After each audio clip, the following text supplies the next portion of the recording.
Welcome back. New week, not a new stream. We are on a new case though, and it's got to be good. If the last one was as twisted and confusing as it was, it can only go up, right? Right? Maybe. We'll find out. But let's get into this game because we know it's going to be a lot. I have my water ready because we all know I'm going to need it. It is going to be epic. That's all I got to say to that. So let's get into this game and go from here.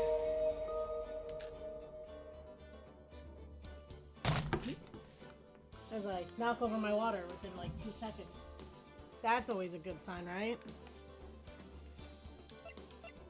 Oh, how's everyone doing? See, you're not first for once. I love it. Congrats on being first, if. How are you? Welcome back. We're on to another case. And Sieg is not first, which I greatly appreciate. So, where are we?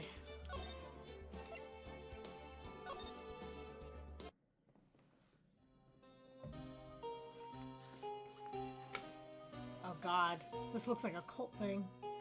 It's been what, 15 years? About that, yes. 15 years is a long time to wait. You can't imagine how much I've suffered. You're suffered? But now, the perfect opportunity has presented itself. At last, I shall have my revenge. What? Merry Christmas.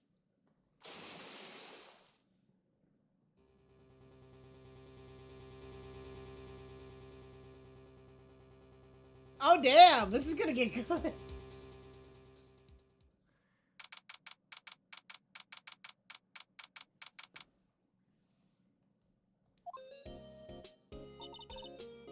Hey Nick, do you know if there are any good waterfalls around here? Waterfalls? Dare I ask why? Duh, Nick, isn't it obvious? I need a waterfall to stand under, preferably a freezing one. Oh, is that part of your spirit medium training? Of course, except I've been slacking off lately. I need to brave the elements and be forged anew under the rushing spring waters. Okay, it's December. Well, then again, depends on the part of the world this is, right? So it could be spring. I don't know about any falls per se, but Gourd Lake is pretty close. Oh, darn. Sorry. But them's the breaks. Couldn't you just take a cold shower or something? Good idea. So much for rushing spring waters. Next in the news, a large unidentified animal was sighted at Gourd Lake. The town is buzzing with excitement. Locals are calling it Gordy, in a tip of the hat to Nessie, the Loch Ness Monster. Through its namesake, Nessie proved to be a hoax.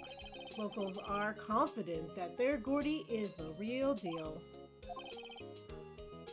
Boring. Can't they show real news for a change? Nick? The water pressure's kind of low in the shower. You want more pressure, huh? Why don't you go down to the fire department and have them spray you with a hose? That would kill you, by the way. The pressure from those hoses is significant. Like, it could actually blow, like break your arm and actually blow it off. Just so you know. Good idea, Nick. Oh, no. No. Apparently, Feyblood is no aid in detecting sarcasm. We interrupt this program to bring you a special news bulletin. Strange occurrences continue at Gourd Lake, but this time it's murder. Gourd Lake again? The body of a man was found in the lake early this morning. A suspect was approached. Sources inside the police department revealed that the suspect's name is Miles Edgeworth, age 24. Holy crap, he's only 24 and he's this good of an attorney? Damn! I'm impressed. Edgeworth was an up-and-coming prosecutor known for his skills and connections. He was guaranteed a long and rewarding career. Has he thrown it all away? Edgeworth? What? What's going on? Edgeworth would never do something like... Nick? Yipes, Maya. The fireman yelled at me when I called him. Yeah, I would too. We've got bigger things to worry about than that. They arrested Edgeworth. Who are we going to prosecute against then? What? You mean the prosecutor? Yeah, he's a suspect in a murder. What? When? Where? Whom? Why? How? I don't know. Let's go find out, Nick. Here we...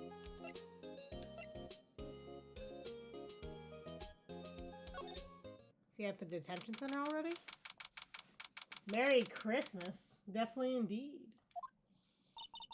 You know, Nick, we've all been in here one time or another, haven't we? I guess it comes with the territory. I'm not sure there's something we should mention to too many people. Ah!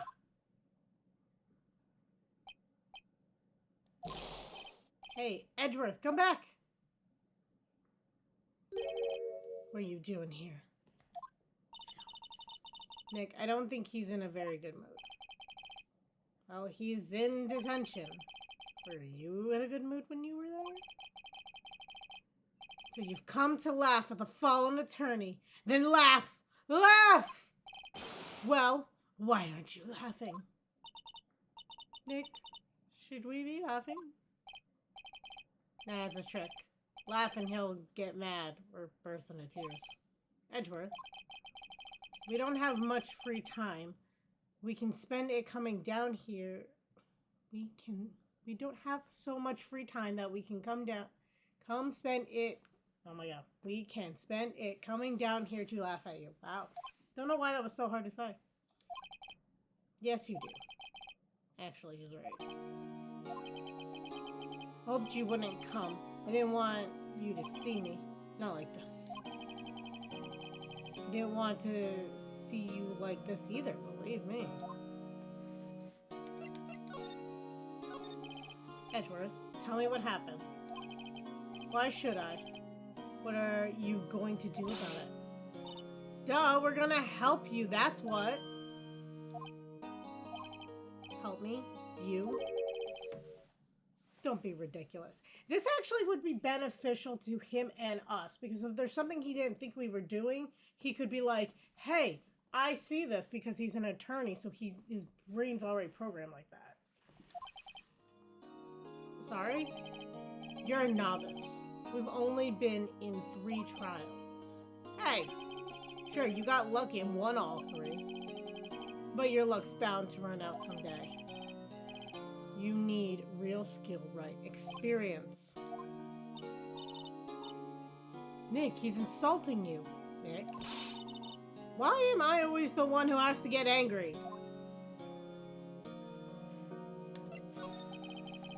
The murder took place at Gore Lake, correct? Yes, late last night. The lake is a very long way from your office and the courthouse. Why were you down there? I see no need to tell you.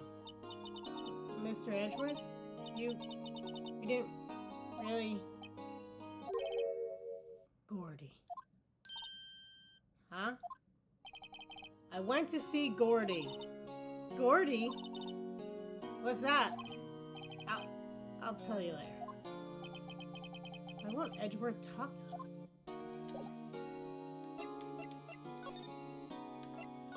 Off to the lake, I guess. Oh, it's so beautiful. This is where it happened? Yeah, Gourd Lake is in the middle of this park. I can see some police walking around in there. Questioning people, probably. Hey, isn't that Detective Gumshoe over there? Well, pal? There's enough of us here. Anyone found anything? Sorry, sir, nothing. Idiot. Trial's tomorrow. We need clues on the double. But, sir, there weren't any clues. That's why we arrested the attorney, Mr. Edgeworth. It's clear, sir. Shut up! Just you try saying that again. I'll make you sorry if you do. So just get out of my face, pal. Yes, sir. Detective Gumshoe's kind of scary today. Recruits.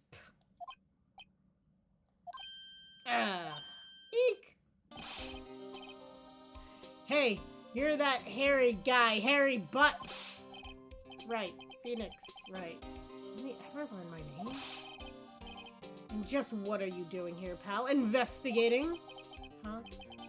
Well, yeah, I suppose. Well, I'm here to help. Ask me anything you want. Bring it. He seems different than usual. I wonder what's up. Mr. Edgeworth hasn't actually asked us to defend him yet. Huh? Why would you say that? Oh, you don't say.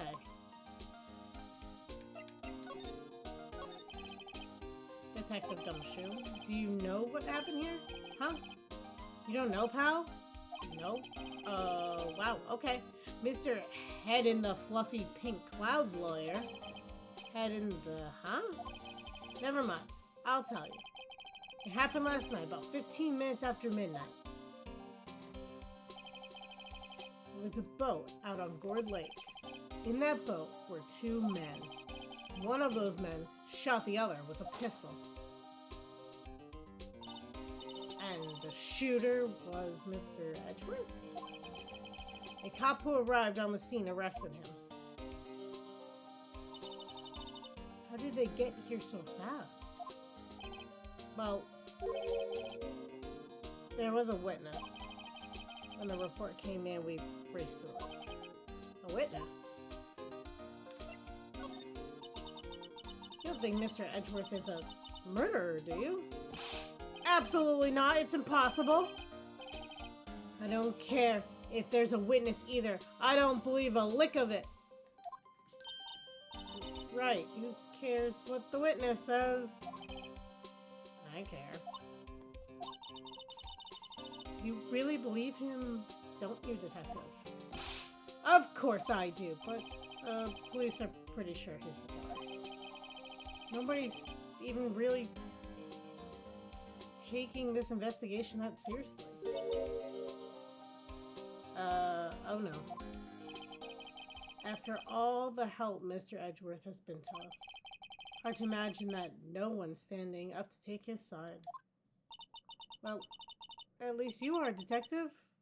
At least you are.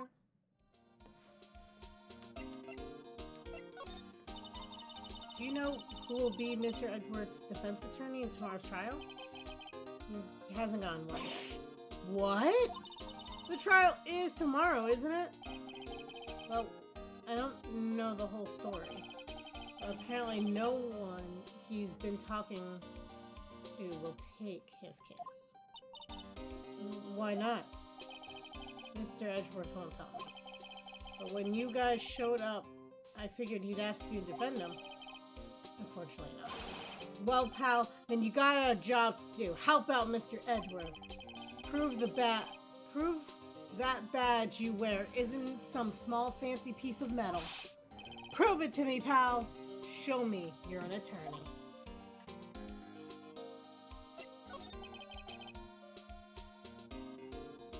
Who was this witness? Sorry, pal, that's confidential. Anyway, the witness saw everything apparently. Sure, they'll turn up at trial tomorrow. Was there only that one witness? Yep.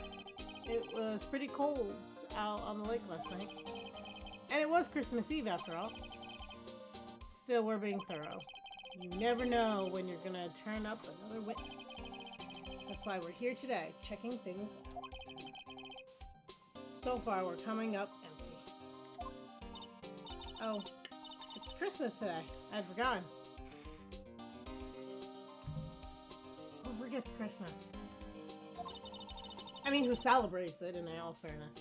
What are you getting me for Christmas, Nick? Talk to Santa.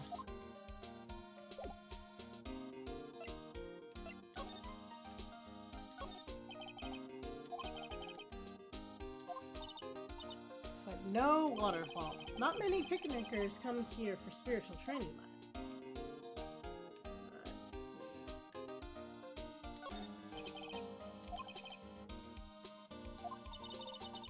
I don't know, but my toes are starting to feel numb. Yes, my poetry was that effective on people. Kind of hoping we at least see something. Okay. Maybe ask him about the witness? Okay.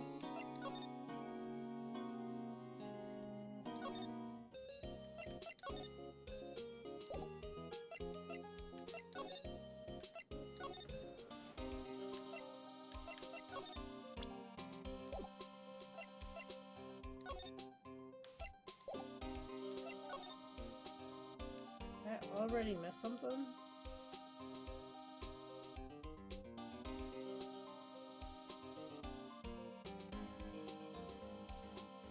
I don't see anything in the trash can, the fence, nothing.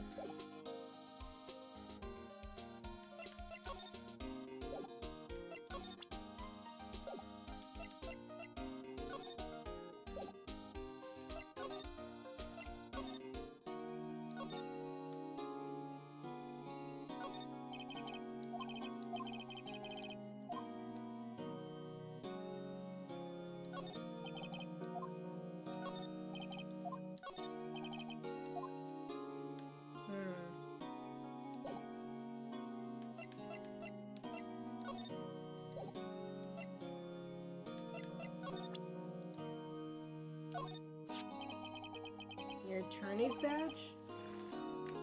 Edward, let me defend you. Ha! Ha ha! Good one, right? But I'm not that hard up. Not yet. What do you mean by that? Me? Trust a wet behind the ears lawyer?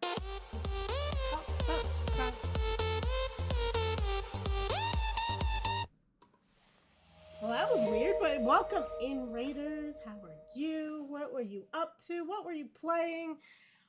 And while you answer those questions, I'll tell you a little bit about me. So, I'm Mystic Rue. I play usually puzzle and story-like games. We are on I want to say it's probably like 3-month list of going to play Phoenix Wright, Ace Attorney, the trilogy. Hopefully getting all of it or pretty close to all 3 of them done. With that said, we also play bingo based on things that happen here on stream, so you're welcome to join in the fun. Bingo is free, but if you like those kinds of things, feel free to drop a follow. They are also free, and if someone does, it's a bingo square for somebody, so it's always a help. If you have any questions, definitely feel free to ask, but welcome in. Thank you for sharing your community with me, and thank you, Seeing. Stream was good. How's your so far going?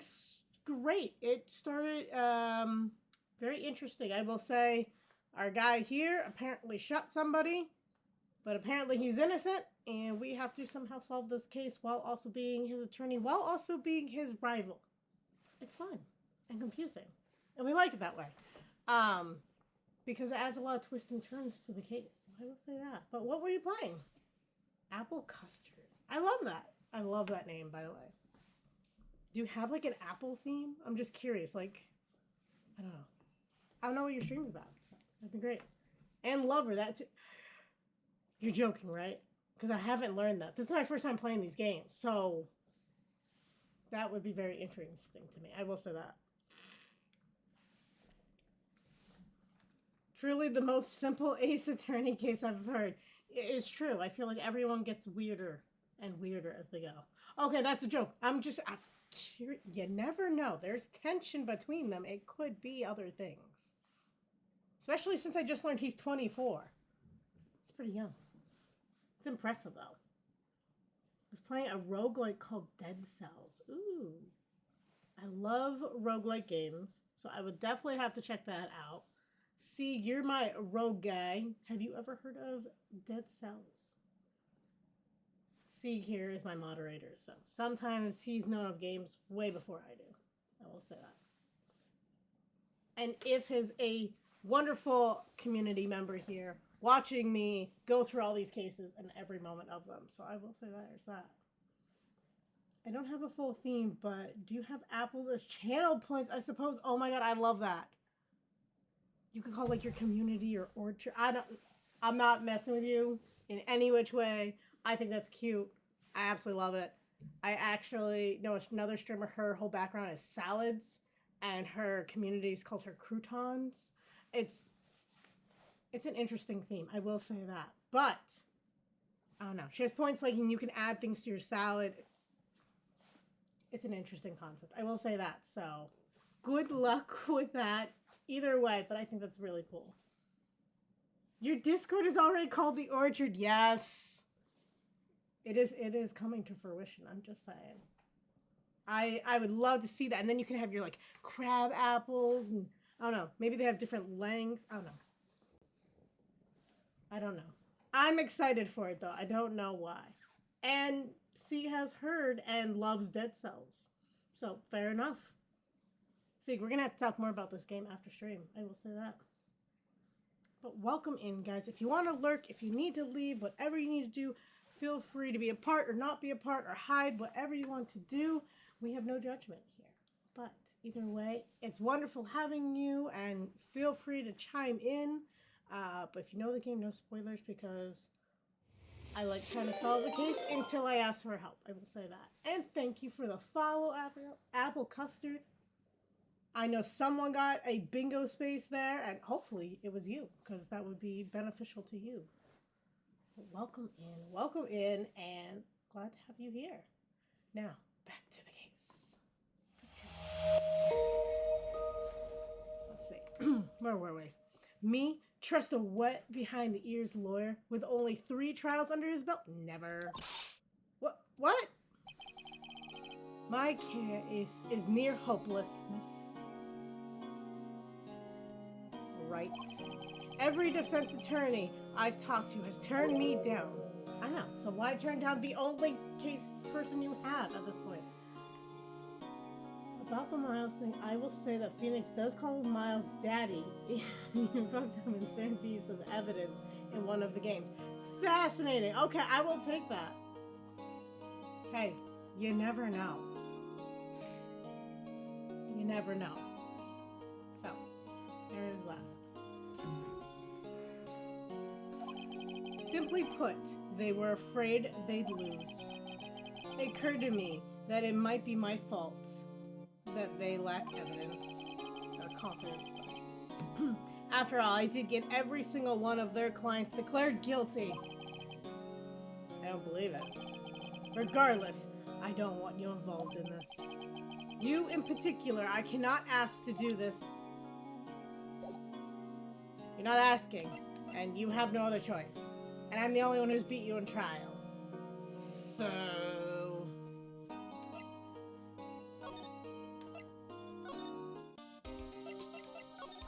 I have to show him my badge? That badge. You're showing that to the wrong guy, pal. You gotta show it to someone who needs it. I did. Do I do it again? Aha! Defense request. There we go. Is it true? No one will take Mr. Edgeworth's case? Yeah. He's a bit of a celebrity. If you defended him and lost your reputation, be sure to suffer.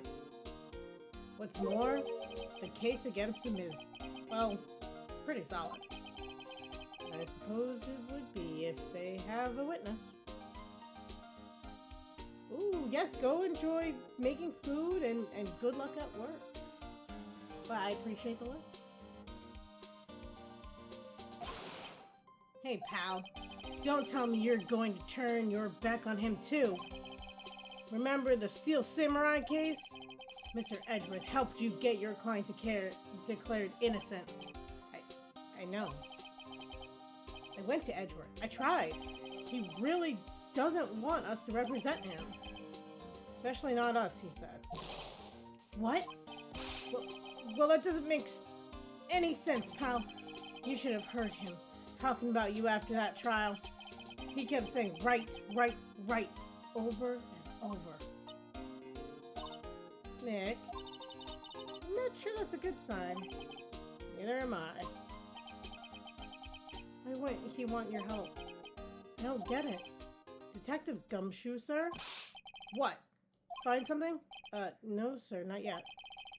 But there was a call from the precinct. They want to hold an investigation briefing. A briefing? Right. I'm off. Oh. Sorry, pal. I guess you heard. I gotta go. Any last thing you want to ask me before I head back? Well, I mean, we'll always find him, so autopsy report would be helpful. Well, yes, you have any information on the victim? Sorry, they haven't worked up the autopsy report yet. I'm still waiting for it myself. Actually, say, if you get the time, drop by the precinct. We can talk more there, pal. You're not coming back, detective? Probably not, pal. So, what should we do if we have something to talk to you about? Right. Here, I'll show you how to get to the precinct. Come down and see me anytime. Oh, hey. Detective Gumshoe? What? We like to take a look around the park. Can we walk around? Yeah, no problem, pal. You got my permission. I feel like he's gonna get in trouble for that. Speaking of apples, I just got an apple. What is an apple soda? Is there like apple flavored soda? I feel like that sounds really dumb. The only thing that comes to mind is apple juice. You know, Nick, I think there's something to be said for talking to people when you're busy. Yeah, they don't want to have time to think about not giving you information. Right. Now, let's get investigating. Well, at least we got permission to go in the park. Wow, there's a lot. Okay.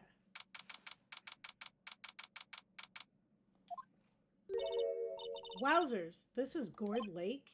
Yep. I'm not sure it warrants wowzers, though. Probably not. I mean, I think it looks beautiful. But hey, look at that snack stand. Samurai dogs? I want a samurai dog, please. I bet they're great. Why doesn't she buy it? With a name like Samurai Dog, how could it not be? They're a little behind the times, though. The kids are all into the Pink Princess now. I mean, like, you know? Nope. What do we got? Someone left poppers here. You know, you pull a string and it goes pop. Yeah, I know the ones. You see them a lot around New Year's. Oh, was the popper used to make the gun firing sound?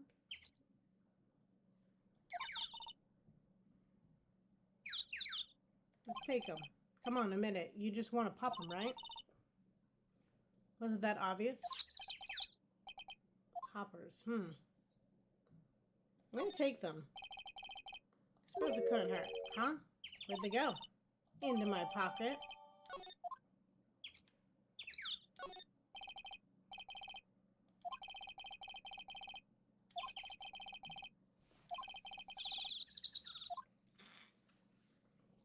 Try not to read everything if I don't have to. But basically, the stand is closed. In case anyone missed that. Wow, Gourd Lake is really big. Yeah. Say, Nick, why is it called Gourd Lake? Oh, well, a long time ago, they used to grow gourds here. Whoa, no way! I was sure it was because the lake looked like a gourd when viewed from above. There's actually a place not far from me, and I want to say it's called like Horseshoe, like River or Horseshoe Lake. And it's because it's in the shape of a horseshoe, but they used to also make horseshoes there. It's got a twofold meaning. You know, like an hourglass shape? Well, it is shaped like a gourd, actually, but that's just a coincidence. Oh, okay. A lineup of plastic benches. I guess the idea is if you buy a dog, you eat it here. Now, anyone would sit here and eat on a day like this. Except maybe Maya. If she had a samurai dog. Trash can is empty. At least the place is well maintained.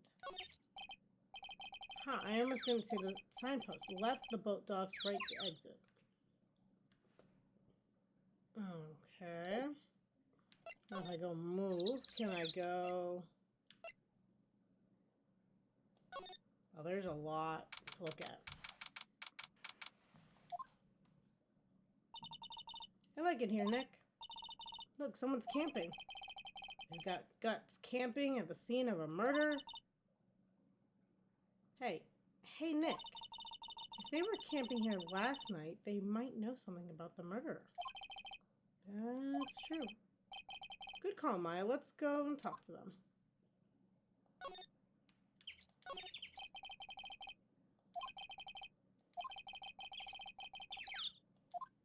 Okay. Hey, Nick. What? Don't tell me you're hungry again. No, I was just wondering. Why are camping pots and pans made out of aluminum? They didn't talk about that in any of the law books. So there's no law saying they have to be made out of aluminum then. I'm not having this conversation. There's food and some magazines on the sheet. It takes a pretty tough skin to camp in this cold. Oh, there's no camping sign, too. Find a place to pick a spot to pitch your tent. Wait, what if the sign said no setting tents on fire? You don't think they have signs like that? Oh.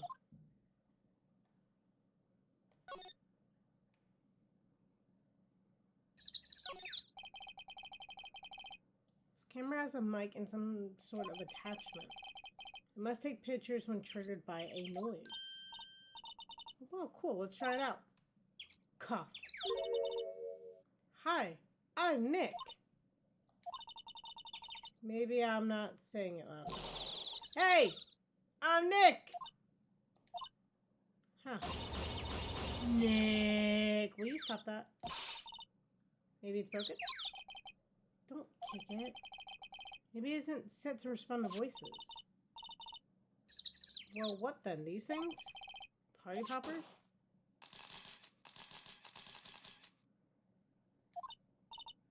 Well, it responded. Yeah. Hey, you. Get your hands off that. Eat. What in the Sam Hill? Oh, that is a good question. Lake, river, or beach? It depends on my mood, to be 100% honest. It depends on the river. You know, that sounds... I overall like lakes. I think it's really nice and calming. Usually they're pretty relaxed and chill, like on a day-to-day. Like surrounded by a forest, right? But if it is a fall day, a winter day, or a spring day, I like being at the beach. It's not crowded. I'm playing with any tide pools, or even just in the shallow end of the water. There's nothing better. There's nothing better. But if I'm kayaking, a nice rapid river with nice, you know, thickness to it, I can live with. I know. I explained how I like each type. It depends. It really does. But this is beautiful. I'd be here. What in the Sam Hill? Look what you've done. Where goes the whole roll of film? What? Hey, sorry it's nice, but don't play with my bills. You know how much a roll of film costs? Oh, I'll pay you back. What were you thinking setting off a party popper in a place like this? Well... What? Don't try to play stupid with me, because you think I'm some country bumpkin. I would not think she's a country bumpkin, but okay. Yeah, I know how y'all Yanks think. Yes, a beach in the winter. See, make it even worse. A beach in the winter in Maine. When it's like negative 10 degrees. The tide pools... Okay. The tide pools in Maine. Ready? Tide pools in Maine in the winter. I would stick my fingers in like the little sea anemones would like touch me. And it was so nice. It never hurt me. I have no feelings, I swear, in my fingers. But like, it's like it shakes your hand. I don't know. I get so excited with that stuff. For anyone who did not know, my background is marine bio. So, yeah. I enjoyed that. That was fun times. And a bingo square. 2, technically, because Steve also did an email. Cute, but no thanks. It is true. It's fun. It's cold, but it's fun. I say those southern folks talk with exaggeration draw. Why they must be? Well, let me tell you. Just because I might be dumb, don't mean we all are. And who are you now? Her chaperone? Yeah, no, rather, we're sort of friends. Just figure out what you're all gonna say, and say it for these Jesus' sake? Okay. God, I'd rather sit through one of Papa's draws than listen to you stutter all day. Oh boy. Guess we should pay her for the film. Watch it. Yes, ma'am. On second thought, I'll pay you later. I'm really sorry.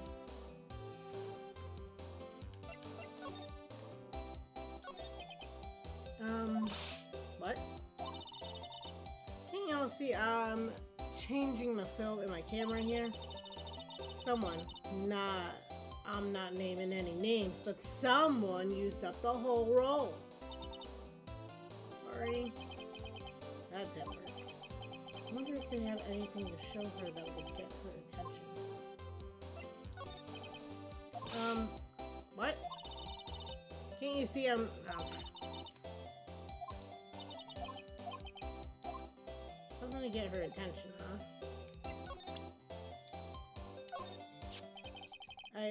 This is my badge. Huh. Aren't badges supposed to be shiny and impressive? You a cop or something? I'm a lawyer. What? You only ain't gotta try and put one of them lawsuits on me over that film now. Cause I'll have you know, I'm a fighter and a rassle meaner looking things than you. No, that's not it at all. We're here investigating a murder that took place here on the lake. A murder? Sounds cool. Why didn't you say that in the first place? Go ahead, ask me anything you like. Finally, some cooperation. You two, y'all can come out of hiding now. I won't bite hard. Come to think of it, where did I get to? Sorry, I was feeling a bit overwhelmed, the culture gap and all. Never you mind, honey. I can talk Yank for you if it pleases you. Thanks, I think I'll be okay. Great then. I'm Lotta. Lotta Hart. These names. But y'all call me Lotta. I'm here to photograph meteor showers for a research project. Speaking of that, for anyone in the New England area, apparently a meteor blew up last night. over the Boston area. So just a heads up, if you heard a big bang, that's probably what it was. Just saying. Mighty pleased to meet you. Okay, now we're gonna ask her, what happened? Oh yeah, when was that murder anyway? I ain't seen much television lately. It happened late in the night on Christmas Eve. That's so, Christmas Eve. Man on a boat was shot. Did you see anything? Oh, let me see. Boat, you say? I reckon I might have seen one, not sure though. Oh, gotta remember, I've been watching this here lake for a good 3 days now. I've seen enough boats to choke a mule. Kinda hard to remember which I seen what. What, you only need one boat to choke a mule? I'm just saying. So, what is it you do, Lotta? Huh? Me? Haha. You don't really want to know, do you? Actually, I'm a research student at Country U. Right in the heart of the heartland. Wow, neat. Nick, she's a research student at the university. Country U! So I hear. So, when did you come up here? Let me see. I guess it was about 3 days ago? What are your photographs? Didn't I tell you that already? Meteors. Yep, meteor showers. Falling stars. Quite the camera you have there. Y'all better know it. It's German made, a genuine Solingen. Isn't that where they make knives? I hear German knives are really good.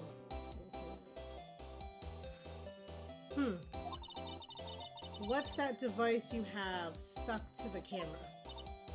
Huh? A device? The camera went off all by itself when I fired my party pop. Oh, that. It's a mic that triggers the shutter whenever it detects certain sounds. It's programmed to pick up loud noises right now. Programmable camera? Neat!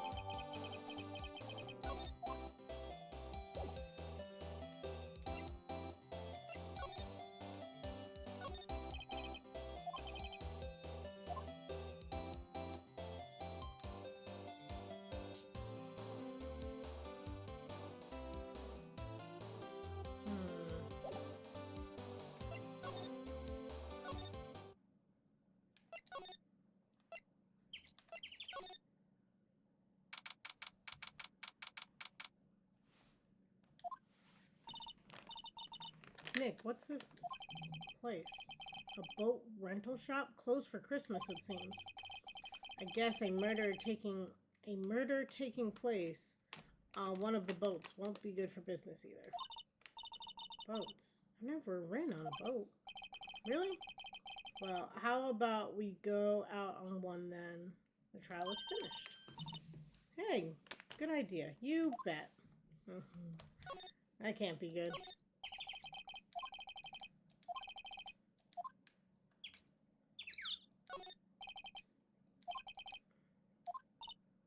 Nick, huh?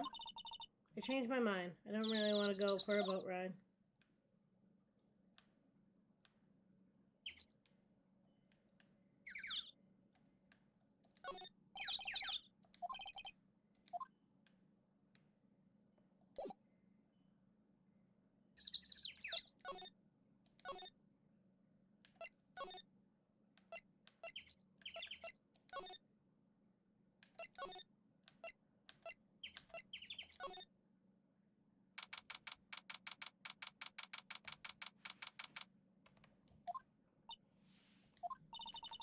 Looks like Detective Gumshoe isn't here. Something wrong, miss? Turning yourself in? Okay. What did you do? Shoplifting? Larceny? Public indecency? No, none of these things. I'm looking for Detective Gumshoe. Is he around? Gumshoe? Oh yeah, he's in a meeting right now. You're the chief and you're not in the meeting? I don't think he'll be out anytime soon. Okay, we'll come back. You do that. Oh, and go straight home and stay out of trouble. No more shoplifting. You got that?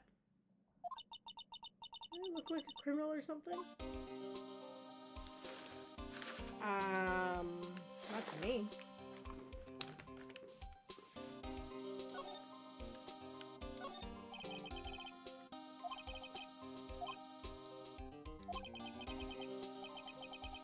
Already cited him. I don't believe it.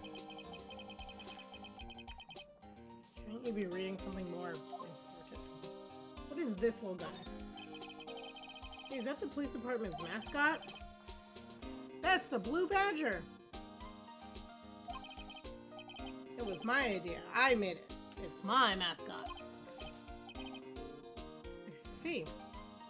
How nice.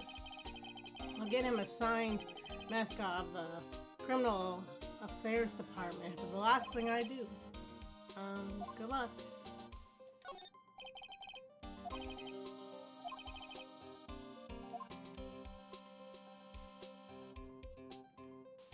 Interesting how everyone has, for the most part, a computer, and this person has a laptop, but not the chief.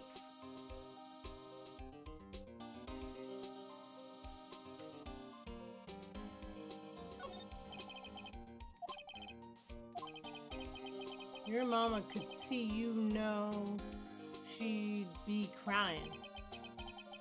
Break and spit it out, you low-life scumbag. You must be doing image training for interrogators.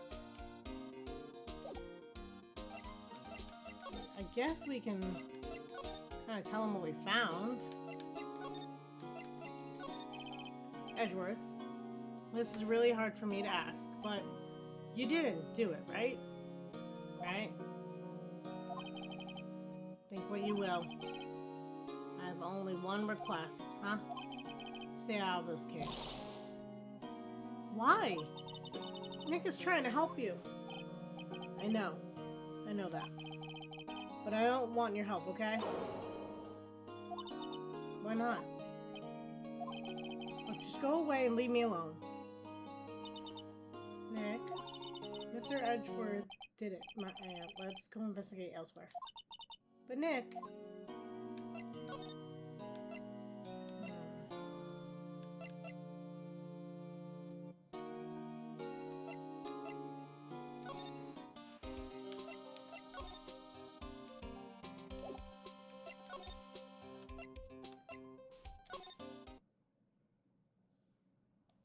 Examined everything here.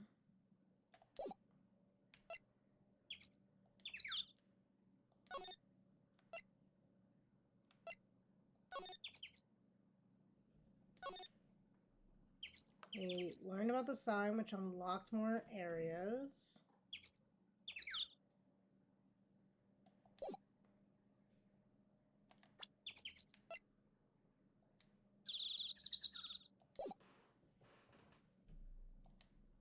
Oh, wait. I know he told me to leave, but...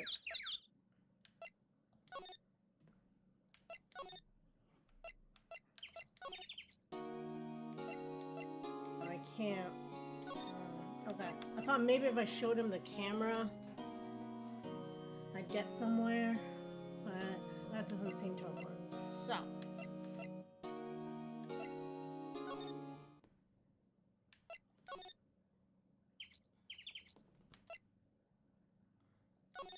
I don't know why I clicked that.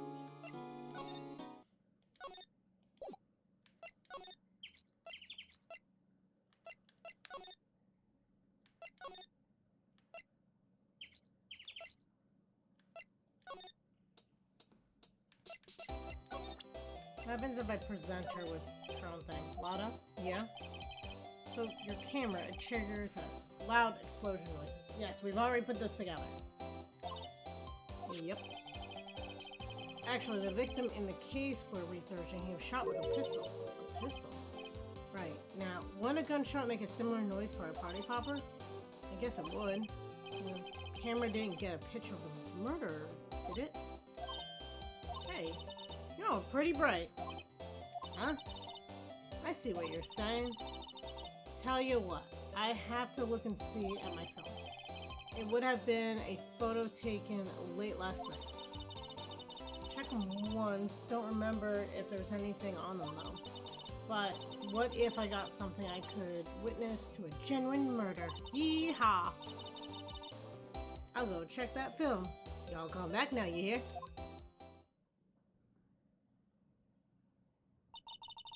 She went inside her SUV.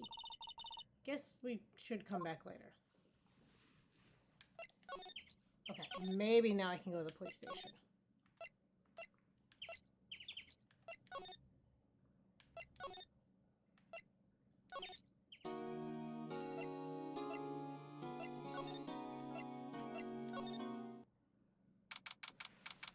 I said police station, but then I went to the detention center. Because in my mind, they're the same place. Guess Detective Gumshoe is still in that meeting. Hey. Thanks for coming down, pal. Detective Gumshoe? We haven't finished the meeting, for better or for worse. I get a feeling we're in for some bad news. You know anything about the victim yet? No, still can't ID him. Has Mr. Edgeworth said anything? Not a word. So how did the meeting go? Can't tell you, pal. You're a lawyer. True. You know, I don't know what to believe anymore. Sure, Mr. Edgeworth's human like you or me. Still, I get the feeling that if he had done something wrong, he wouldn't go hiding it. It's just the kind of guy he is. Why can't anyone else see that? So they think that Mr. Edgeworth did it? Well, the trial's starting tomorrow as scheduled. I see. Hey, in the end, you did tell us about the meeting. Don't tell anyone else, pal. Yes, sir. And do me a favor. Stand by Mr. Edgeworth. He needs your help, and you're the ones to help him. I'm sure he's got some reason why he won't talk to us. Thanks, Detective Gumshoe. Detective Gumshoe?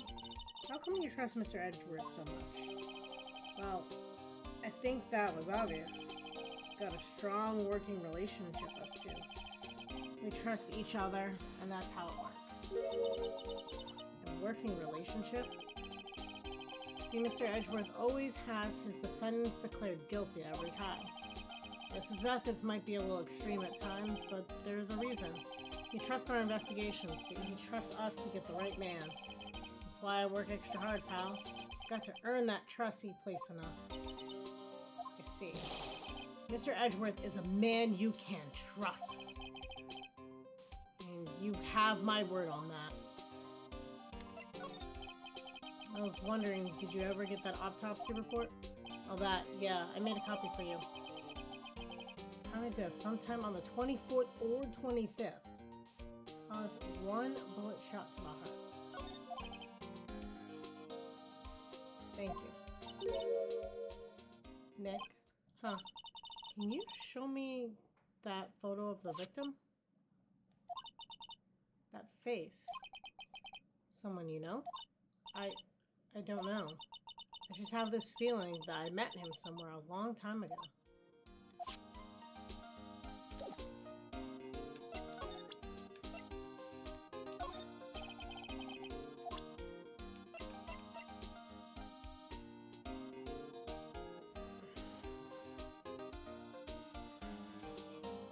Sometime on the 24th or 25th.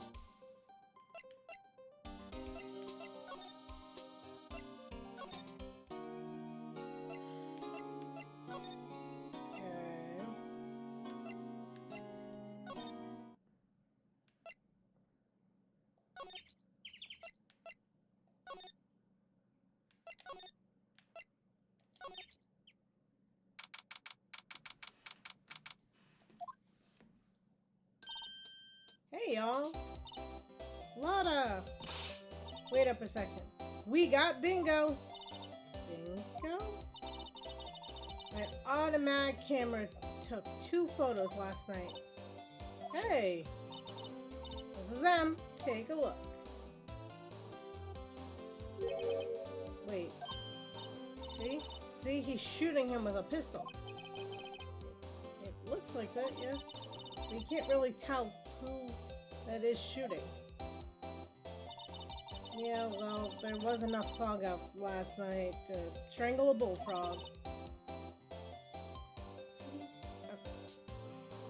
But you know, seeing these foes sometimes remind me of something. What? I saw the murder happen. I'm a witness. What? Are you serious? Of course. How do you forget? Never mind. Don't reckon I should tell the cops? Sure, why not? I reckon so. What's that? Now don't you go trying to mock my accent. I'm a sensitive lady. Hey, so I'm off to talk to the cops. Y'all can have this photo. Later. Wait, Lotta. What? Can't y'all see I'm kind of busy? Tell us what you saw too, please. Nice try, honey. But I wasn't born yesterday. I'm a witness, and that means I'm on the side of justice, and that means the cops.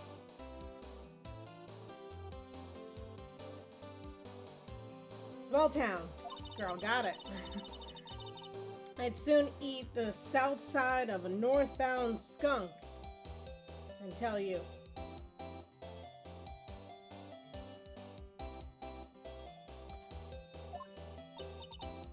Lotta, don't let it get your skeevies in a bunch.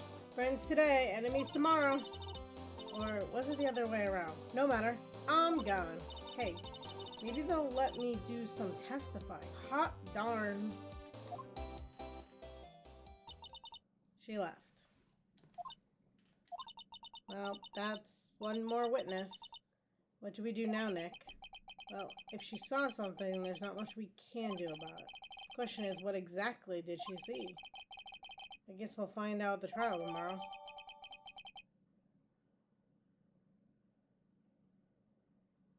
Take it automatically.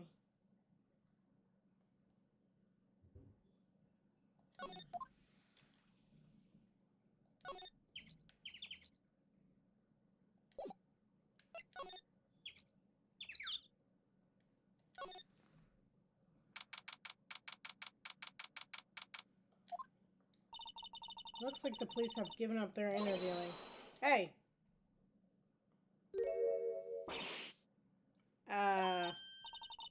Nick, I think Santa's mad at you. Long time no see, Nick. Nick, you know Santa? Well, Nick and Saint Nick. Hey, I see the connection. Don't be ridiculous. Dude, it's me. Larry? What are you doing here? Isn't it obvious? I'm working my day job. I sell samurai dogs. Want one?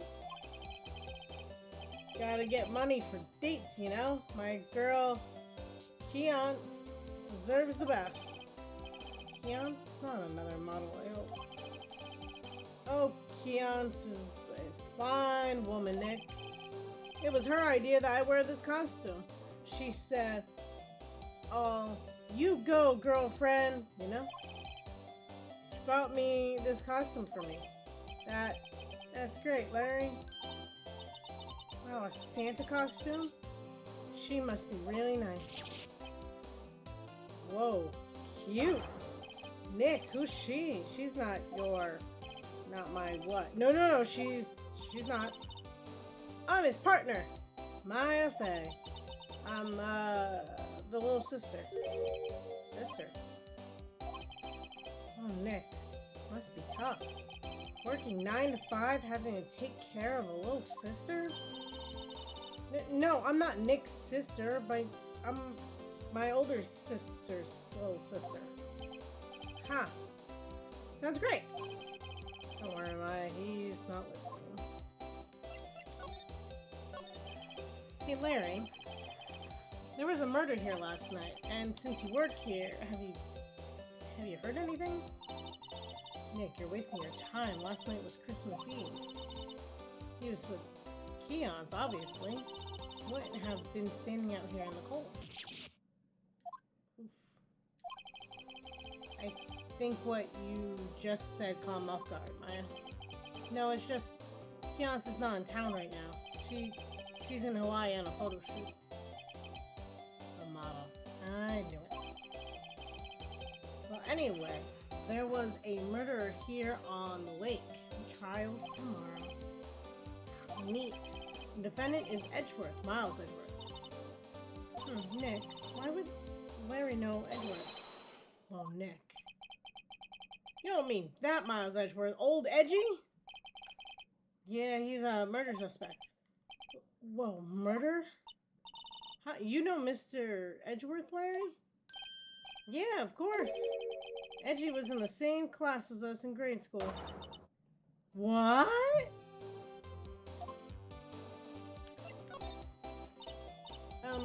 Tell me about the dogs. Huh? Oh, you mean the samurai dogs? Why are they samurai dogs? I mean, they kind of look gourd-shaped. Oh, well, originally they were gourd dogs, you know, like guard dogs. Ouch. Samurai thing was Keonce's idea. Oh, she's my woman, you know. She was all, change the name, and you go, girlfriend. She made me that banner. And the kids can't get enough of those samurai dogs. Or something about that seems wrong. Oh, and guess what? We're getting a ton of customers here at the lake with that big news. The big news? Yeah, Gordy. Gordy? So Mr. Edgeworth was your classmate, Larry? Yeah, Nick, him, and I used to hang out all the time. Wow, I never knew. So we must be about 24 as well. Don't get me wrong, he's always been kind of a stick in the mud. Studying all the time, trying to be like father. Like his father? Yeah, Edgy's pop was a famous defense lawyer back in the day. Wow. Wait, you said defense lawyer? Yeah. Wait a second, but Mr. Edgeworth is a prosecuting attorney. What? Edgy's got a proboscis on his knee? No, he's a prosecuting attorney. That's like the total opposite of a defense lawyer. Huh. Go figure. He always used to talk about defending the weak, who were unable to defend themselves. Oh, no. His dad likes me more than he likes his own son. We got a problem. That's where this is going. I can feel it. And he used to go on and on about man's duty to society and all that. What a bore. I wonder what changed his mind, though. Do you know, Nick? Nick?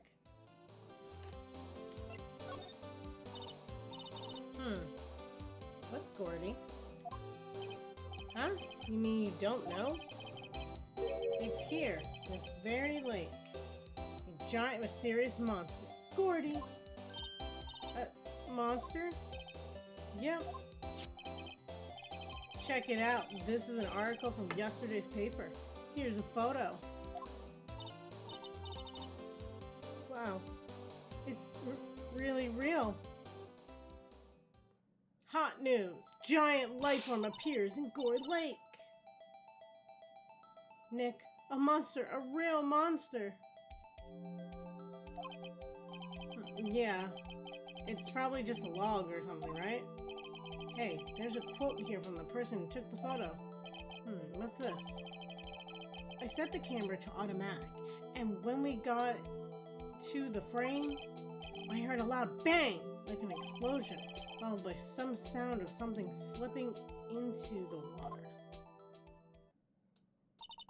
I wish I could have seen it. Why would there be a sound like an explosion? Larry, could I borrow this article from you? Sure, no problem. That'll be $1 million. $1 million? Grow up, Larry.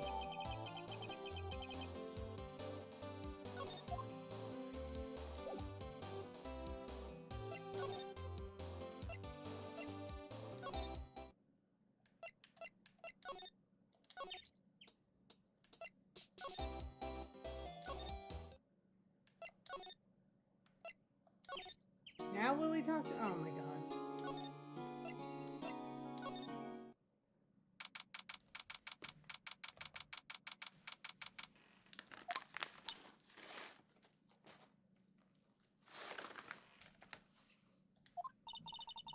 Not a gumshoe in sight. If you're looking for Detective Gumshoe, he's in the questioning room.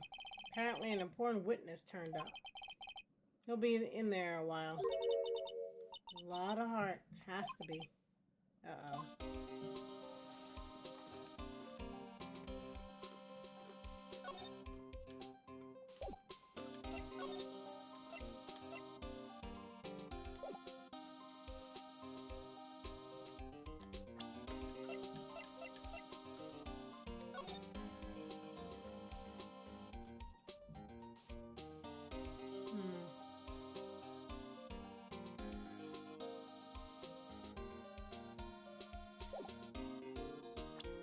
I'm just thinking about that.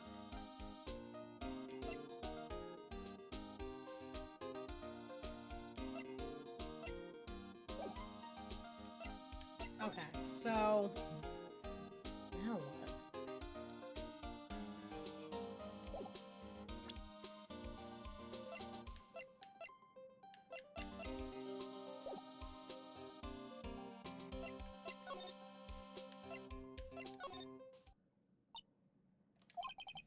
What is it? Oh, nothing. Just something's been bothering me. Could you show me that autopsy report once more? Hey, I remember now. This guy. He's a lawyer that was at the office Mia worked at. I met him once when I went there to hang out with Sis. That office? Wait. You mean Grossenberg's office? Right, that guy. That was the last name I expect to come up. Maybe I should go talk to him for time's sake.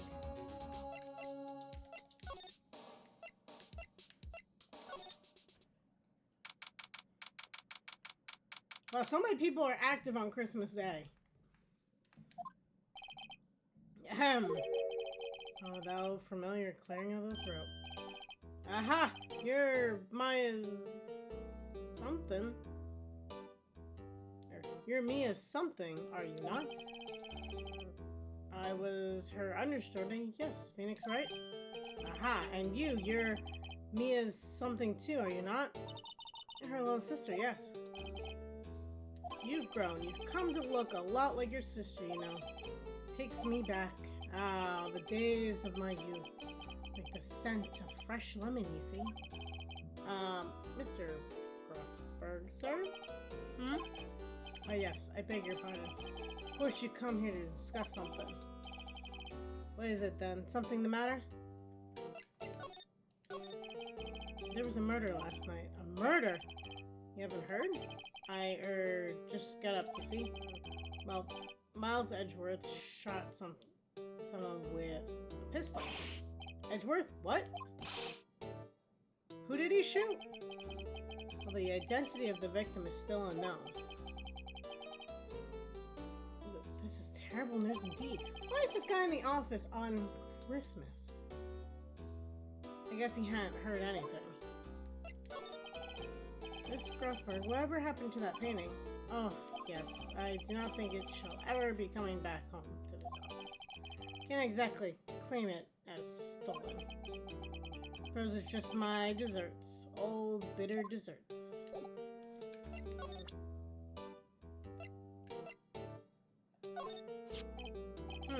Strange. Feel as though I've seen this man somewhere before. Ah! Did you remember? He was a lawyer here in my office. That's Hammond. Robert Hammond. Mr. Hammond? Can you say this was the man Miles Edgeworth shot? So this is the moment the crime took place, huh? Yes. Can't really say for sure it's Edgeworth. I'm not sure whether that's a good thing or a bad thing. Not sure at all. Or my apologies. So I'll try to help you. Okay. Who Who is this Hammond guy anyway? Mr. Hammond. He was the defense attorney in that case. That case? Yes, the DL-6 incident. DL-6? Why does that sound so familiar? Perhaps you remember. Sure, someone mentioned it during the trial for Mia's murder. That was the incident where the police were so at a loss that they used a spirit medium? Wait, you don't mean... Is that the medium... my mother? Yes, my dear. Spirit medium Misty Faye, your mother, contacted the spirit of the victim. But the case was a loss. No conviction was made. The DL-6 incident, yes. What happened 15 years ago? A very strange case indeed. And never caught the criminal, right? Correct. Misty Faye used her powers to talk to the spirit of the late victim. Testimony led to charges being laid against one man. Mr. Hammond won the case and the suspect was declared innocent. And the police blamed my mother, calling her a fraud. You were the one who helped her out then, right, Mr. Grossberg? Yes, quite. Yes, quite. Thank you. No, please, don't mention it. DL-6. Never thought I'd hear that name again. But wait, what does that case have anything to do with Mr. Edgeworth? It has everything to do with Mr. Edgeworth, my dear. The victim of the DL-6 incident was none other than his father, Gregory Edgeworth. What? His father? Want to know more? You should ask him yourself. Show him this. I'm sure he'll talk to you. Wait, this is a photograph of my mother.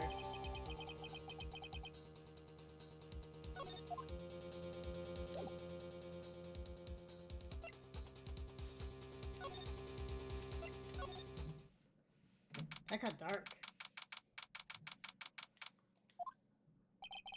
What's this? I was hoping you've gotten my message the first time. Edgeworth, what about your defense? It's no concern of yours, because it hasn't found anyone yet.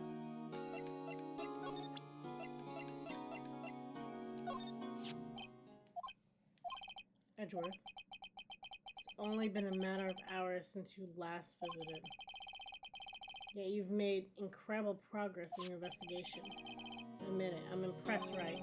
You're always single-minded in your work, though. Once you start on something, you always see it through, don't you? About the DL-6 incident. Right, DL-6. I didn't want you to find out about it. That is why I refused your offer to defend me. I'm sorry if it sounded like I thought you weren't up to the job. I just wanted to keep you away from DL-6. So, do you still think it would have been better for me to stay away? I don't know. But I see no point in hiding anything from you now. Very well. Ask whatever you like, and I'll answer to the best of my abilities.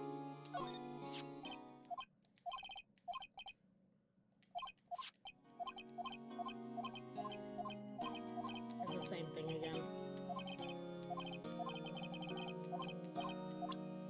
Thought I'd get something different.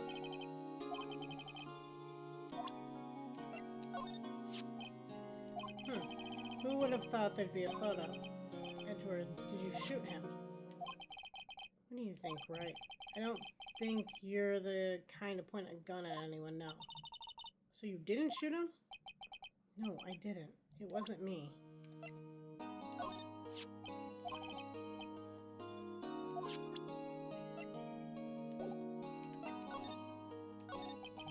The DL-6 incident was when my father died. Right before my eyes. He was shot and killed. And I saw it all. Memories from that time are foggy. I suppose it's a self-defense mechanism. In any case, a suspect was arrested, a man. It's pretty clear he was the only one who could have killed my father. Spirit medium they used to talk to my late father said the same thing. It was the attorney by the name of Robert Hammond that cleared the suspect's name. And Hammond is the victim of the Gourd Lake murder. Correct. That spirit medium. That was my mom. What? You mean you're... It's strange. I thought that terrible incident was about to end, and now this. About to end? The DL6 incident happened 15 years ago. 15 years ago on December 28th. December 28th? Statute of limitations on the case runs out in 3 days. What? Nick, what does that mean? When a case statute of limitation runs out, legally the case never happened. 3 days from now, DL6 will be closed forever. What happened to the suspect, the one who got off innocent? I don't know. He disappeared from the Plaza Lake view. Nobody knows where to.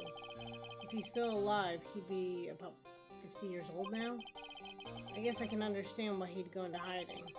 It'd be hard to live a normal life after being a murder suspect in such a big case. So was your father a lawyer? He was. Gregory Edgeworth. He was quite famous at the time, apparently. So you were sort of trying to follow in his footsteps. I'd rather not talk about it. Right.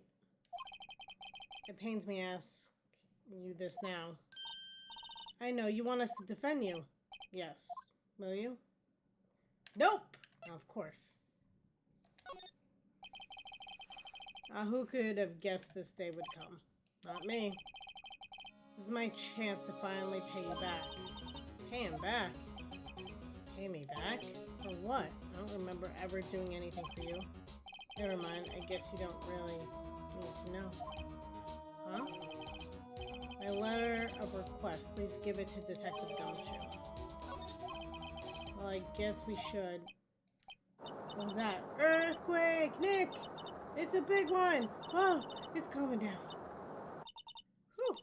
That was scary. Huh? Where's Edgeworth? There. He's on the floor in a ball, shivering.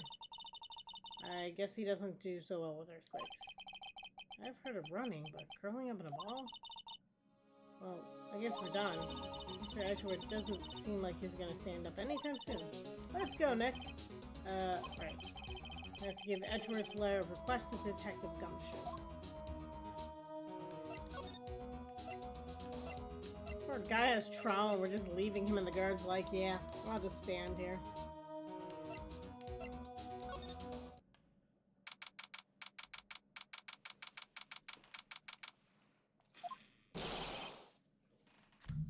What's going on here? Eek. What's wrong, Detective? This wild lady comes in here just a little while ago. Says she came to talk to y'all after hearing what Mr. Wright had to say. What's this all about, pal? Lot of heart. Why are you going around finding more witnesses? You want to give Mr. Edgeworth a death sentence, pal? No, not at all. Just, I mean, she did see something. There's nothing I can do about that. I can't go around covering up evidence. You trying to say something about the way I do my job? No, sir.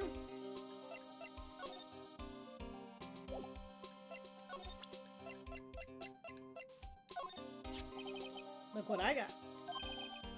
Hey, you did it, pal. Glad I waited to the last minute to file those papers. I'll rip them up and start new ones for you. Thanks, Detective. See you in court tomorrow then. Good luck, pal. Hey. You guys feel that earthquake a little while back? I was worried. Worried? We're fine. I've lived out here my whole life. Pretty used to them by now. Oh, I wasn't worried about you two. I was worried about Mr. Edgeworth. Oh, right. He did seem to overreact a little now that you mention it. Yeah, well, I'm not surprised. It was a pretty big quake. I'm gonna go check on him. You two go eat and get your rest before tomorrow's trial. Later.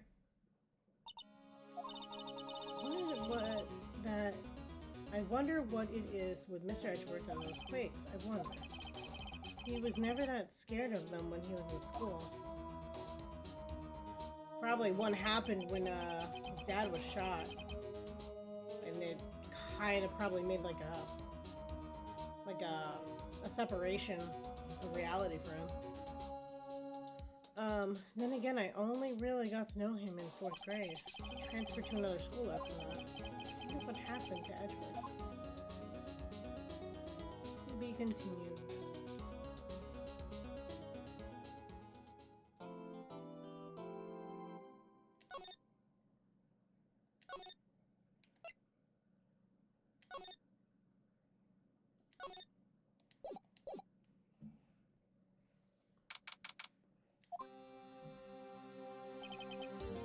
Karma? That's right. Manfred von Karma. He's the best prosecutor there is. He hasn't lost a case in his 40-year career. He is a god of prosecution, right? A god. Not a single case. He'll do anything to get a guilty verdict. Anything. Sounds like someone else I know, Edward. You don't understand. I mean, he'd really do anything. Manfred von Karma is a man to be feared. Quite a claim coming from someone who forges evidence. He taught me what it really means to prosecute now. Guy, it's your role model, great. Just picture a prosecutor, as vicious as me, multiplied by a factor of 10. So he was your teacher then, Mr. Edgeworth? Something like that. And now he's trying to get you found guilty? What a creep. Oh wait, maybe he's planning on losing on purpose to help you out. Not a chance. He hasn't lost once in 40 years. 40 years! He's as ruthless as me times 20. It's pretty ruthless. Like I said, he's a god among prosecutors. Guess that's something like Mia was to me. Speaking of Mia, Maya. We could really use Mia's help right now, don't you think? Oh. I can't. Sorry, I tried. I really tried, but I couldn't reach. You couldn't reach?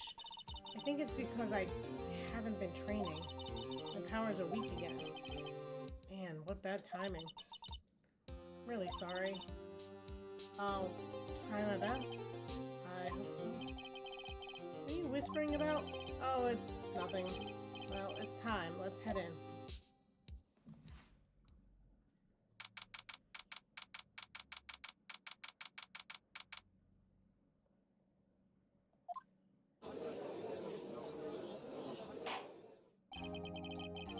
Court is now in session for the trial of Mr. Mazur. The defense is ready, Your Honor. And Mr. von Karma, is the prosecution ready? Fool, you seriously think that I would stand here were I not completely prepared? This guy looks like a vampire. Right, my apologies. He's even got the judge scared. Very well, your opening statement, please. Decisive evidence. A decisive witness. What else could possibly be required? Nothing, of course. That should be fine. The prosecution may call its first witness. What's with this guy? Is he royalty or something? How am I supposed to fight against this?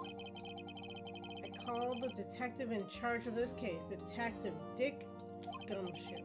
Okay, Gumshoe's first. Let's see how this goes. Describe the incident. Now. Yes, sir. Detective Gumshoe looks nervous. Please take a look at the map. The murder happened late Christmas Eve around midnight. There was one boat in the very middle of the lake. There were 2 men on the boat. Now, there happened to be a woman camping here on the edge of the lake. At 12:10 a.m., she heard 2 pistols. Well, that's already in our favor. 2 pistol shots. Then the boat started to move. It went towards the boat rental shop. Overheard ma'am testify to the court about the arrest now. Wait, Mr. Von Karma, yes? Actually, I'm the one who's supposed to be handling these proceedings. Wrong. There's only one thing you need to do here. You will slam down your gavel and say the word guilty. That is your role. Yes, of course, you're quite right. No, he's not.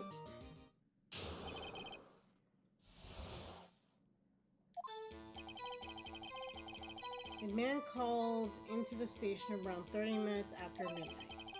We headed to the scene of the crime as fast as we could. That's when we found Mr. Edgeworth. Now, I didn't suspect him of anything at all. But the next morning, the body was found in the lake. So we had to arrest Mr. Edgeworth. I see very well. Begin your cross-examination, attorney, now. Well, I want to point out the 2 gunshots versus the 1, but I don't have that, so what do I got? I can press them, I guess.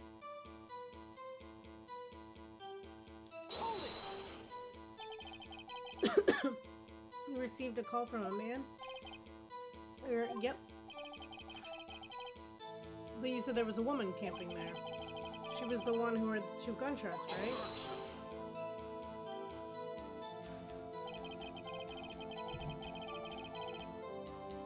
That woman and the man who called in the report are 2 different people, obviously. Different people. There were 2 witnesses. Their testimonies were quite similar, however. Today I've summoned the woman who was camping. The woman who was camping? What, heart? What happened next, detective?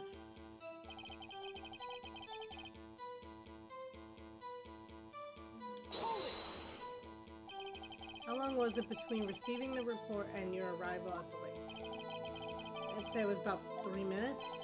That's pretty fast. Our motto of the month is, get there quick. Detective, you will refrain from casually revealing department secrets. Yes, sir. Sorry, sir. I look forward to your next year's salary review. So much I look forward to these days. Not time for direct daydreaming. Continue. Yes, sir.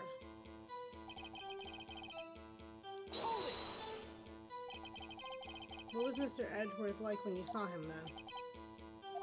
Well, from what I saw, he looked pretty relaxed.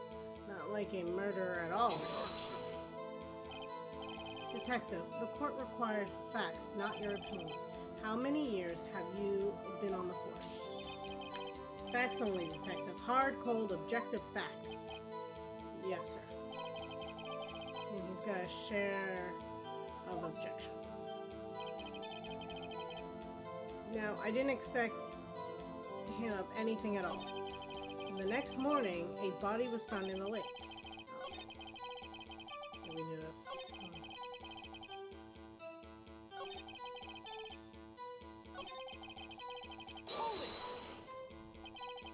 Why didn't you think he was suspicious?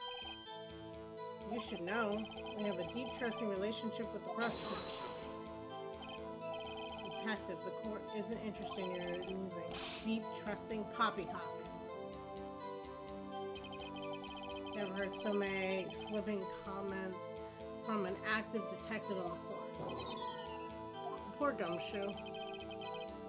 Doesn't look good. Continue now.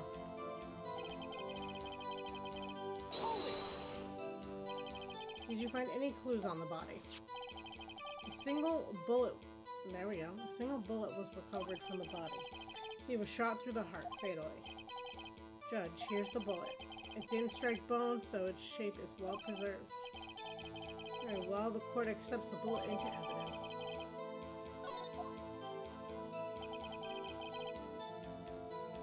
So we had to arrest him. Why is that?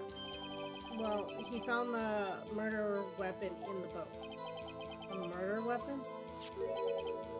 Pistol. Detective Gumshoe. That is a vital piece of information. Please revive your testimony. Right. Sorry, Your Honor. The murder weapon we found in the boat was this.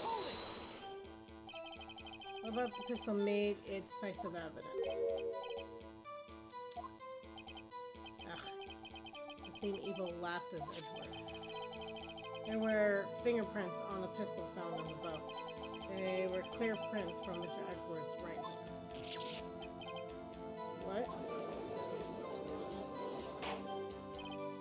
Order, order. So Mr. Edgeworth's fingerprints were found on the murder weapon?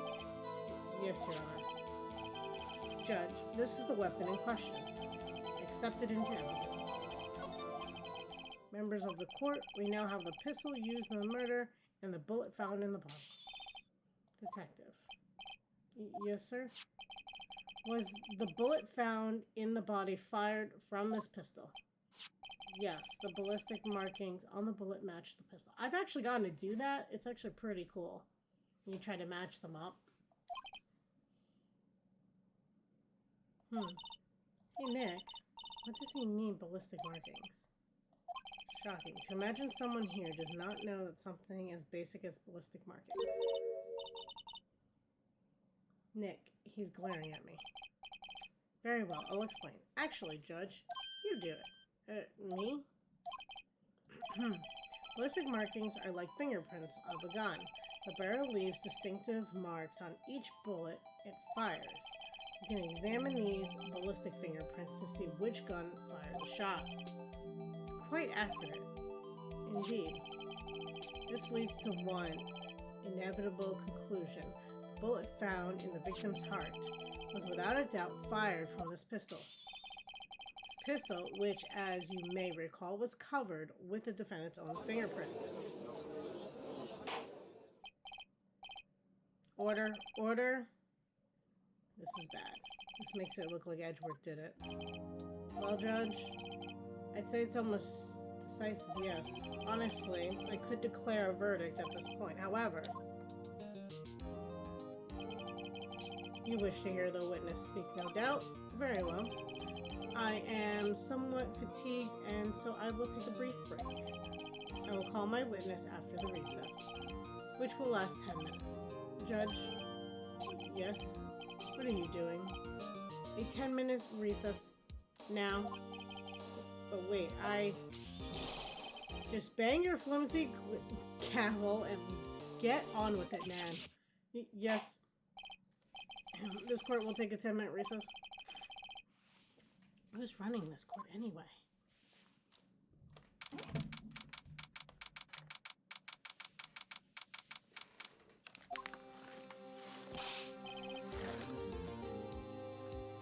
Edgeworth, what's going on here? I mean, if he did pick it up, your fingerprints were on the murder weapon?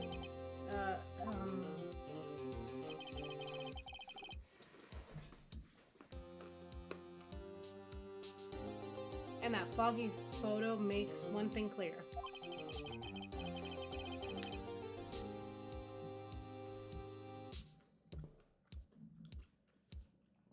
The only one who could have shot the man was the person in the photo. True. Was that you in the boat? Yes, it was me. What? But you must believe me, I didn't shoot him. Then who did? I don't know. You don't know? Aren't you right there? I heard a gunshot from very close by. And the other man fell from the boat. I can't say why, but I thought at the time that he had shot himself. You mean it was suicide? That's the only explanation I can come up with. Huh. I'm not gonna convince anyone of that. Say, Maya. What? Any progress with Mia? Oh. Sorry, it's no good. I know. I'm no good for anything, am I, Nick? If I can't call my sister, I might as well not be here, right? Of course not, I need you here. I can see you're always trying to help out. Even if you don't actually help, it's the thought that counts, right? It's okay, Nick. You don't have to make me feel better. I don't know anything about trials or defense.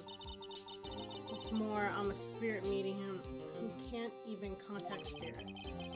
Well, anyone has their off days. I mean, it's just been getting lucky lately. But you never know when my luck is going to run out. Really? Oh, right. Don't jinx this case any more than it already has. It's bad for my heart. Oh? Oh. Sorry, whoops. Coroner's back in session. Mr. Von Karma, call your witness. Yes. Miss Lottahart, take the stand.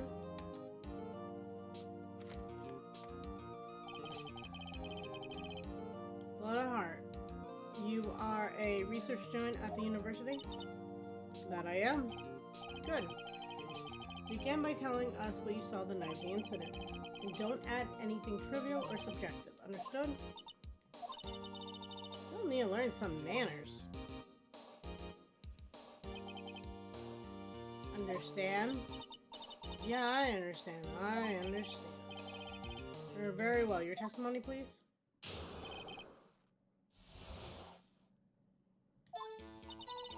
It was Christmas Eve, just after midnight, I reckon.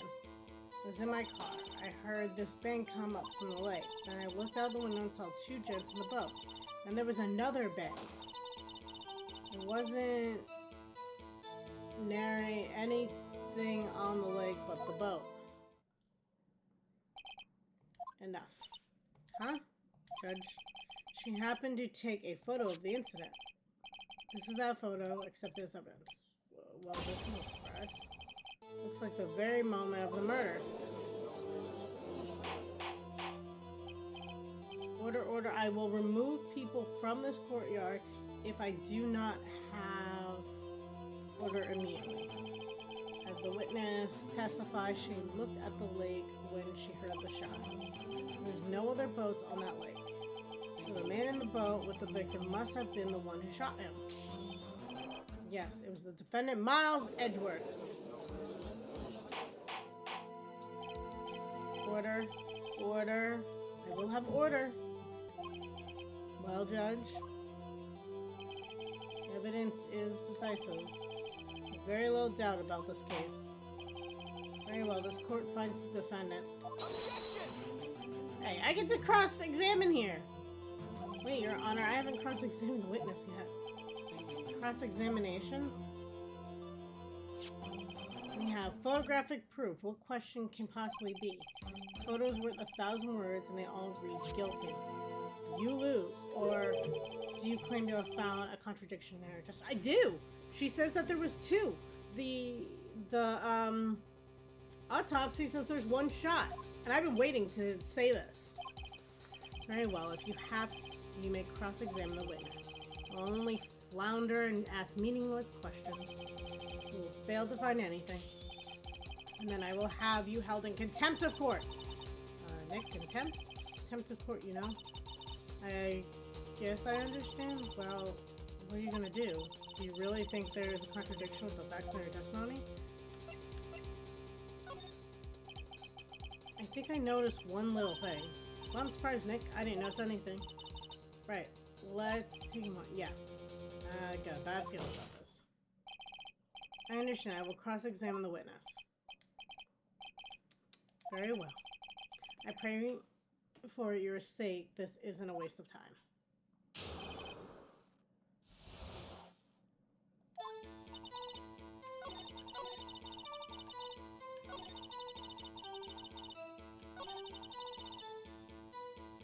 Also, she can't make out that it's two gentlemen in the boat. It was that foggy and the picture couldn't even tell it. But,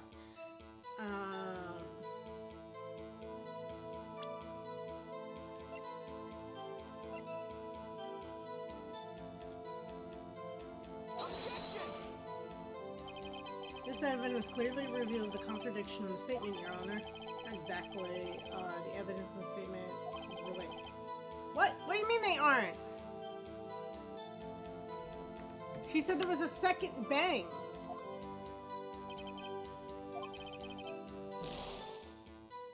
How did that not count?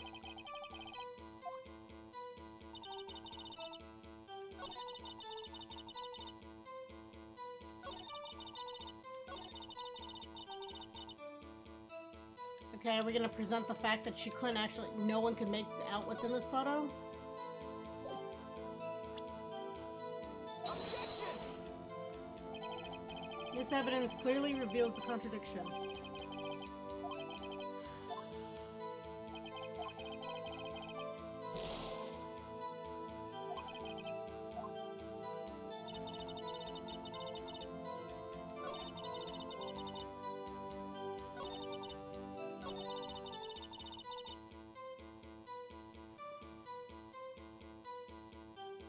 Christmas Eve. Wouldn't that make it Christmas Day?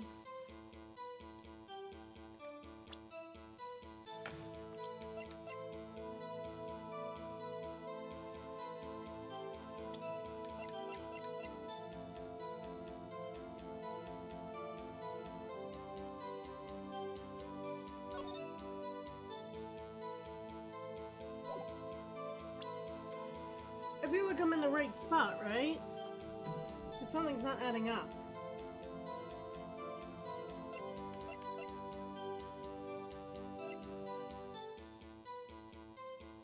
Oh. It was fired 3 times.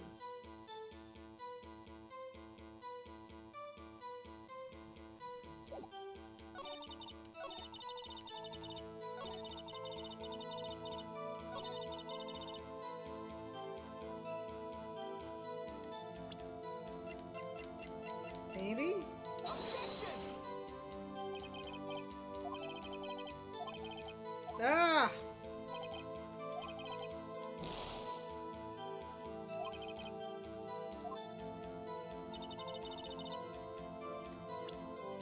What are we missing?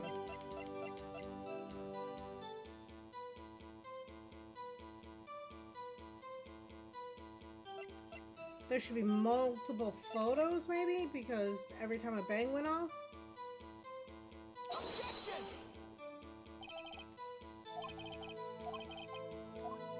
Oh my god. Okay, let's think this through. Because all of these things, to me, make sense.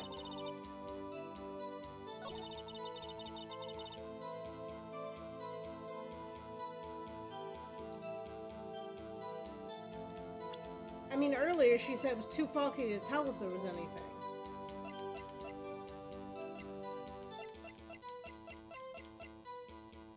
Objection! Your Honor, what do you think about the witness statement? I'm not sure I follow. Okay, that's what they want me to go with.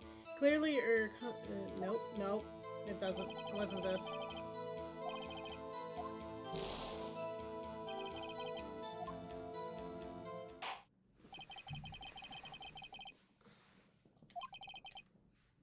Maybe I need to press her for something?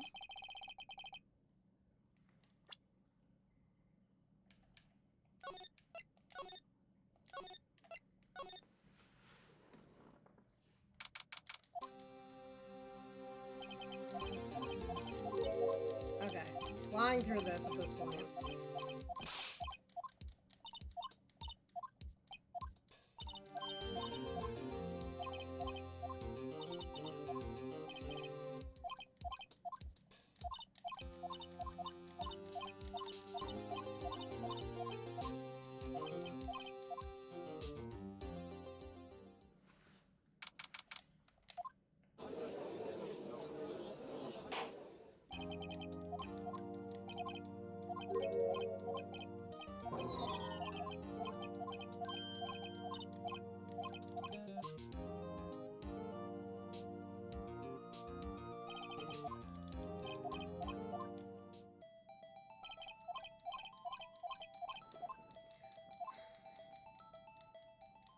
I think I needed to press her, and that she was going to say something that way. But all of those things are rational chains of thought to what she said.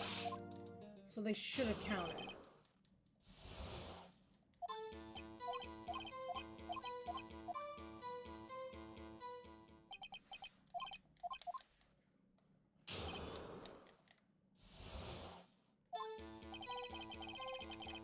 Hold it!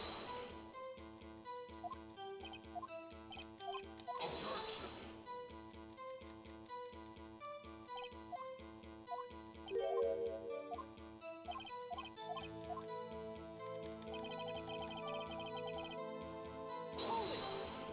if this information is going to be relevant again, so...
Okay, there it is.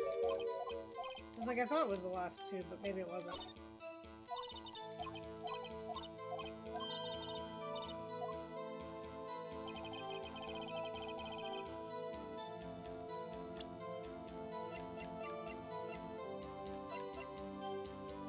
Wait, how did I not get the gun?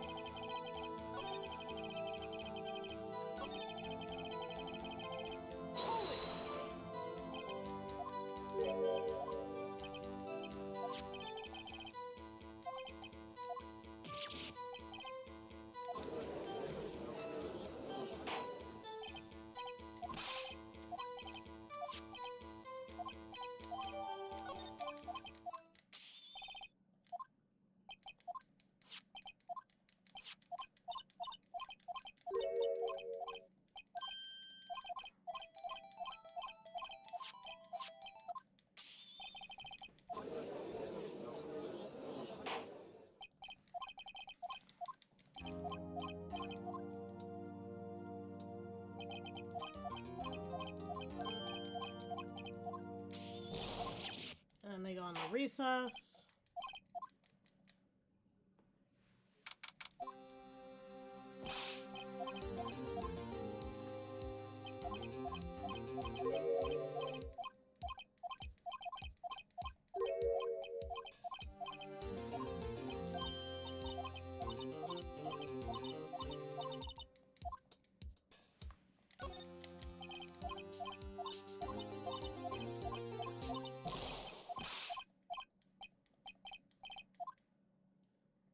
Okay.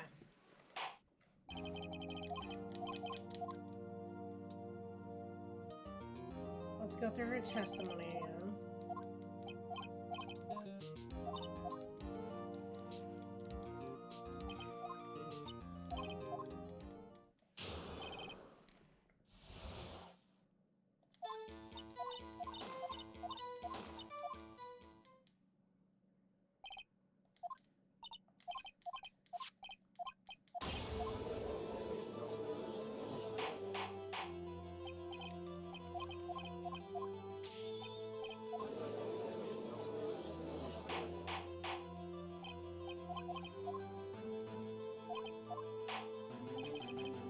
Objection!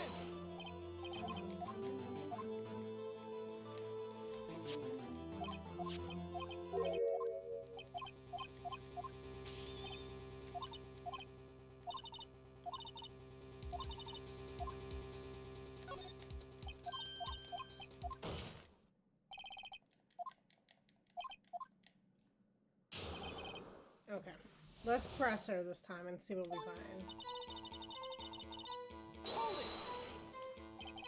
Just after midnight, you say?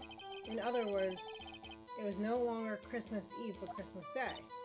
Huh? Yes, well, yeah. I know you want to find contradictions, but really? Huh. I hope your next contradiction is a little bit more relevant to the trial. Witness, continue your testimony.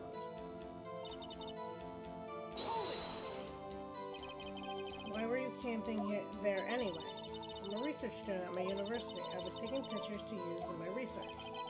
What research? This all sounds suspicious.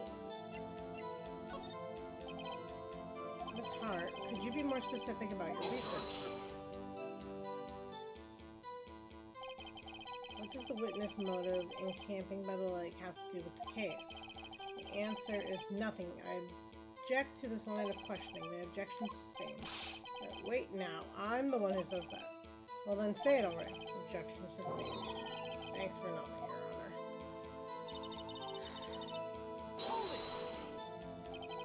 So you weren't looking at the lake at the time? Nope. I looked after I heard that noise. She said that already. I asked you to find contradictions, not leisurely chat with the witness.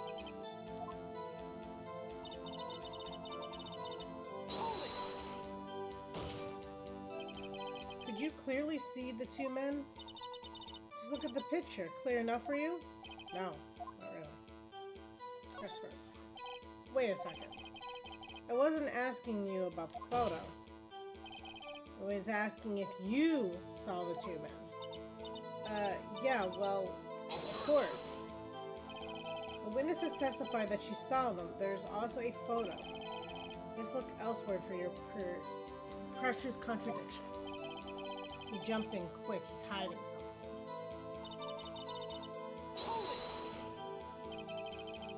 Were you watching the very moment the shot rang out? Well, yeah, sure. You're asking meaningless questions. Meaningless. Contradictions, Mr. Wright, not meaningless babble. One Karma, I think I hate you. He's trying to keep me from talking to the witness. To what end?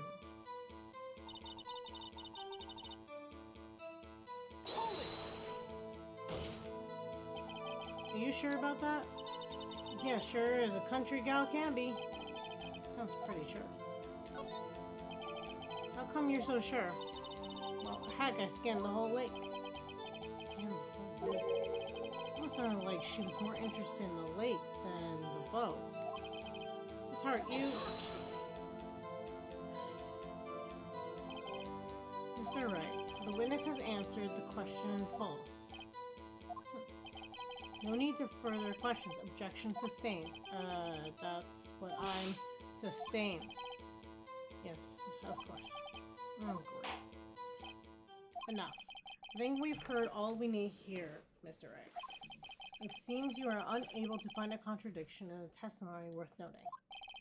But, Your Honor, so I was supposed to script lose that by pressing her the whole time? But there are so many things that she said that literally can't, like, she can't know what's on the whole lake. She can't see it all. It's covered in fog.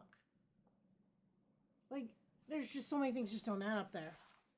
There was 3 shots, but she only heard 2? You keep your promise. Mr. Wright, I'm afraid that I will have to penalize any further outbursts by holding you in contempt of court. And if that happens, you'll have to leave the courtroom immediately. Understood? Uh-huh. Nick, last testimony is fishy. Nick, real fishy. I know what you mean, but if I can't say anything, what can I do? I believe we've covered the evidence sufficiently to make a decision and pass your judgment. Very well. Mr. Miles Edgeworth, please take the stand. Who was that? It was me. Maya? Something wrong? Do you need to use the facilities? No, I do not. Lotta Hart, your testimony stinks. It's unclear whether you were actually looking at the lake. It's highly doubtful that you actually saw Mr. Edgeworth. Tell us the truth. This is a matter of life or death. Lotta, did you really clearly see Mr. Edgeworth that night? See, like, even from the photo, you couldn't see who it was, and that was zoomed in. Did you see him fire that pistol? You will stand down. The court does not acknowledge the defense's outburst. Answer me, Lotta. What's the big idea? Treating me like some kind of crystal. I saw him. I swear. I saw Edgeworth. Enough, Judge. Declare the defense in contempt of court. Yes, of course. I'm sorry, but you were warned. Guard, escort Mr. Wright out of the courtroom. He's in contempt of court and must leave. No. Wait. I was the one who made the outburst, Your Honor. Nick is innocent. Ha. What's the difference? All that remains is for the guilty verdict to be declared. So the whole time I was supposed to just press her. It sucks. Isn't that right, Mr. Phoenix Wright?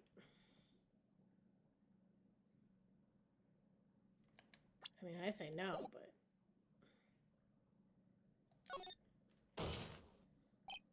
Wrong. What? Did you hear what Miss Hart just said? She said she clearly saw Mr. Edgeworth. That was not in the testimony. That changes her testimony, and I have a right to cross-examine her again. Order, order, order, order, order. You're in contempt of court. It's too late for wild claims. Judge, abstain my objection. I'd be like, fuck you, I'm the judge. I'm sorry, Mr. Von Karma, but I cannot. What? Miss Lotta Hart has made a new testimony. The defense does have a right to cross-examine her. But he's in contempt of court. No, I am. If you're going to arrest someone, arrest me. Very well. Maya Fey, you will leave the courtroom immediately. Nick, I did what I could. You have to do the rest. Good luck. Maya. Good thing we didn't send her home. I care not for this melodrama. Listen very well, Mr. Wright.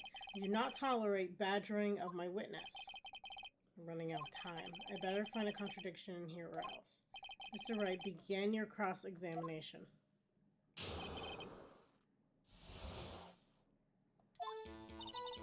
Saw as clear as day the man in the boat was Mr. Edgeworth.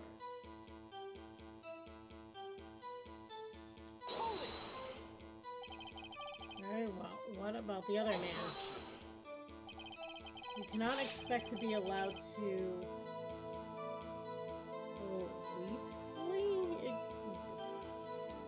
briefly ignore your promise, Mr. Wright. I believe you claimed there was a contradiction in the witness's testimony. Well, find it if you can. Mr. Wright, I have to assign you a penalty.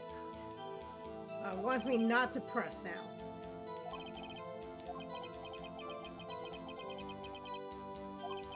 But I can't squander Maya's efforts either. Just the one. Oh my god. Okay, I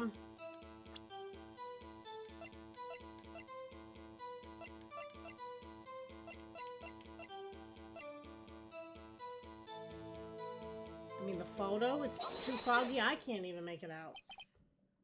Got you. Got you, Miss Hart. Finally. What? You got what? Look at this photograph. The photo I took. Okay. Might I add that even though I pressed her the entire thing, I had already pointed out it's too foggy for this photo. And I got penalized for it, and it did not count. When you're 2 steps ahead of the game, it's a problem. The very same. There's something I want you to see in this photo. It's quite clearly visible. The fog, Miss Hart. So, the picture was taken with professional high-quality film, correct? Yet even it could not capture the faces of the men on the boat. You claim you saw Mr. Edgeworth. How? What? Mr. Wright has a point. That's why I told her not to say that in her testimony, please. Yet now she has said it, Mr. Von Karma. How could you possibly see Mr. Edgeworth? Explain yourself. Miss Hart, what? Could you see the defendant that night? Of course. I said I could, and I meant I could. Then please testify as to the circumstances of your sighting. I did it. I finally found a hole in Von Karma's carefully vague testimony.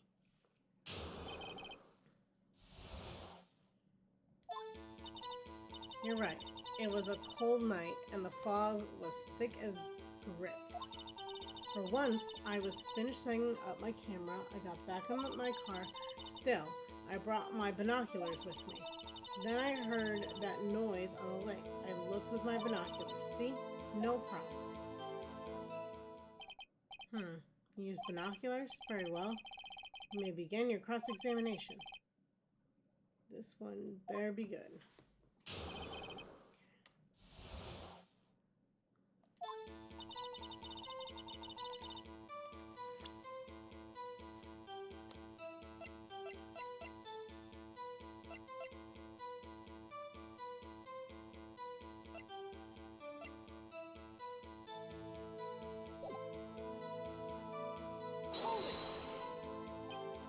So, how could you see Edgeworth? Now just hold your horses for a second. You hasty Yankee types never get their girl. I'm fine. Defense attorneys have trouble with that, it is. Nobody loves me.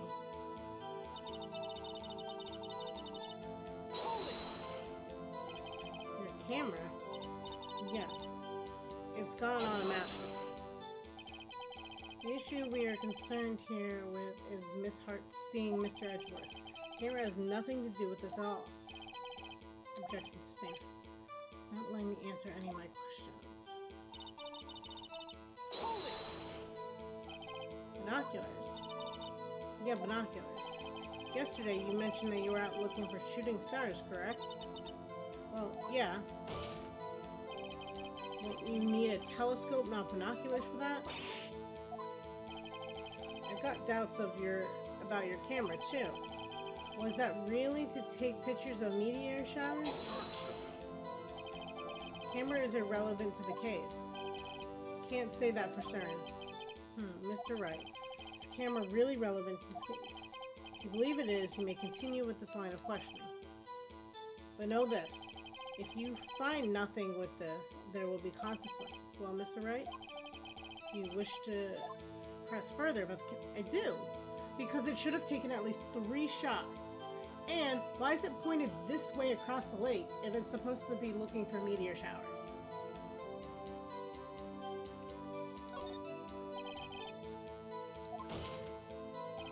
The camera is of utmost importance, Your Honor. It is perhaps the key to this entire case. Therefore, I will continue my line of questioning. Oh, maybe I went a little overboard there. Very well. You will testify in court about the camera? Yeah, I hear you.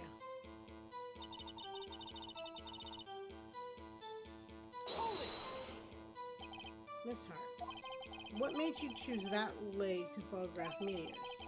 You know the fog gets thick on the lake. It's not very suited to stargazing. Yeah, well, you see, I guess I wasn't thinking too straight. Huh? Mr. Wright, I will not have you badgering my witness because of her challenged intellect. Now, wait a minute. Continue your testimony. You were saying how it was that you saw Edgeworth? No, unnecessary comments, please.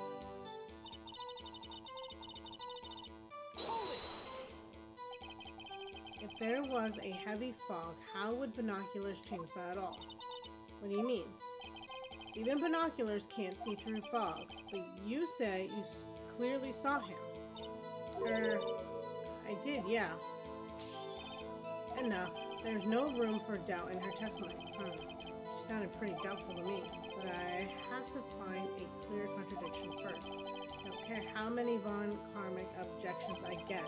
I'm going to find a hole in this testimony if it's the last thing I do.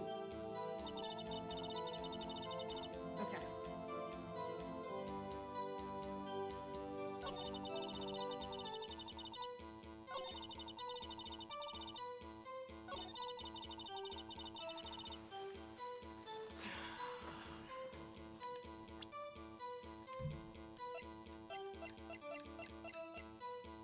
Okay, so this ties back to what I originally thought and tried to point out earlier. The pistol fired 3 times. Okay. This camera is set when a loud noise is detected, wouldn't it go off at least 3 times? Then again, we shot a party popper and it went off like 1,000 times.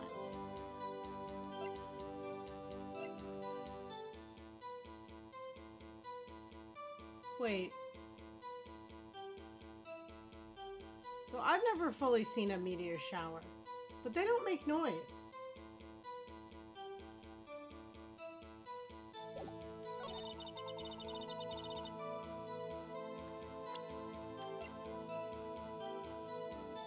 I don't think so.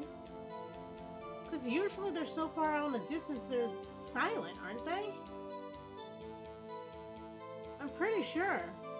I mean, unless one got through, but it has to get through our atmosphere to make any type of sound, and usually meteor showers are on the outside passing over. So we see them like shooting stars. I want to say they're super quiet.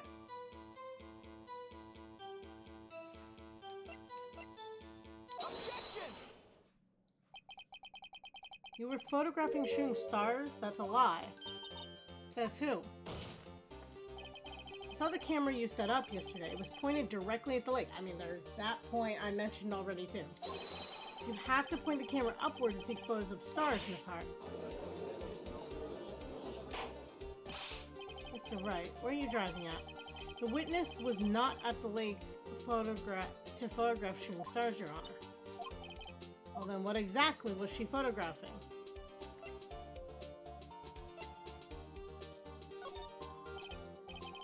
Take a look at this. What was Miss Hart trying to photograph at the lake? I think she was trying to find Gordy, to be honest.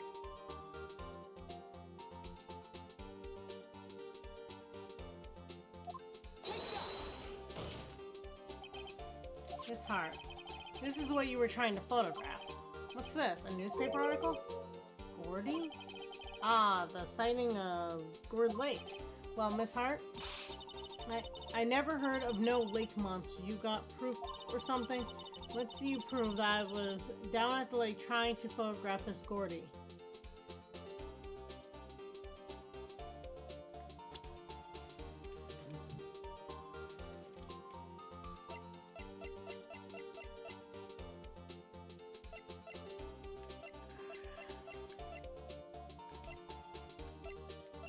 The only thing I could point to probably is the fact that this is set up for sound.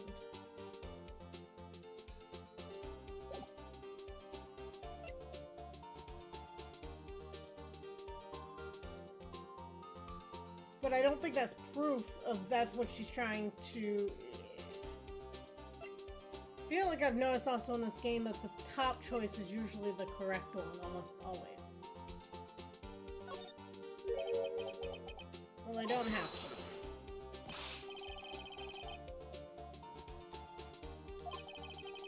Enough of these baseless claims without an air of evidence to support them.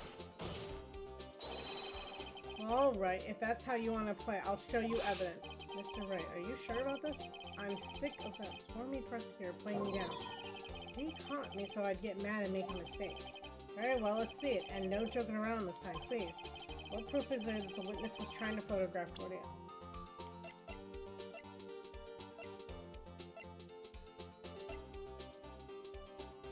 That's all I got, so I'm assuming? But I don't think that's concrete proof. The proof, Miss Hart, is your own camera. Your camera was set to take photos of loud noises, correct? Thus the photograph here taken when the gun fired on the lake. And here's the article about Gordy. I feel like this is more speculation than proof, but okay. According to this article, Gordy made a loud noise when they emerged.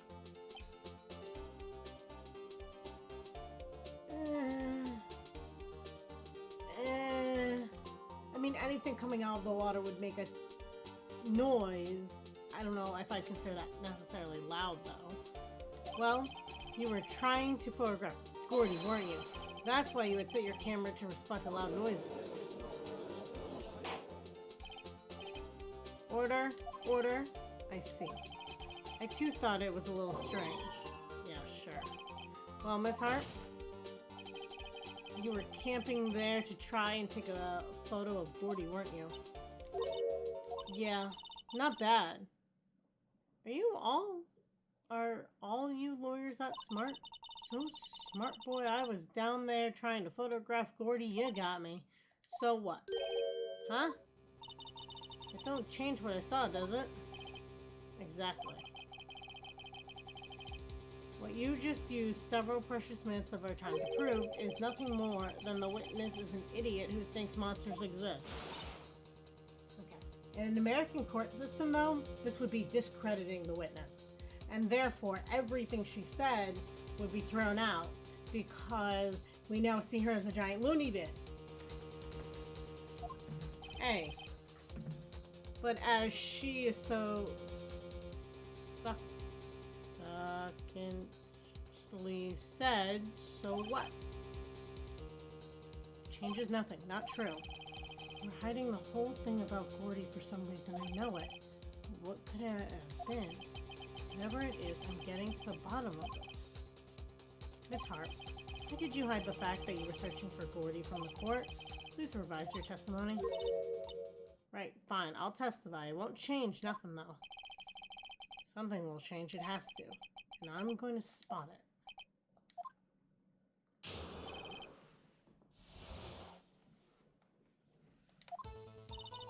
Actually, I'm not a research student at a university. I'm an investigative photographer. Imagine what a scoop it'd be if I got a picture of that monster. That's why I was camping out by the lake. But that's all I was hiding. When I heard the bang, I looked right straight out at the lake. There wasn't much else to look at, so I watched the boat the whole time. And I saw a flash near one of the man's hands, and I heard another gunshot. Looking right at the boat the whole time. Cross my heart and hope to fry. Again, now we only hear 2 shots again, but there's 3. It was fired 3 times. Objection. The witness's testimony is unchanged from before. No, it is vastly changed. Whether she's a research student or a photographer has no bearing on this case. No need to waste more of our time with another pointless cross-examination. Claim the defense's right to cross-examine the witness, Your Honor. Holcomb is up to something. I know it. He doesn't want me to cross-examine her because why? Was there a contradiction? Very well, you may begin the cross-examination. You seem sure of yourself. You must have something in your mind. Yeah, that would be the first. Very funny. You understand that this is your last chance at cross-examination, Mr. Wright. There's no problem with the testimony this time. We will let the witness leave. I will announce my verdict at that time, Mr. Wright. Understood? Yes, Your Honor.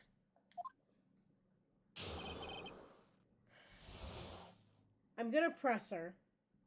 Because since we've learned that sometimes you have to press your whole way through, even though you understand that there's several things here. And I'm still going with the fact the gun went off 3 times. The man died from a single shot. So what happened with the other 2? Because it didn't sound like a struggle. But we'll find out. What manner of person are you? Not sure I'm high-flown enough to be called a manner of anything. An investigative photographer? Yep. You get your photo and you sell it to the press. It's that kind of business.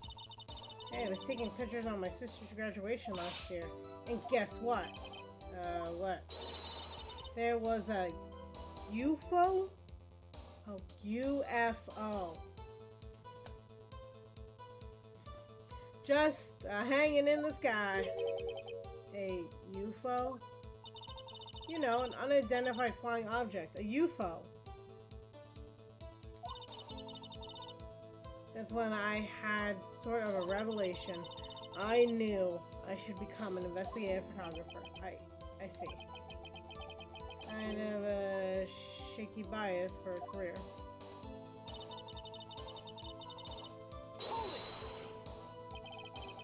Gordy really all that newsworthy? Heck yeah. They even had him up on the TV.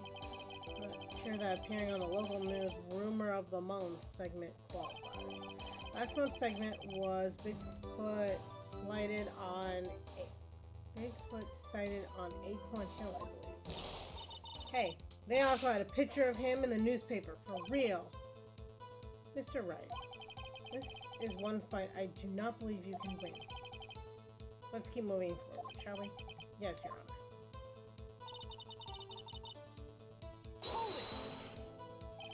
That's why you put the automatic sensor on your camera. Yep, borrowed it from a university professor. It analyzes every sound it picks up, and when it gets a bang, it snaps a shot. Yep. So how many pictures has it taken so far? Getting to the point that I pointed out here, the only time the camera triggered was that night. I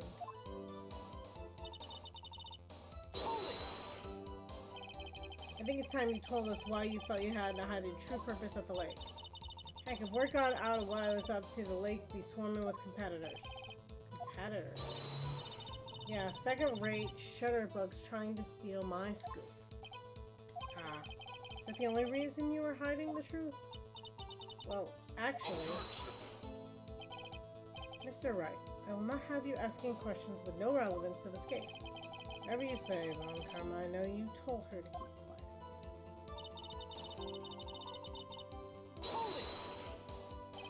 Exactly what sort of sound was it? Well, I never heard one before, so I can't say for sure, but it sounded like a gunshot. It was a lot sharper a sound than I would have expected.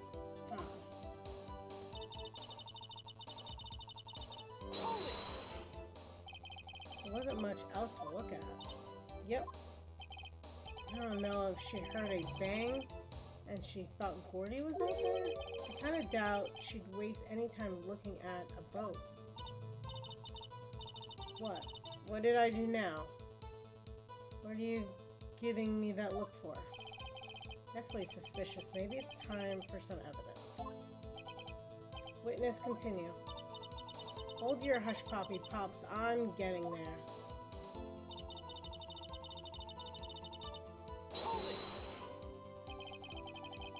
Was there nothing on the lake but the boat at that time? Huh? Wait, so you're thinking maybe he was shot from some other place? I don't think so. Nope. The lake was smooth as glass and nobody was on the shore neither. I have to find some sort of contradiction in this testimony. I won't be able to beat Lone Karma any other way. There has to be something. Okay.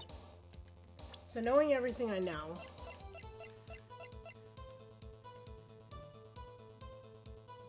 there's the fact that this was fired 3 times. And that this took 1 picture.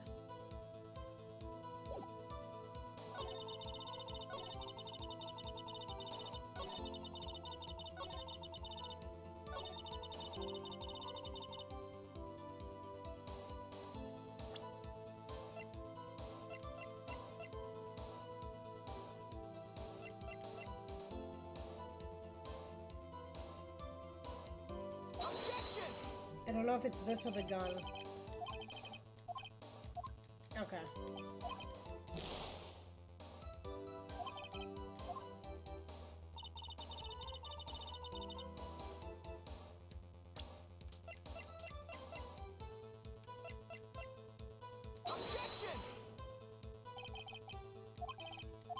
Ah!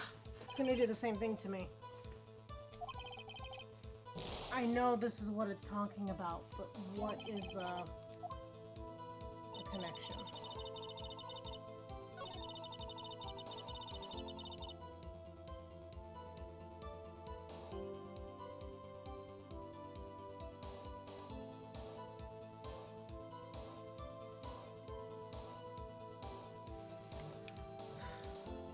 Think this through.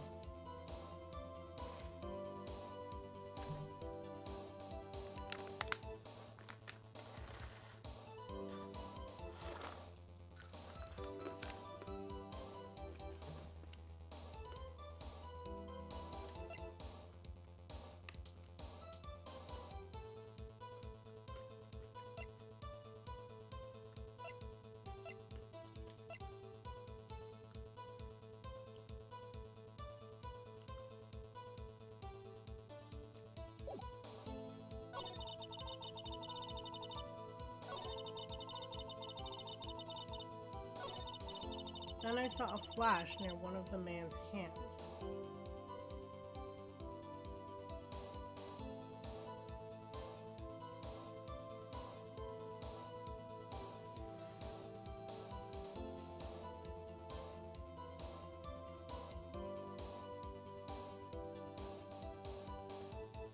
Okay. What do you guys think? Do you think it's the camera? Do you think it's the...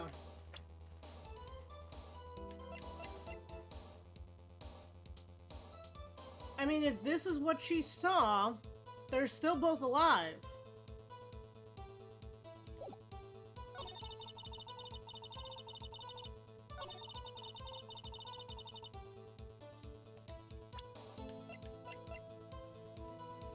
That's what I'm thinking, but I only have 2 shots, so if I mess this up...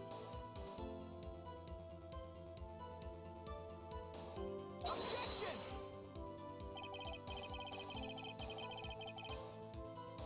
This is what I mean. He says that they're not related, but they are related. I'm gonna have to replay the chapter over again. Like the 3rd time, this is gonna kill me.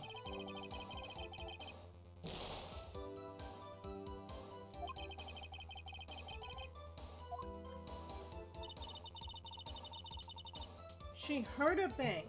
She looked out and saw them. And they were still both alive.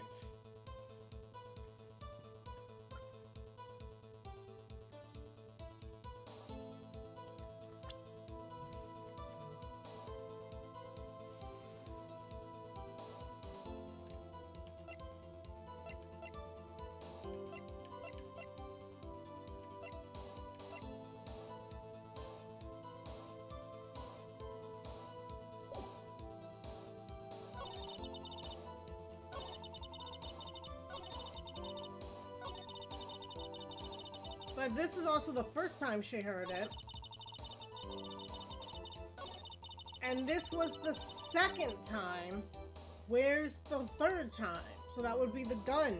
But if I get this wrong and have to replay this chapter again, I'm going to die. Especially because the one literally was exactly the point I was proving.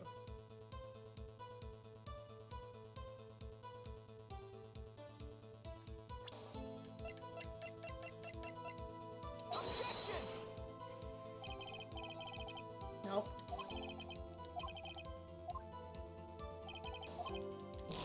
I'm gonna have to redo it. Hold on, see, I gotta replay the whole chapter.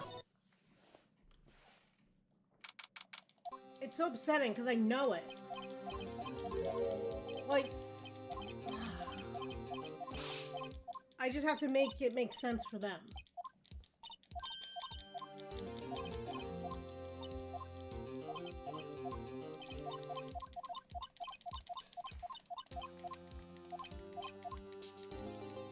The sad part is we're not getting anywhere. Back.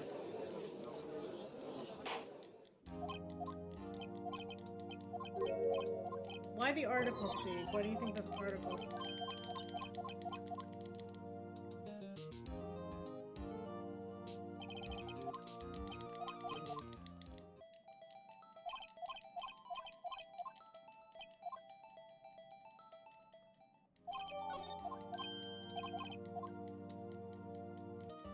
The article had a bang too.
take a...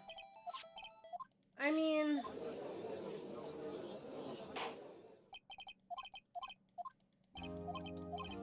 yes, but...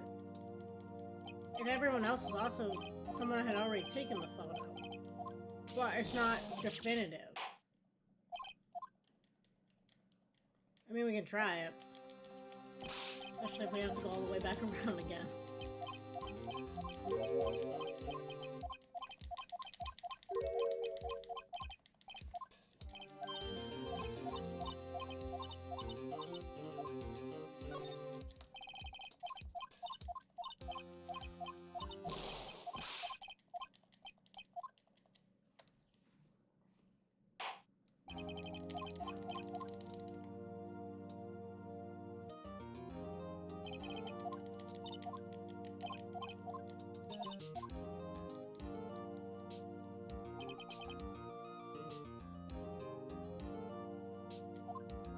I guess that makes sense.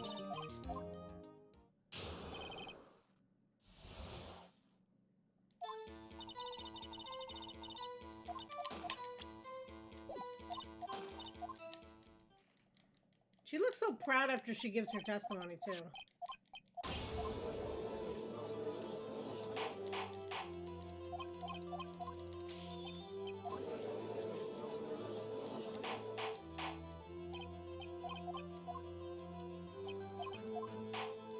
Objection!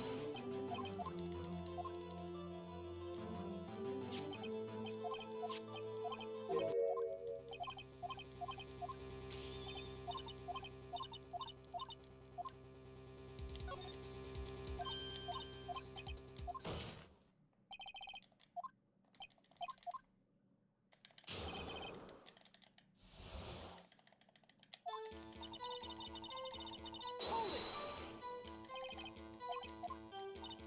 Objection! Hold it!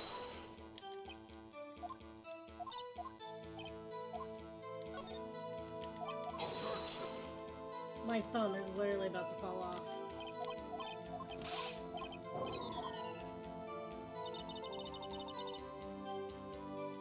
No. Hold it! Objection!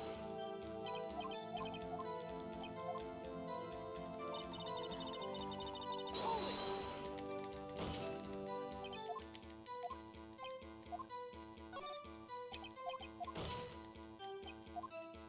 So how's everyone doing? How's life?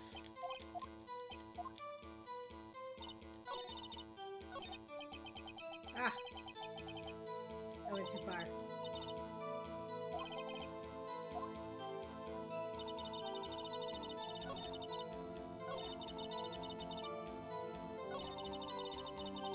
Hold it! You know. Pressing witnesses. Trying to figure out what they need to hear. You know, solve this case. Hold it! Objection!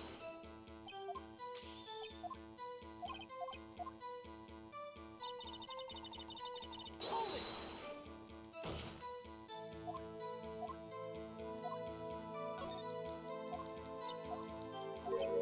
Objection!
Okay, so I'm gonna press her for everything again.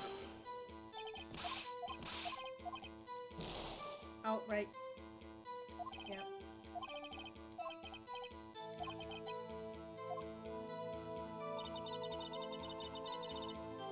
I forgot, this is the one where I don't press her for anything. This is the one where I just present how foggy it is. Objection!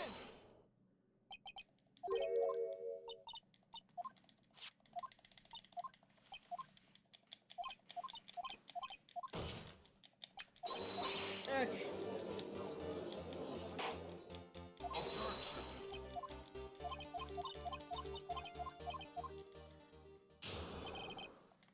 Okay.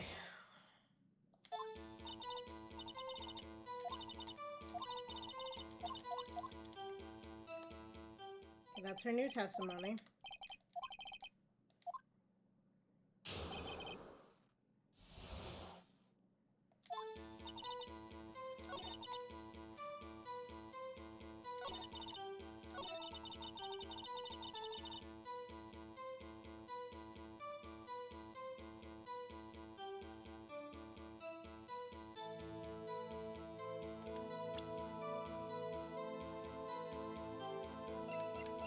And then this part, what do we end up doing?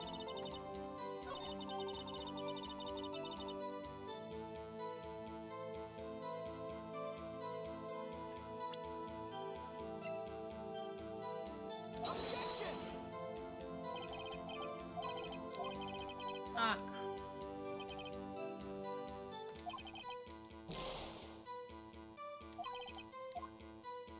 If I go all the way around just to waste it on not paying attention, I will be mad at myself.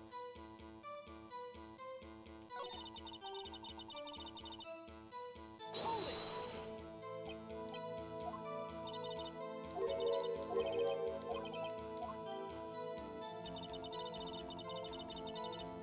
Hold it!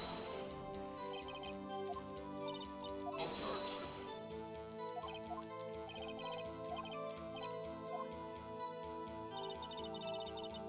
Hold it!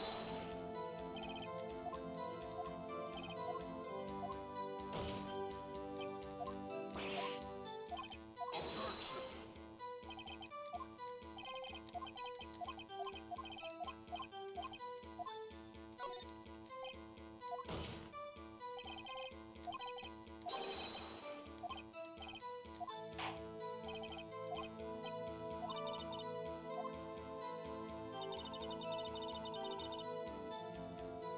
And then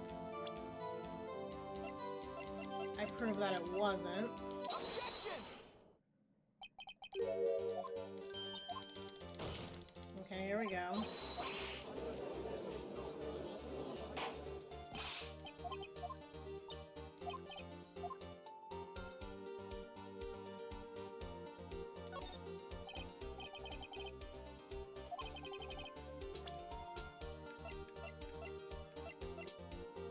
Take that!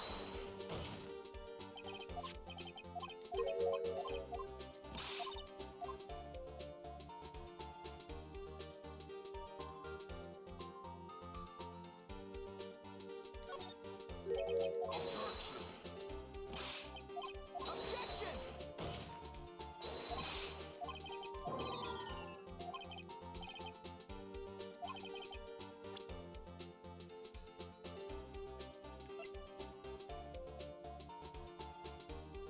Take that! I think I did the camera again. Yep.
Okay.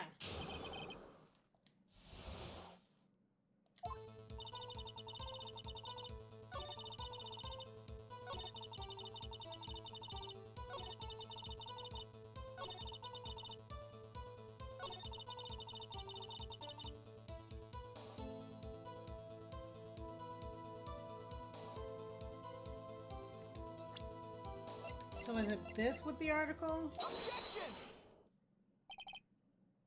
Miss Hart, were you really looking at that boat? Okay, yes, it was. Okay. What's it with you? What's with you? Of course I was looking at it. It was the only thing out there. Any normal person be looking at it. I agree, any normal person would. You are far from normal. Oh boy. What? Y'all want to step over here and say that? You were camping at the lake to take a picture of Gordy. Think about it. What would you do if you heard a loud noise? You'd be scanning the lake for any sign of Gordy. That's what. You wouldn't give the boat a second thought. Good one. Order, continue, Mr. Wright. You testified that you were watching the boat through the binoculars. However, you wouldn't need binoculars to watch that boat. You need them for the search for Gordy. And that's what you were doing. Well, well, now you all mention it, I did sort of take my binoculars and kind of scan. I mean, Gordy might be out there. Miss Hart, are you saying that you were not watching the boat then? Sorry, y'all. I wasn't fibbing, really. I thought, you know, I could be a witness to a murder and all. I kind of got excited. I was sure I was watching that boat till now. This is totally uncalled for. But hey, you got the photograph, you got proof. Still, we can't see who is shooting who in this. Right. That's why I took this photo and... Witness, that's enough. You've had a long day, shut your pie hole. Shut my what? What was she gonna say? She took the photo and what? Wait a second. She even had a photograph to prove it. Can't really tell who from the photo. Can't tell from the photo who was shooting. That's why she said she's going to enlarge the photo. She said it'll drop the quality to might, but should let us see who's who. She enlarged that photo. Why won't Von Karma let her show it? I've got a hunch. I bet the enlarged photo shows something bad for Von Karma. This is my chance. If I'm wrong, though, it'll mean prison for Edgeworth, or worse. What should I do? I mean, it's all we got. Miss Hart, looking at this photo, you enlarged this photograph, did you not? Yeah, I did. Why has the enlargement not been presented to the court? Because it does not exist. What are you talking about? You're the ones who told me not to show it in court in the first place. You old fool. That would not be good. What's the meaning of this, Mr. Von Karma? Miss Hart. Show the photo to the court. Show us the enlargement. The prosecution objects to the submission of this evidence. Objection denied. The witness will show the enlargement to the court. Here it is.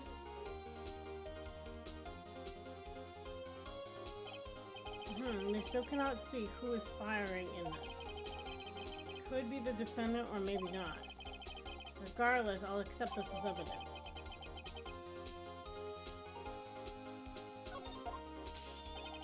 Happy now, Mr. Wright? There has to be something. You've asked for the enlargement, you got the enlargement. And little good is done to any of us. That's why I requested she not show it. I suppose this means that the cross-examination is over, obviously. I'd like to close the cross-examination of Lotta Hart. And none too soon. That was a flagrant waste of my time. Mr. Von Karma, do you have anything to add? I stated everything I need to when this trial began.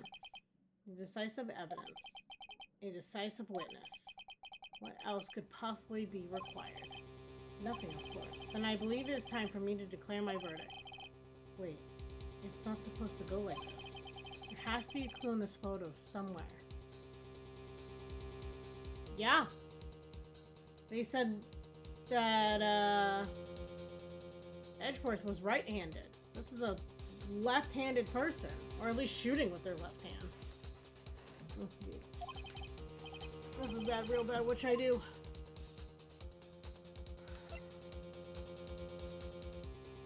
Yeah, no worries. Welcome back. You didn't miss much because I had to figure out what they wanted me to show, even though I understood where the game was going. So that was fun. And replay the chapter twice. Let's see.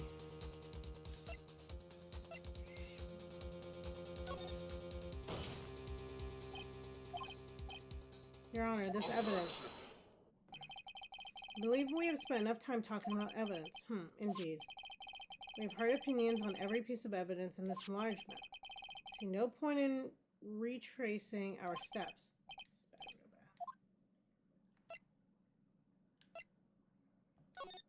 I don't know why I would object to it. It doesn't make any sense. Your Honor, there's something decidedly strange with this enlargement. Oh! Okay. I guess we can go that way. What might that be? Mr. Wright, we'll show the court what you mean. What about this photo is strange? Here goes nothing. Show the judge what's strange about this photo.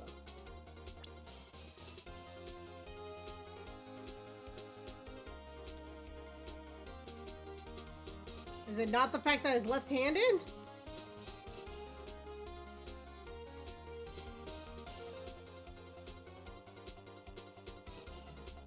I don't know where it'd be then. Oh, I have to hit Y, not X. Here, Your Honor. The shooter? I'm not sure I understand what the shooter is strange. You be more specific. Specific, right.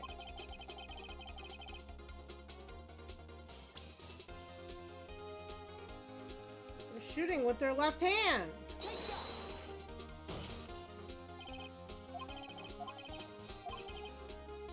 Okay, there we go. Look at the hand holding the pistol, Your Honor. The hand? The hand directly contradicts another piece of evidence. This man's left hand does what? Let me show you. Show you the evidence that left hand contradicts.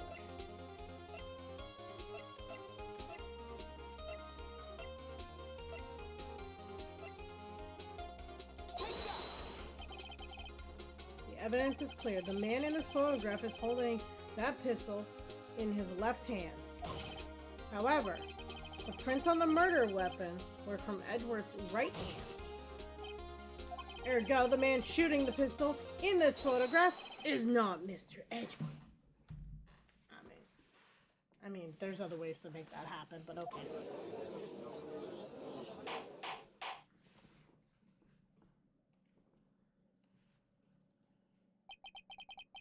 Now that everyone in the courtroom has quieted down, I would like to reconvene this court of law. Mr. Wright. Yes, Your Honor. You have given us definitive proof today. We now know that it was not Mr. Edgeworth who fired the pistol that night. However, this leaves us with a rather large problem. If Mr. Edgeworth did not do it, who shot our victim? Precisely. As we've seen, there are no other people in the lake that night. Who but the defendant could have shot the victim? No, Larry. I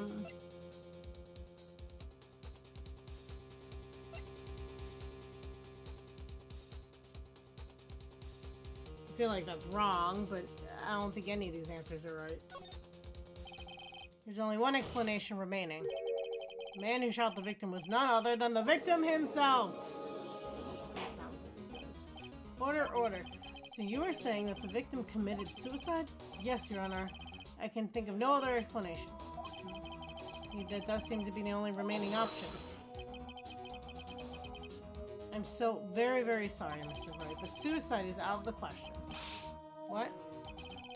The examination of the victim's wound reveals the distance at which he was shot. The distance? The victim was clearly shot from further than a meter away. A meter? That's 3 feet.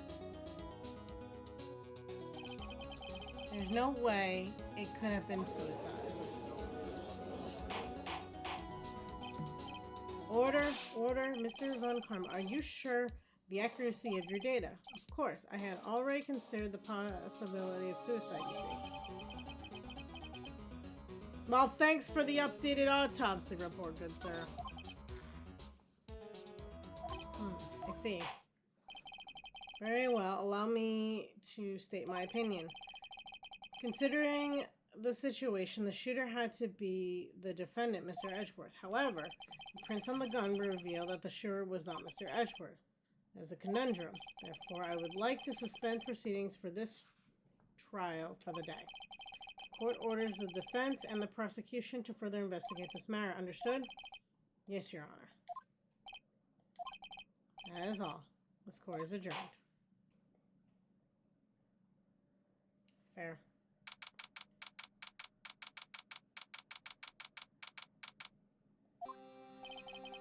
Phew, that was a close one. Hey, don't you have anything to say? No, I've yet to be declared innocent, right? Well, yeah, but what happened out there on the lake anyway? If he didn't commit suicide, then who? The shooter was about a meter away, too. What? Don't give me that look. He didn't kill him. I mean, they don't look like they were 3 feet away from each other in that boat either, so... He's just kidding around. Look, I'm gonna go check on Maya. Oh, right. What? Tell her something for me. What? Tell her to watch what she says in court. That's all. Tell you to just state how you really feel with the thanks, Edward? I relinquished a transcript of Lada's entire requisitioned a transcript of Lada's entire testimony. I thought it might give me some ammunition for the trial tomorrow. Of course, she didn't see the shooter, so the only part of testimony she heard a bang she heard.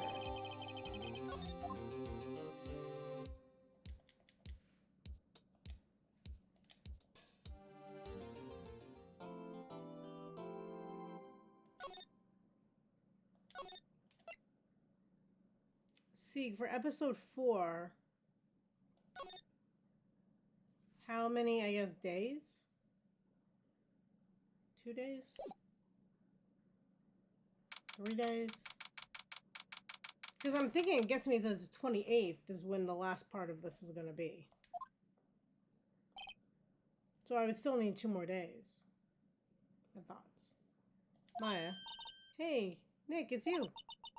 I'm glad Mr. Edgeworth made it through the day okay. It's a relief. Hey, why'd you do that anyway? I don't know. I just knew I had to do something. I know I'm not a lawyer. I'm not the lawyer my sister was. I'm sorry. Well, you did save the trial. Just behave from now on, okay? 4 days. Okay. Oh, okay.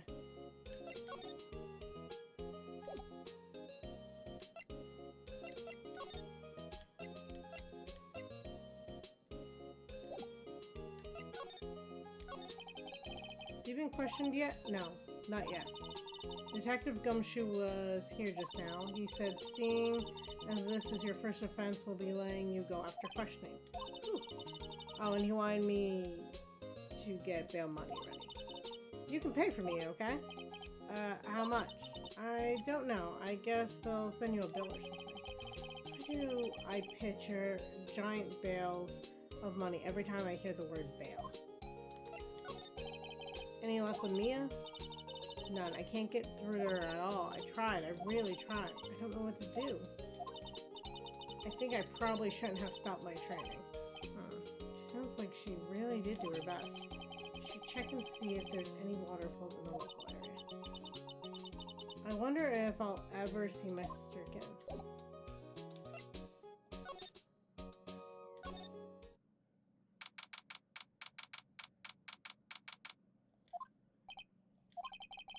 It's quiet here with nobody around. Right.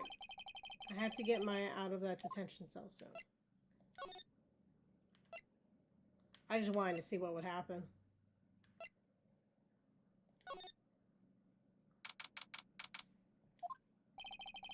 Detective Gumshoe's not here.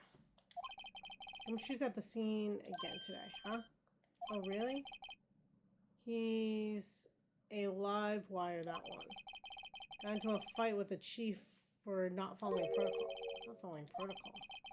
I bet he went and helped them build a case against Edgeworth.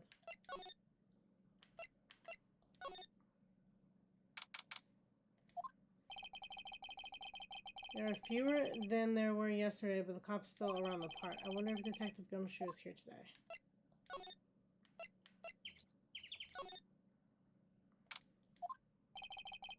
Haven't seen Larry around today at all.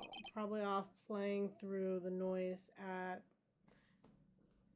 Paying through the nose on a date with the lovely Kyans. I forget what I said her name was before.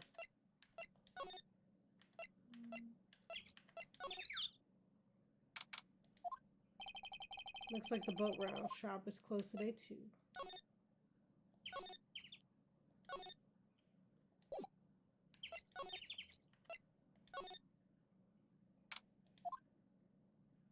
There he is. Hey, Detective Gumshoe. Hey, pal. The trial today, yes. What about the trial? I was going to say good show, but it wasn't really all that. Though you did save Mr. Edgeworth, I guess. Wasn't sure how to thank you, you know? Thanks. Let's see if we can get her out. I want to talk to you about my affair, huh? She's not on bail yet? That's strange. I told them to let her go as soon as they had their report ran up. Man, I don't know what I would have happened in court today if it weren't for her. Seeing her get dragged out by the bailiff, I'll be honest with you, pal, I shed a tear or two. Mr. Edgeworth was so moved I saw his lip trembling. Really? Cold as ice, Edgeworth? He was really grateful for what she did, you know. Alright, I wanted to ask you something about Edgeworth. What's up? Is he afraid of earthquakes? I've never heard of anything about that before. Mr. Edgeworth doesn't talk about himself too much, see? But there's one thing that's clear as day. Him hating crime the way he does, and him becoming a prosecutor, and him being scared of earthquakes. It all started with that incident. The DL6 incident? Yep, that's the one. 15 years ago, when he saw his father shot before his very eyes, he still feels the pain now. You can see it in his eyes. I called that one, though. Detective Gumshoe, any idea what the strategy Von Karma is planning for tomorrow? Sounds like he's bringing in another witness. Another witness? Oh, right. He said something about the trial today. There was 2 witnesses. I was wondering who the other witness was. Who was it? Sorry, pal. As much as I'd like to, I'm not at liberty to divulge that information. Right. I'm gonna head back to the station. I'll get the report on Maya and get her out of there as soon as I can.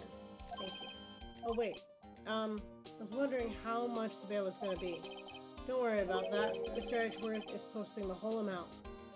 Aww. Is he gonna charge me later for it? I'm just confused. What, Edgeworth? Didn't I tell you? He's grateful to her for what she did. Alright, pal. Well, don't forget to go pick her up, okay? Maybe I can get Edgeworth to pay this month's rent, too. Yeah, I went bad on that one.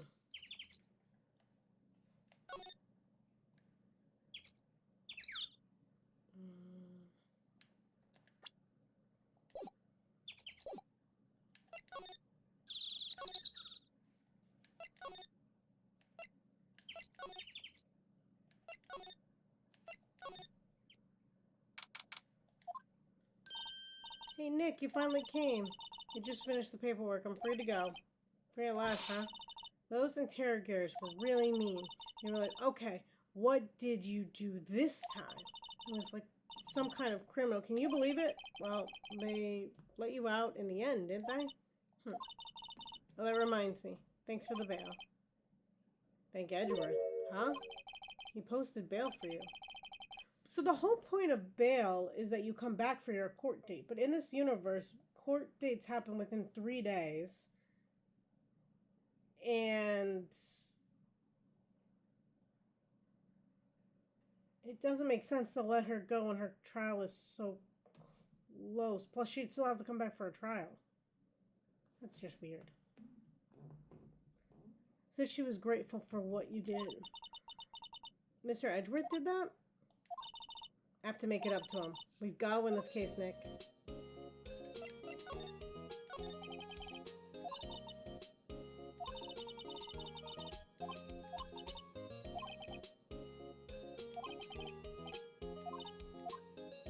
No. Okay, I guess we're going back to the park. Just curious. Apparently Mr. Grossberg's on vacation today.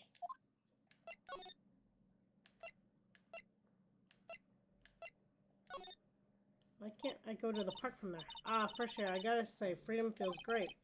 Behave yourself in the courtroom tomorrow, okay? Misbehaving's much more fun. It's not going to be much fun when Edgeworth refuses to pay your bail again. Right. I'll behave. Oh dear.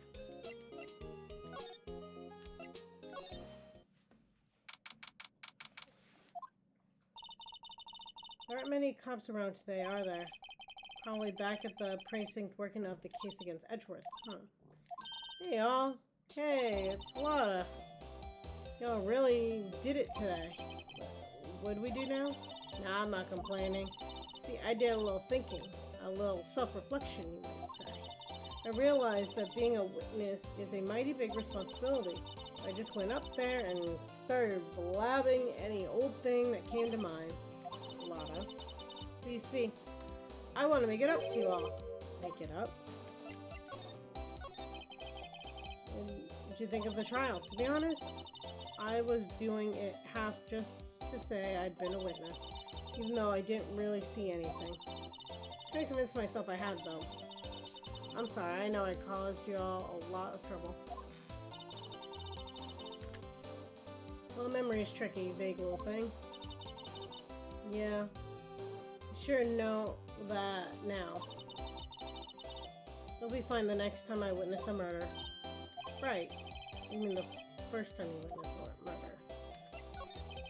What about Gordy? Right. Well, the way I figured the trial's only stoking the flames of Gordy fever.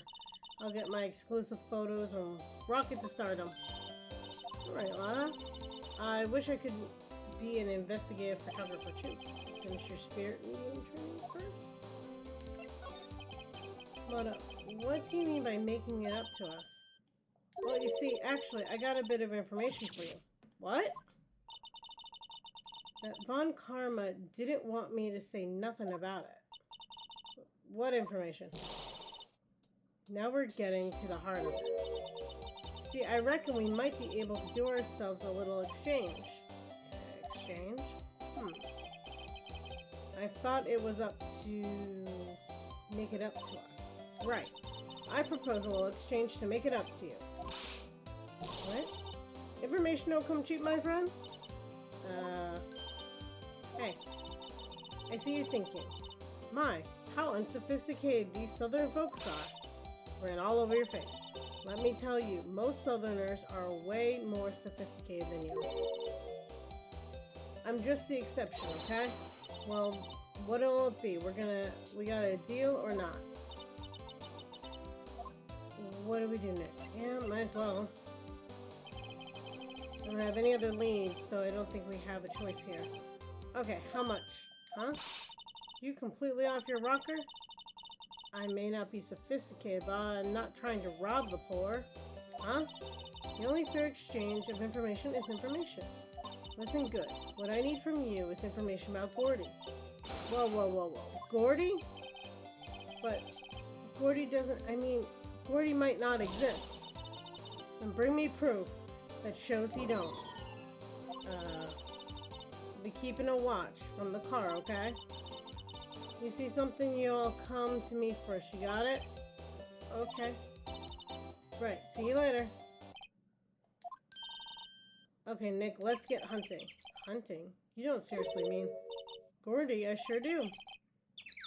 What about Edgeworth?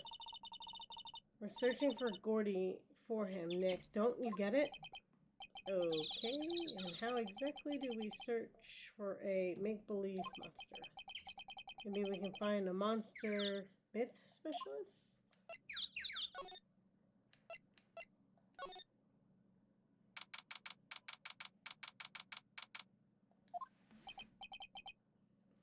What's that?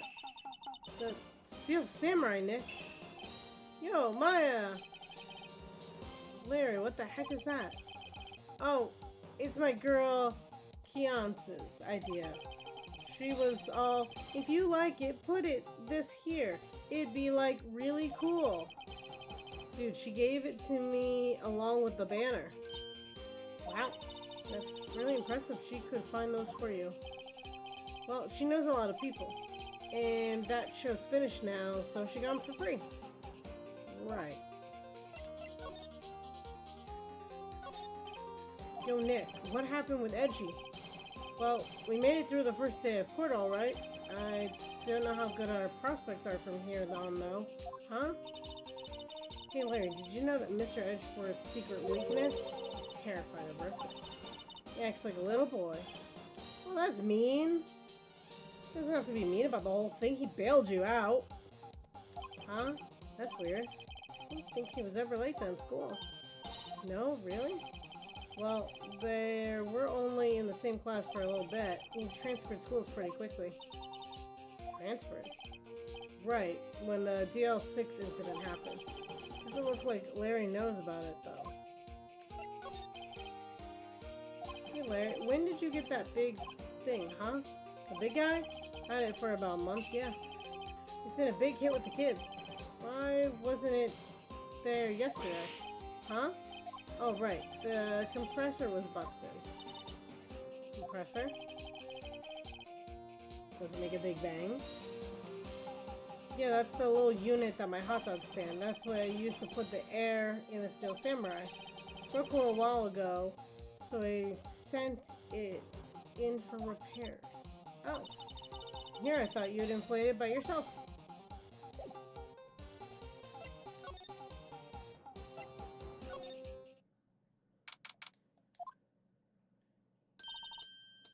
Hey, y'all. Well, you find anything about Gordy? No, nothing. Well, keep moving. It gets cold out here at nighttime. It's a little chilly. I think I have to sneeze. Whoa, whoa, whoa. No, you don't. No sneezing. Achoo!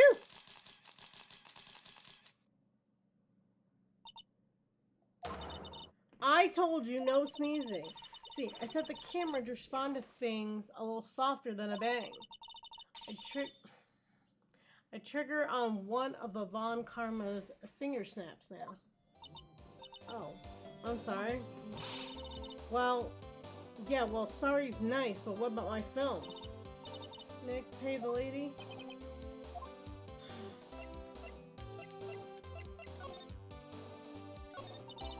I learned something in today's trial, that's for sure. Testifying is serious business. So I decided not to talk about the case anymore. Huh? Didn't you say you had information about the case? Tell us that at least. Like I said, I'll trade it for dirt on gold.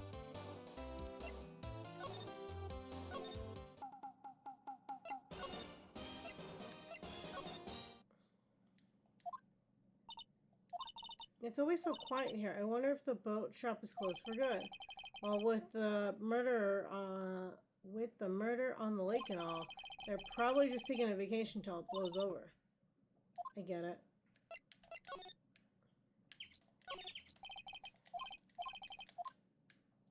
Just seeing if there's anything.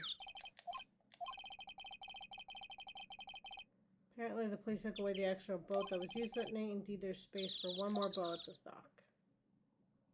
Okay, good to know.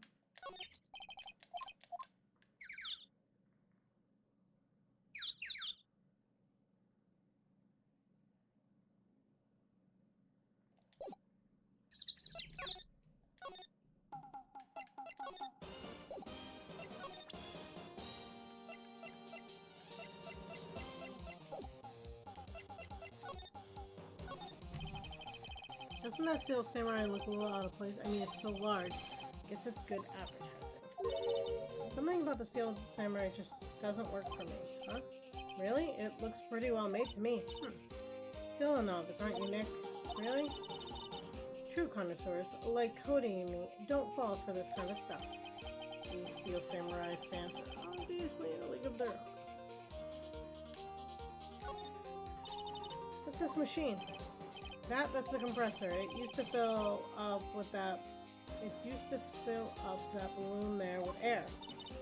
Huh, neat. It just got repaired yesterday. Man, what a drag that was.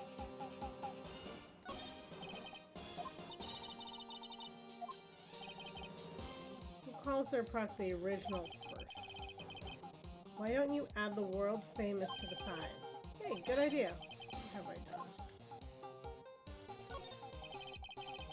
Those flags look sadly out of place here, flapping listlessly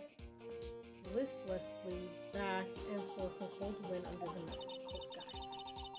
I don't know, I think it gives the place a kind of festival atmosphere. It reminds me of the War of the Eyeglasses. War of what? Huh? What? You mean you don't know about the War of the Eyeglasses? What the heck is it? Our local fair used to do it every summer, huh? I guess we were the only ones. Yes, again, what the heck is it?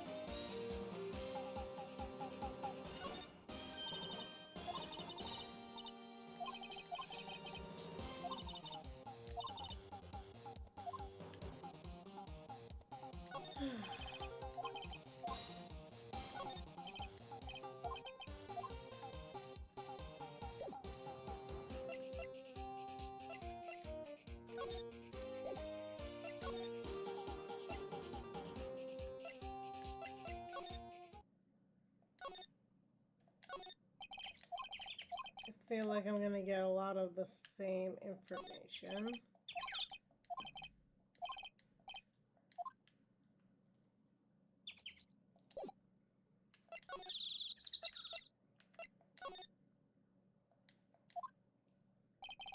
Hey there, pal. What's up? You look out of sorts. Wait, you didn't go and do something that's gonna hurt the Mr. Edgeworth's case again? You mean again? Whatever, have a seat, pal. I'm here for you if you need anything besides money, that is. How's the investigation proceeding? It's not really. We have another meeting coming up. We're supposed to talk about Mr. Edgeworth's motive. His motive? See, Mr. Edgeworth's father died in the DL6 incident, and the guy who got the lone suspect declared innocent was the victim in this case, Robert. They're saying that's why Mr. Edgeworth shot him. And Edgeworth never talks about his past. I bet they'll drag that out and hit him with the report tomorrow, too. Poor Mr. Edgeworth. Gotta admit, it doesn't look good, pal. Say, Detective Gumshoe, do you know Gordy? Monster down at the Gourd Lake? Not personally, no. Well, we're looking for it. Huh? Are you out of your minds? Eek. You got time to go hunting wild monster hunting? How about doing a little questioning for me then? Oh, Detective Gumshoe is scaring me, Nick. I told Detective Gumshoe about the deal with Lada. Nick, try telling him sooner next time. Sorry. I see, pal. Sorry about shouting at you. Okay. I, Detective Gumshoe, will aid in your search for Gordy, huh? I'll loan you one of our newest secret weapons for finding evidence. Really? You can take whichever one you like. Okay, give us the goods. Hold on now, everything in due time. First, let me show them to you. They're our best and brightest. Introducing secret number 1, Missile. Missile? He's a K9 police dog still in training. Poppy! Missile! Missile! Here, boy! I'm dying. I'm dying. Woof. Here he is! He's cute! Look, Nick, cute dog. cute dog. And this will help us how? Next secret weapon is number 2. A fishing pole. Here, this is my own personal pole. Detective Gumshoe, we're looking for a monster. Yeah? How am I supposed to catch a whole sea monster with a fishing pole? You never know till you try, pal. Okay, the next one is the last one. Please, I'm already overwhelmed by our tricks. Secret weapon number 3, a metal detector. Here. Detective Gumshoe, we're looking for something alive. Right. How are we supposed to find it with a metal detector? Hey, you never know. It might have been eating soda cans. Well, which will it be? Can't make up my mind, Nick. They all seem so perfect. I can't make up my mind either for a totally opposite reason. Oh well, I suppose I can't hurt to borrow one of them. I'm gonna go with missile. I mean, this might help me find bullets. This could make me make a fake photo, maybe. But I have a feeling missile's gonna, you know, be my best bet here. Can we borrow a missile? Sure thing, pal. You go to him. He's so cute! Oh boy. Very cute with shiny eyes.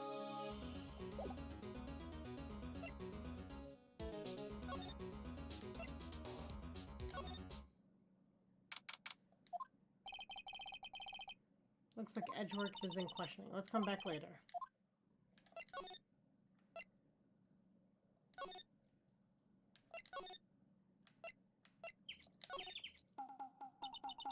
Hey, Nick. Missile's been acting strangely. Missile. Oh, right. That little creature from the detectives. Hey! I love little doggies. Good boy. Good boy. Arr. What's wrong with Missile? That's more like an alarm than anything else. Eek! Missile! Missile! Whoa, stop that thing. Cannibal! It's eating my samurai dogs!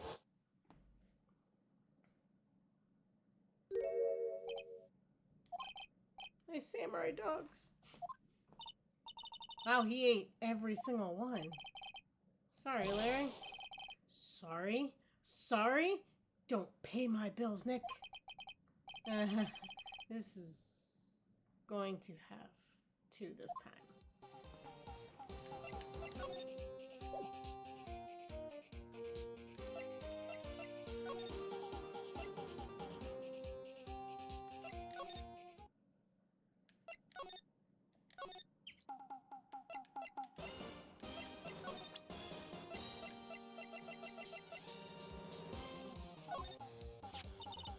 Hey Larry, look, it's Missile. Isn't he cute? Eat that mud away from me. What am I gonna tell the big boss? There's a big boss in charge of your hot dog stand? Nick, maybe the stand is a front for a mafia money laundering scheme. Maya, I think you should probably try to look a little sorry about what happened. Oh, right. My poor dogs.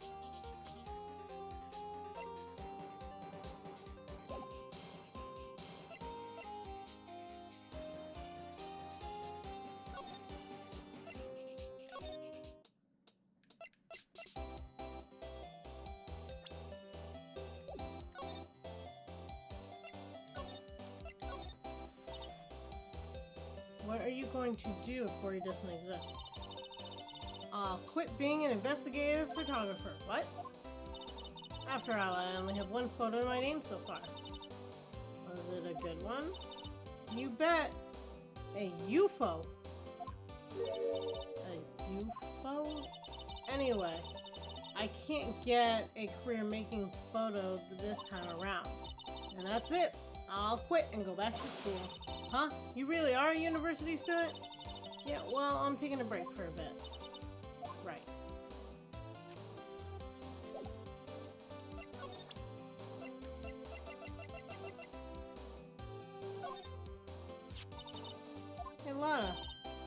cute. He's yours? He's a canine police dog. His name's Missile. Huh. Canines are the ones they use to sniff for things, right? I wonder what Woody smells like. Hadn't thought about that.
Trying to see if it would trigger something. Can I change what I get?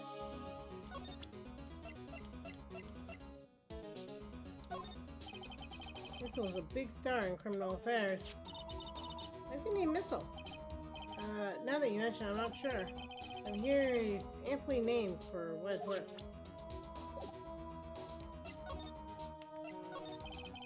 Detective Gumshoe, can we borrow one of the other things? Yeah, sure, pal. But I have to take back the last one I lent you for department policy. Take your pick, what will it be? Let's go with the metal detector. Can we borrow the metal detector? Sure thing, pal. Remember, you're hunting a monster, anything's possible.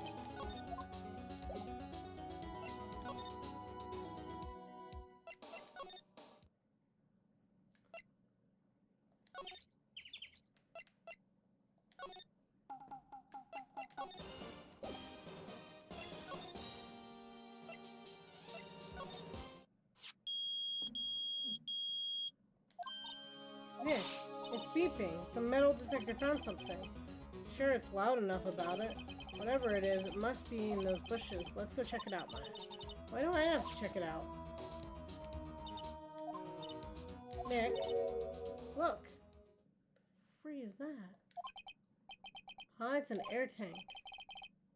Huh, the valve looks broken. I thought it was Gordy. Alright, first of all, why would Gordy be in the bushes? And second of all, why would a metal detector react to a sea monster? There's something wrapped around this air tank. It looks like a string of flags? Well, might as well take it with us now that we found it. It's heavy.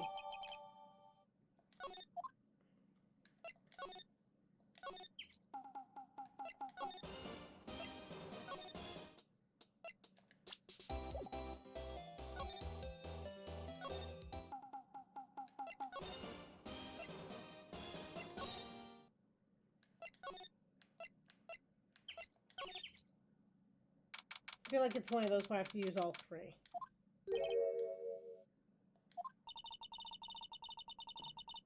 Oh, okay, maybe not. Had a meaning to go to. Oh, that's right. Let's come back later.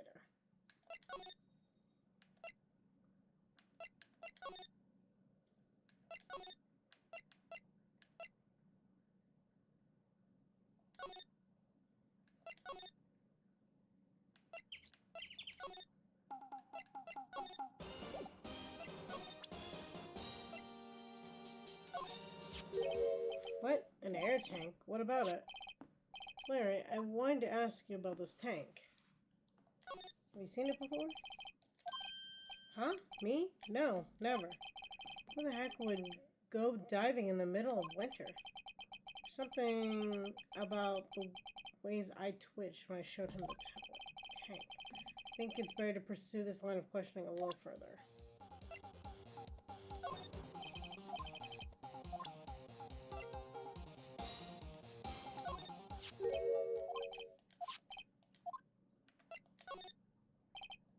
Say, is this your air tank yours? Why would I have a thing like that? Look, see how there's a string of flags around the tank valve? Just like the string of flags around your steel samurai there. Must be a coincidence. There's a string of flags everywhere these days. Like elementary schools. And used car dealerships. Look, why would I need a tank anyway? You used this to inflate that, didn't you? Inflate what? What else? The big puffy steel samurai. Now, why would you go asking me a question like that? Looks like I hit the nail on the head. Right. Actually, let's see, the compressor I always use was on the fritz, so I tried using a tank to inflate just once. It didn't go well, as I suspected. It didn't go well? Or, yeah. Do you think you could be a little bit more specific? Come on, look, it's embarrassing, so I really don't want to talk about it. Tell us, tell us! Fine. Whatever, it's like what I said, the compressor was busted. So I took the tank and tried to fill the samurai up with that. And then, blam! The valve busted open and made this incredible noise. And the tank took off like a rocket. I took my poor deflated steel samurai with it. What? Off onto the gourd lake? It sure scared me out of my gourd, that's for sure.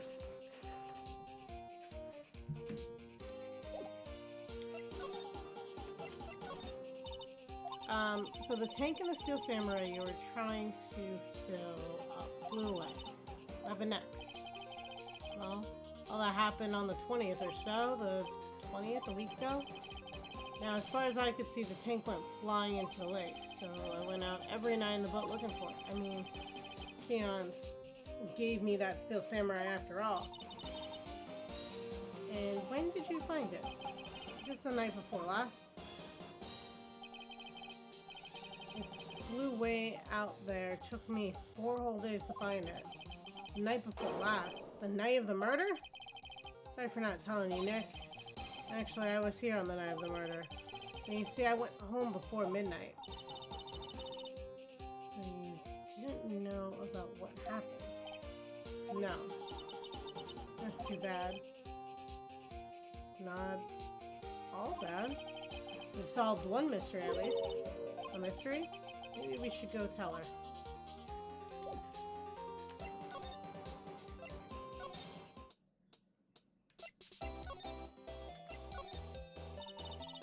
Well, Mr. Lawyer, I've got the info you all need. A little scoop on Gordy for me yet? Lotta, there's no such thing as Gordy. What? How do y'all be so sure? Really, Nick? You got proof Gordy doesn't exist? The proof that Gordy doesn't exist. Of course I have proof. No lawyer worth his badge would make a claim without the proof to back it up. Here's the proof that Gordy doesn't exist. Take that! Larry's air tank? What are you all doing with an air tank? This is Gordy. Excuse me? What exactly are you saying, Nick? There's a stand near here, a hot dog stand. There's a giant inflatable samurai doll there. About a week ago, an idiot who happens to be a friend of mine tried to fill it. He used the air tank, and when the valve blew, the tank flew into the lake. Apparently, it made a pretty loud bang when it flew. Bang? The tank, along with the still deflated samurai, fell into the lake. At the same time, the couple was taking a photo of the lake. This photo. Wait. So, you're saying that Gordy is really the steel samurai? Well, that's a fun way to ruin a gal's dreams. I'm sorry, Lotta. Nah, it's okay. You win. I'll give you your info like I promised. Poor Lotta. Tell us this information you have. Promise is a promise, I guess. I overheard the cops around here saying something about the witness tomorrow. They said he's the caretaker of a boat rental place off the path here. Boat rental. There's someone there? I mean, it looks so deserted. There's an old guy living all by himself. Y'all should go check it out. Thanks, Lon. We will. Let's get cracking, Nick. Hold on. Something else. Yeah? The night of the murder. My camera clicked twice, you know. Wait, so you have another photo? Well, yeah, but there's nothing in it at all. Just the lake. I figured it wouldn't be much use as evidence, so I keep it to myself. Well, it might not be helpful at all, but here, take this. But this one happened at 11:50. Bye now. Time for me to pack up and leave. Poor Lotta. It's all Larry's fault. The legend still lives on, I guess. The legend? Yeah, the legend of Larry, familiar to all who know him for any length. When something smells, it's usually the butts. Someone should whip that butts into shape.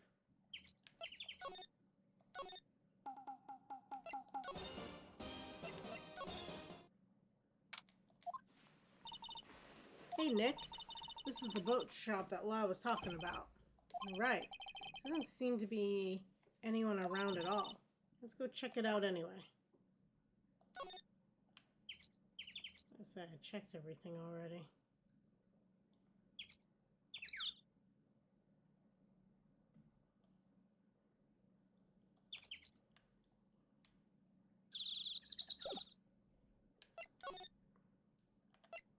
Ah, there we go. Oh! Meg, that you? Eek! Hey, is that Keith with you? Where have you two been? I've been worried sick. Nick, you handle this. I think I'll leave this one up to you, Maya. Meg? Yes? Finally made up your mind, have you? My mind? You'll run the pasta shop when I'm gone? Pasta? Glad to hear it. Glad to hear it. Make your old man proud. When you kids left the house, I didn't know what to think. How am I supposed to keep this place running, an old man like me? Polly, the kids are home. Hello! Hello! Squawk! Nick, what was that? A parrot, the one on the perch. Keith! Yes? I leave the wet noodle in your capable hands, Sonny. Nick, what's the wet noodle? Based on the available evidence, I'd say the name of his pasta shop. That's a relief, isn't it, Polly? Hello! Hello! Squawk! Yep. Fell asleep. I guess he's relieved.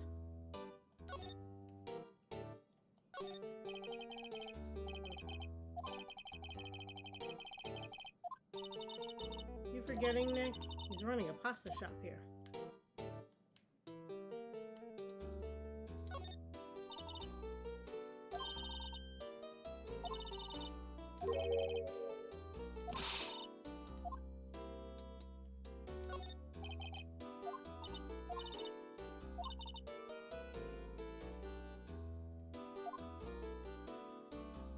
Saltwater fish, okay. A lock safe.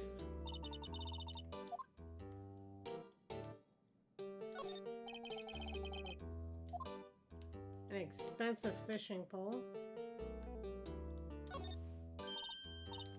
What an amazing pair it is. Good morning. Hello? It ignored me.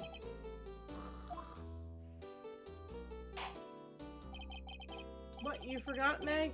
You gotta call her name first. Her name? Polly, how have you been? Hello, hello, walk! See? Neat, so the parrot's name is Polly? Why is this added to the court record? Too bad all she can say is hello. Har har har. Old Polly can say lots of things. Just need to know the secret words. Secret words. Polly. Polly, what's your name? Polly? Squawk! Hee cute. I just found a new friend.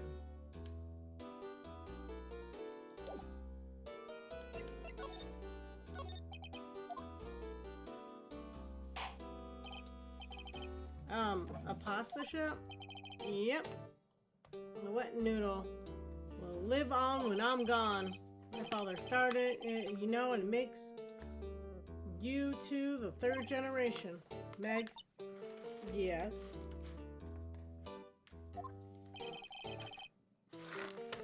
Tomorrow we'll start the secrets of dough tossing. Dough tossing.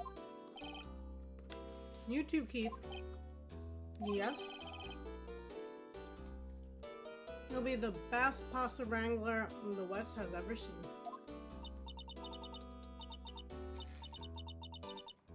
The pasta wrangler of the West?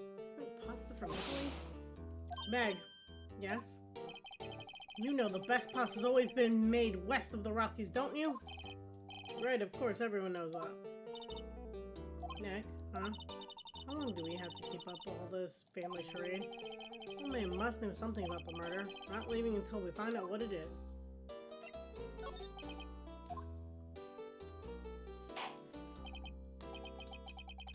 This boat rental shop, right? What are you talking about? This here's the Palace of Pasta, the wet noodle.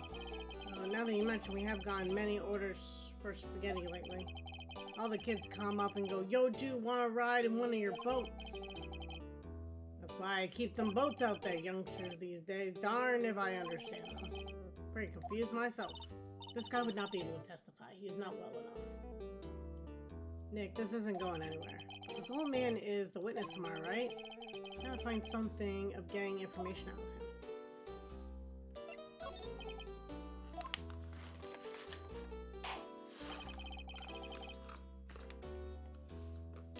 My memory's gone worse late. That's why I tell everything important to Polly here. Everything important? I wonder. Polly, what's the number for the safe? 1, 2, 2, 8. Squawk! I'm liking the squawks, I'm just saying. Polly, watch it, will you? See, Nick? All it takes is a little clever thinking. A criminal mind. Quick, Nick, write the number down. Don't get me involved in your schemes.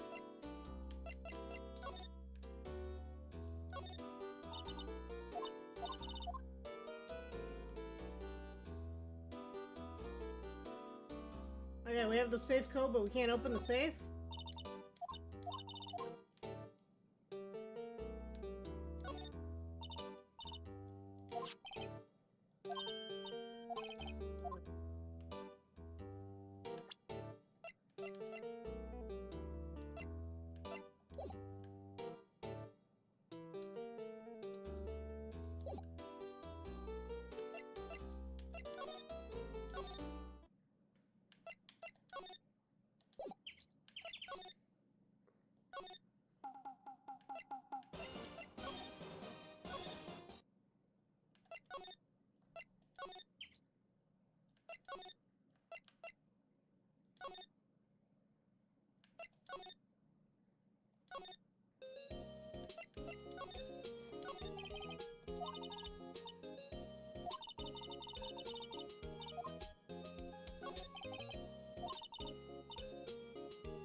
He's playing chess. Great.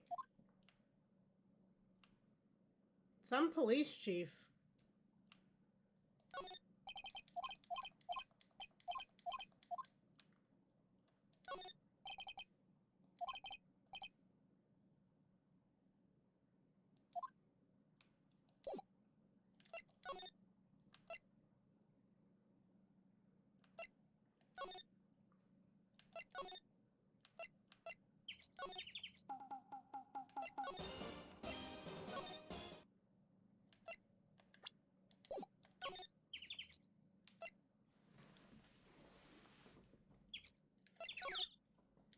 I feel like we didn't get everything we need out of the guy.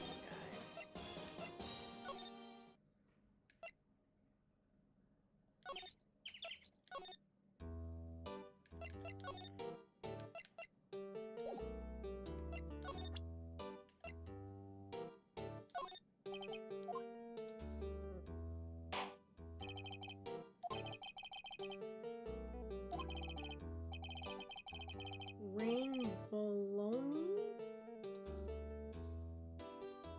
Indigo blue.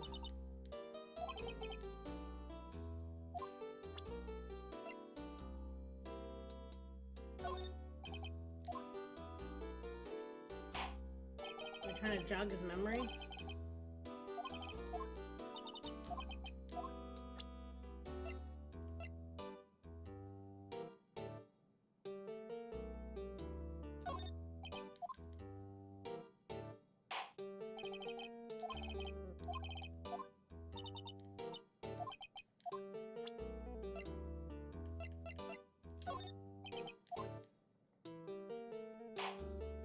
Do I need to show him one of the boats?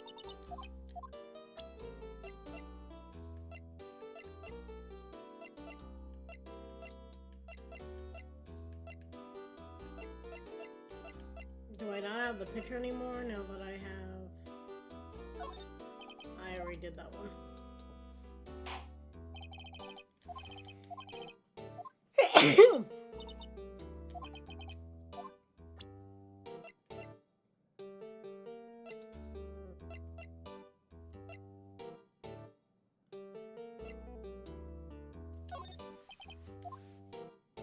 Maybe he remembers her.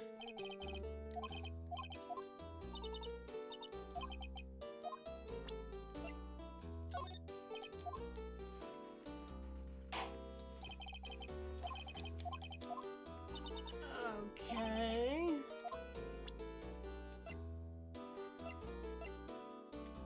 Show my attorney badge. Oh, that worked. That's a lawyer's badge. Yes, it is. I don't believe it. This old guy is the first person to recognize my badge. Get it, huh? Yep. I got you figured out now. You're not Keith! Nick, now's our chance to clear things up. Sir, no, I'm not Keith.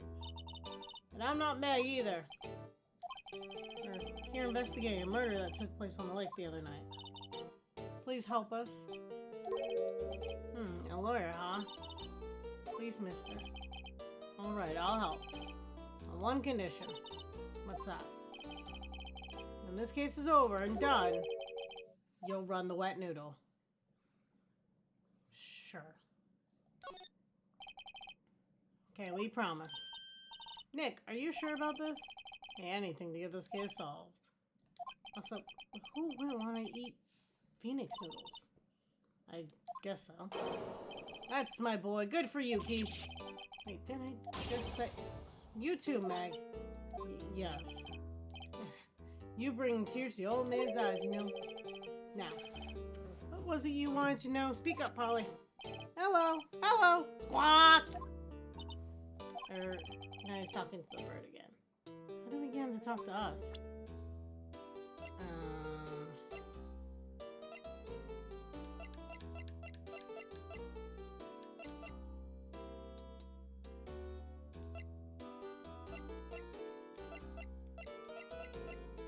I don't know if the pictures make sense to show. Yep, I've seen this. You know something about this, sir? Yes. It's okay. You can call me Dad. Dad, you know something about this? Yep, the other night on the lake. Yes? I know all about that. I seen it. What? Tell us. Tell us what you saw. Well, I suppose since you're taking over the shop and all.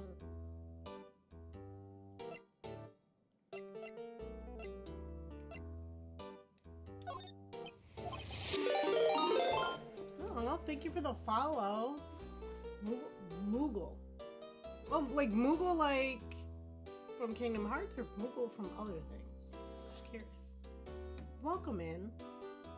Hope you're enjoying the stream. Right now, we're trying to solve a very interesting case, and this guy keeps falling asleep on me.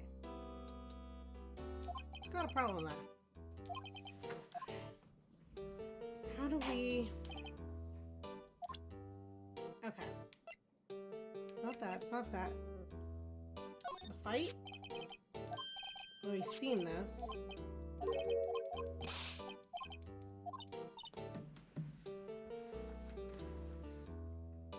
Okay, yeah. No, the Muggles are... I love them.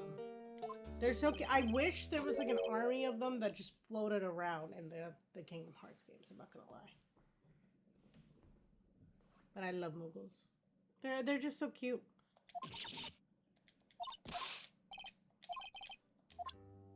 But what brings you to the channel? If you want to talk, if you want to lurk, you're totally welcome to. I don't judge.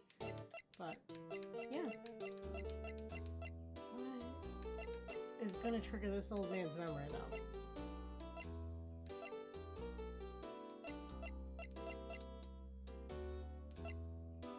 Maybe... Does he know something about her? Nope. He knows nothing. Sir, stop falling asleep. Maybe the gun? Nope.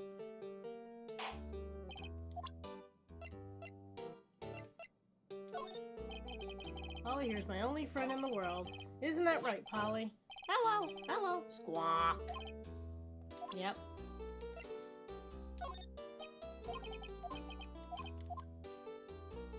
Good sir! Maybe the testimony? Nope. How do you...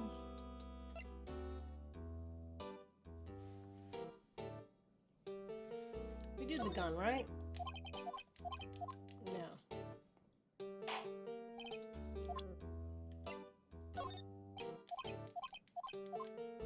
Bullet's not helping me. Map of the lake? That's so gross, by the way.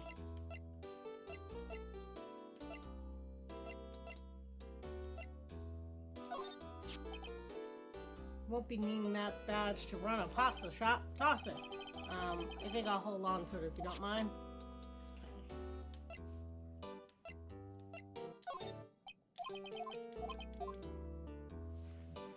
How do I get this guy?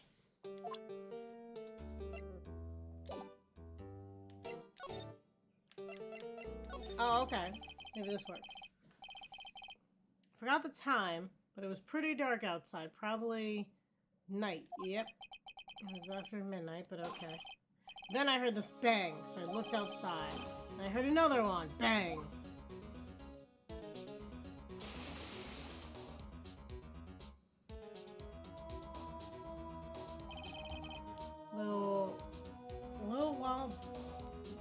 A little while later, his boat comes back. Then a young man walked to my window here. He was muttering something to himself. What did he say? I forgot. I'll remember tomorrow by court time, promise. We need to know earlier than that. You know what? Little Terry was just here. Terry? Yep, the kid next door. Always used to make him cry, remember? He was wearing his tattered old coat, got himself some whiskers growing out of his face. Must be talking about Detective Gumshoe. Comes up and tells me to come down to court tomorrow. Really? I don't think we're gonna get much useful information from this guy. Maybe we should be leaving. I think you're right. Oh wait, I had one more question, huh? Polly? Polly? Have we forgotten something? Squawk! Don't forget DL6! Squawk! Huh? What did she just say, Nick? One more time, Polly? Don't forget DL6! Squawk! The DL6 incident? Hey, mister, I mean, Dad? This is getting weird. Who is this old guy? Why would the bird Polly know about DL6? We have to figure out who the old man is. God, imagine having a bird to help you with, like, Alzheimer's and dementia and all of that. I think that would freak me out. What? Lock the door from the other side. Who could that old man be? I think I need to do a little more research on this DL6 incident. Maybe I should ask Detective Gumshoe.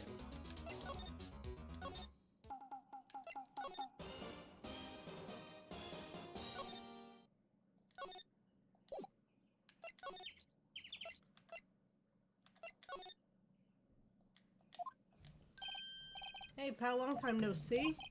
You don't look so happy. What's wrong this time? Actually, we wanted to ask you something. Yeah?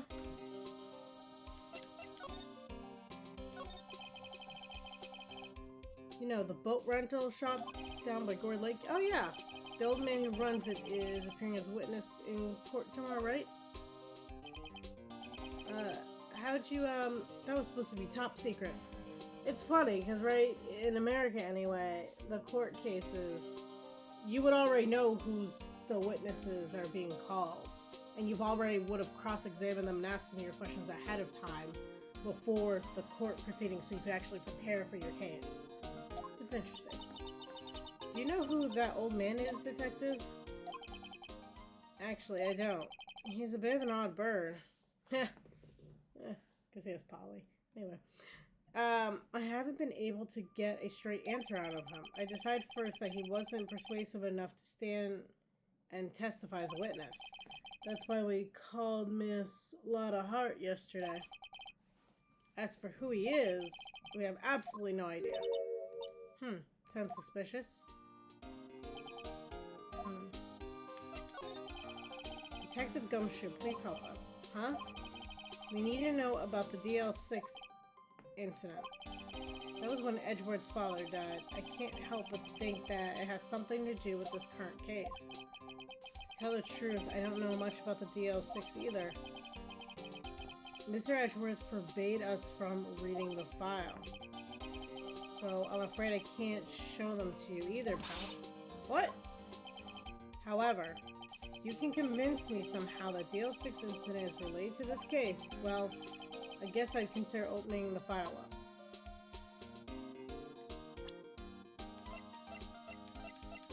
I mean, the guy's name is literally...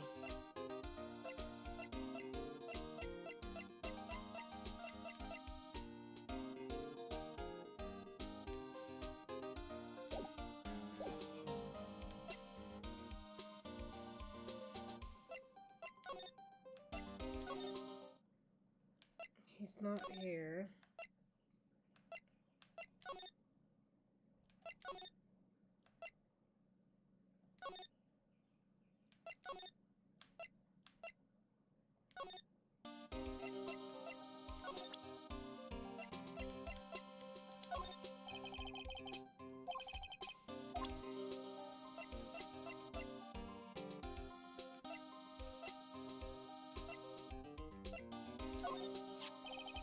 What's that? A parrot? The old man in the boat rental shop's parrot.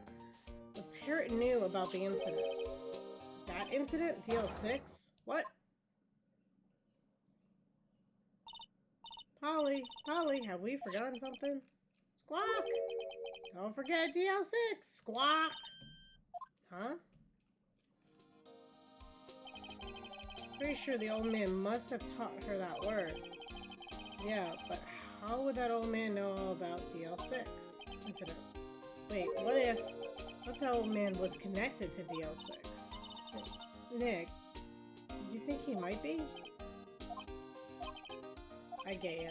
Sounds like you need information on the DL6 incident. Though, there is the station's record room. I'll give you special permission to go in and find what you need. All right, way to go, Detective Gumshoe. Okay, Nick, to the records room. Guess it's time we face Edgeworth's past.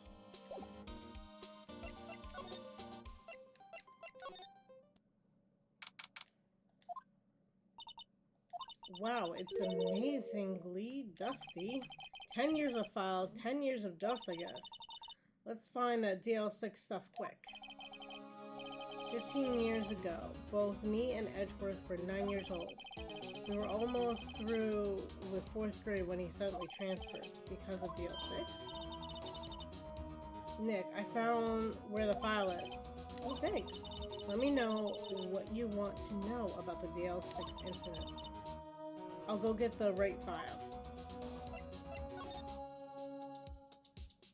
Let's start with the case summary. First, I have to handle the main facts, like a summary. Right?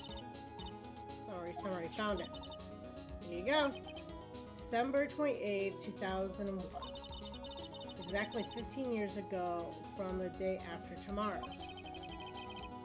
So in 2 days, the case is closed. The incident took place in the elevator of the district courthouse. What? Is that the same district courthouse that we're holding the trial now? Looks like it. There was a large earthquake at 2 p.m. on that day. Part of the court building collapsed and all of the lights went out. Wow, that was some earthquake? At the time, 3 people were trapped in the elevator. It took 5 hours for them to be rescued. 5 hours? What would be scary like that in the dark? There was a lack of oxygen in the elevator, and the survivors were unconscious. Survivors? One of the 3 in the elevator had been shot in the heart. That was Mr. Edgeworth's father, wasn't it? He said that his father was shot before his very eyes, so Miles Edgeworth was one of the other passengers in the elevator. You have the data on the victim, Edgeworth's father? Yeah, hold on. Victim here, I found it. Gregory Edgeworth, 35, defense attorney. If he were still alive, he'd be 50. He had lost the day's case in court and got in the elevator with his son, Miles. Miles Edgeworth, of course. So he was in the elevator with his father. From the angle of the bullet, the other evidence, it could not have been suicide. The murder weapon, a pistol, was found in the elevator. The pistol had been fired 2 times. I think I heard that before. Oh, it sounds just like the current case. What's going on here? Got any data on the suspect in there? Be a guy that my mom got arrested.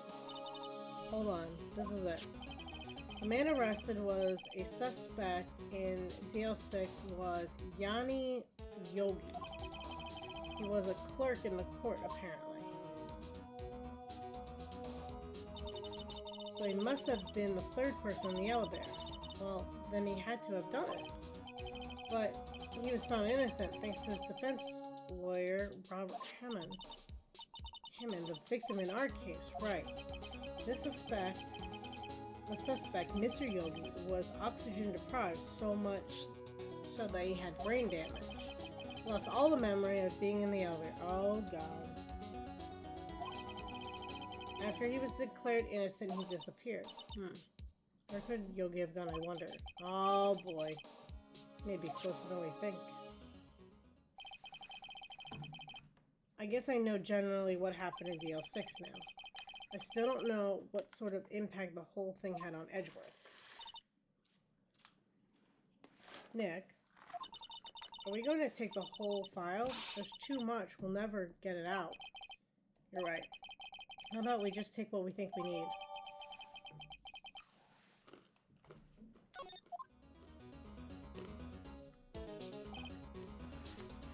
Right.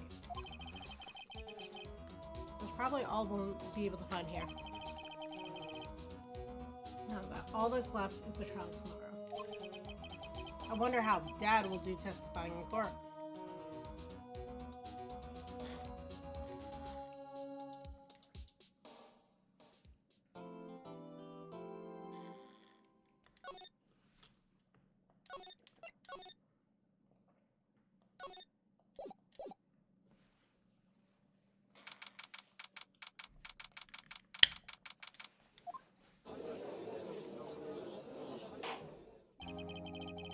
Court is now in session for the trial of Mr. Miles Edward. Defense is ready, Your Honor. Very well. Apparently the prosecution is also ready. Who's this judge here anyway? Mr. Von Karma, your opening statement? Very well, no opening statement, so... Not so fast, Judge. I was taking a meaningful pause before speaking. Right, of course. A prediction.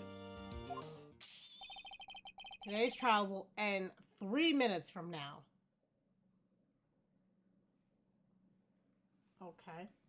See, with this prediction that this guy would like to make, let's make the same prediction. Will this trial end in 3 minutes? Yes or no?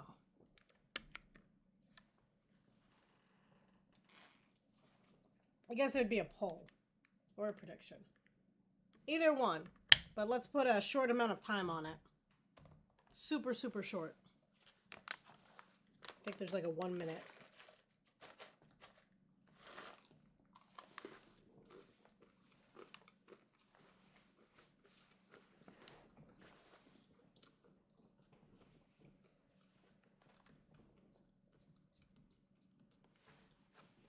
Okay. See, with that said, as soon as that ends, start a timer.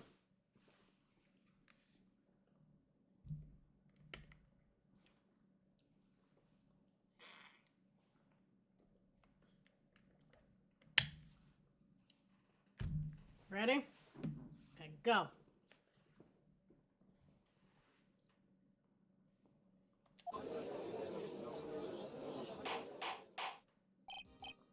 Order, order.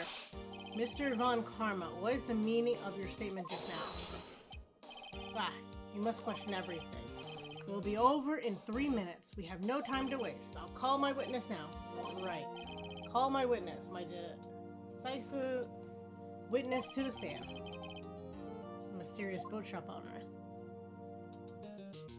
Oh my god, this guy's not fit to stand trial. Witness, state your profession.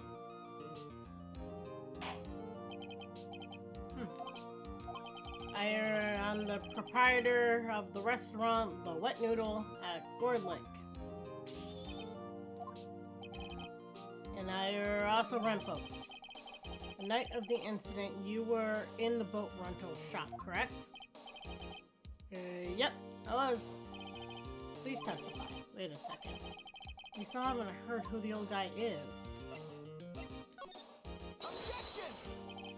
Wait a minute, the witness hasn't stated his name yet. Because I did not ask him, Mr. Roy. Bah. I've predicted this trial will end in 3 minutes. Stop asking trivial questions and cooperate. Yeah, right. The witness will state his name. Well, I'm not really sure. What do you mean? My memory, Your Honor. The witness does not remember anything beyond the last several years. Then he would not testify in court, good sir. Ergo, he cannot recall his own name. No, he can't recall, you say? Yes, but the incident in question took place 3 days ago. He can testify. Very well, let's hear his testimony then. Shall we, witness? The night of the murder. It was the night of the 24th, just after midnight. I was in the restaurant where I rent boats as usual, then I heard a bang. Yep. When I looked out the window, I saw a boat just floating on the lake. Then I heard another bang. Just about then, the boat comes back to shore and a man walks by my window. I may ask, why isn't the last Ace Attorney VOD uploaded? It should be. It should be. I did it this morning. But it might still be pending. Sometimes the resolution takes a little longer. But it should be up. If it's not, I can double check it after stream. Very well. I'd like to begin the cross-examination. There's nothing to question my witness's testimony. Yeah, no problem. Besides, there's only 10 seconds left before our 3 minutes are up. Judge, your verdict now. Yes, Mr. Wright? I'm gonna cross-examine this guy. What are you saying? Of course I'll cross-examine the witness. Very well, you may begin. Excuse me, Mr. Vaughn? 3 minutes just passed. I see. Well, then let's take our time. You may cross-examine the witness.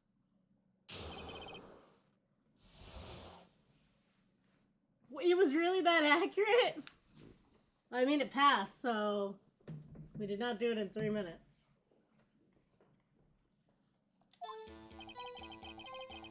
It was the night of the 24th, just after midnight. Wait. I want to press him. I feel bad pressing this man who has no memory. Just after midnight, you say? Yep, around then. Are you sure? Pretty sure. I talked to you yesterday. You were rather vague about the time. Surprised you seem so sure about it today. That's fair. I also paused for a few seconds, so, but scarily accurate. I asked him and he remembered. Isn't that right?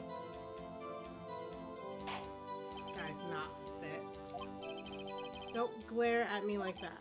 I remembered it clearly, I did. Yep. You see, continue. I was in the restaurant where I rent boats as usual. Is there anyone who can verify that? Well, I guess Polly could. That's not good enough for a court of law. A lot of this shouldn't be good enough for a court of law still. Mr. Right, exactly. What's not good enough? Your Honor, this Polly is a parrot. A parrot? Don't be so hard on the girl. Keithy boy. Keith? Prosecution. We cannot prove the witness was in the shop. Witness, please continue.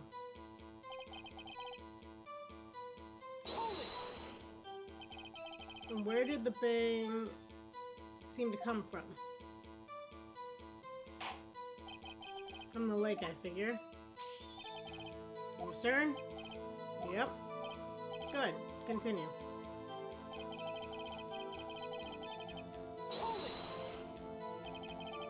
Was there someone in the boat? It was pretty far out there. I couldn't see clearly. But I figured there was 2 men out there. Yep. But you couldn't see them clearly. Yep, at the time, that is. At the time?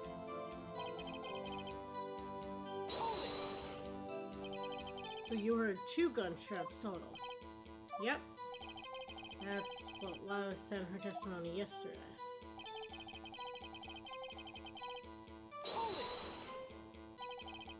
By your window? Yep, by my window. Right outside my window. My little shack. Could you see the man's face? Well, the fog was pretty darn thick, but he was right there in front of me. I saw him. This is a rather important detail. Please add it to your testimony. I have a bad feeling about this. That man was the defendant. He was saying, I can't believe he's dead.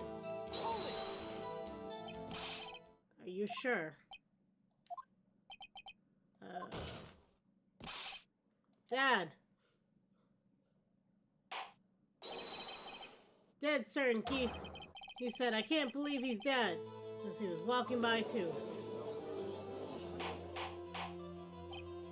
Witness, are you sure that the person you saw was Miles Edgeworth? It was him. That Edgeworth boy.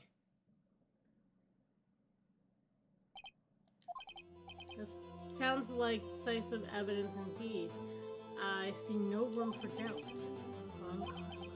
He lured me into a cross-examination so he could set me up for the fall. Nick, I don't like the way things are going here. Everyone in the courtroom is glaring at us. Clear quick, or this trial is going to be over. Objection! Your Honor, we proved in yesterday's trial that it could not have been Edgeworth who fired that gun. Mr. Wright, are you referring to the fingerprint from Edgeworth's right hand found on the gun, and the photograph showing the man firing his left hand? Exactly. It's easily explainable. He could have wiped his prints after he fired. You are ignoring the truth of the matter here. Everything in this witness testimony is true. The judge is lost in thought, which I do. Objection! Your Honor, this witness claims that Edgeworth said, "I can't believe he's dead," but his words is all we have. If he were telling a lie, Mr. Wright, in a court of law, the evidence tells all. Apparently, you have yet to realize even this basic fact. If you say his testimony is a lie, show us proof. Do we have evidence? It's no good, there's nothing I can do. Are you sure? To be honest, I don't know what to do anymore. Please. Can you hear me, sis? Please. We need your help. Nick needs you. 3 minutes was perhaps too high an expectation. However, 15 minutes isn't bad. This must be a new record. Enough. The witness may leave the stand. This court sees no reason to further prolong the trial, nor is there any need for more time to decide the case against the defendant. The case is extremely clear. I see no room for misinterpretation of the facts. No. This court finds the defendant, Mr. Miles Edgeworth. Did I just lose? The accused will surrender to the court immediately, be held pending trial at a higher court within a month from today's date. That is all. The court is adjourned. Wait!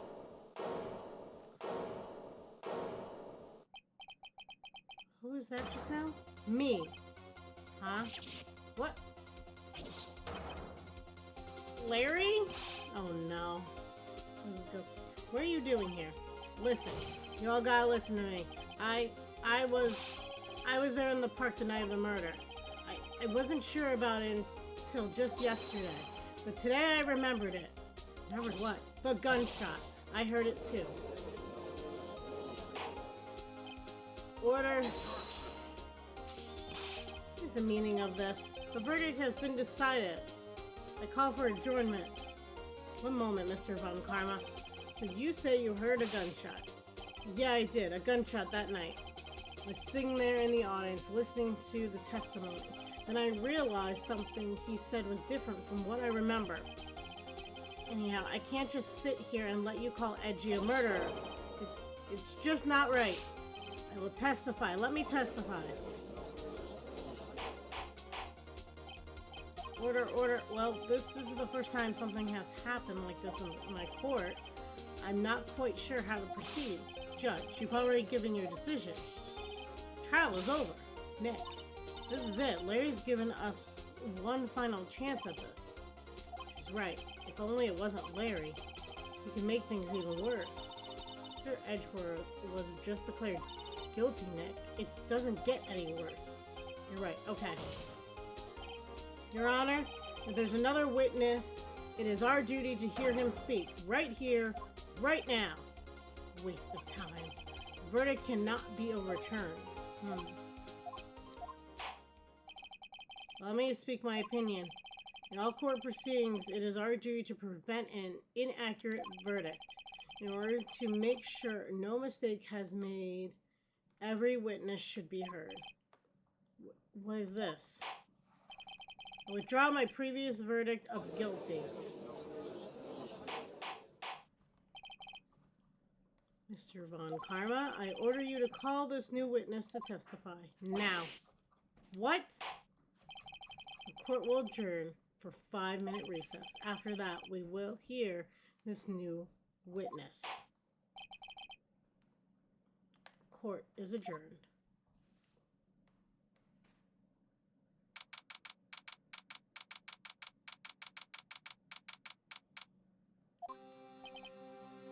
Phew. That was too close. Sorry to keep you on the edge of your seat like that, Edgeworth. You seem worse. Yeah, right, Edgeworth. You're sweating bullets. I was just wondering what Larry plans to say in there. Larry was at the lake that night? Yes. He said that he went looking for the Steel Samurai balloon that flew into the lake. Oh, right. And he found the balloon and the air tank that night. Yeah. Hey, Edgeworth. Huh? You say something right? Yeah, a lot of things. You seem out of it. What's wrong? It's nothing. Mr. Edgeworth, there's something I've been meaning to ask you. What's that? Are your fingerprints on the murder weapon? Oh.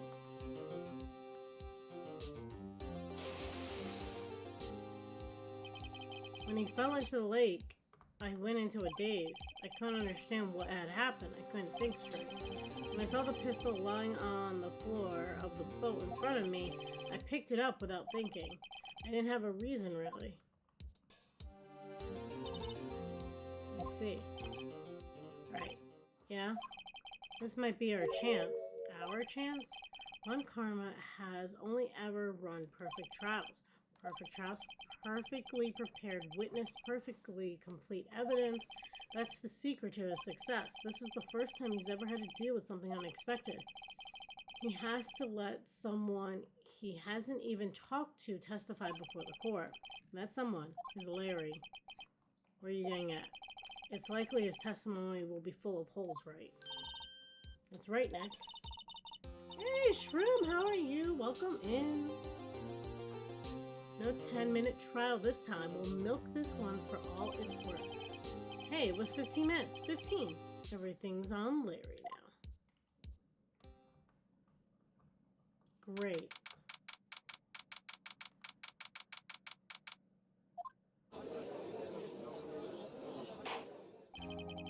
Court is now back in session. Witness, please testify to the court about everything that you saw on the night of December 24th. Right, leave it to me. Please, Larry, don't mess this one up. It took a minute, but our last chance. But Karma didn't even have time to prep his witness. I just hope Edgeworth is right about this being our big break.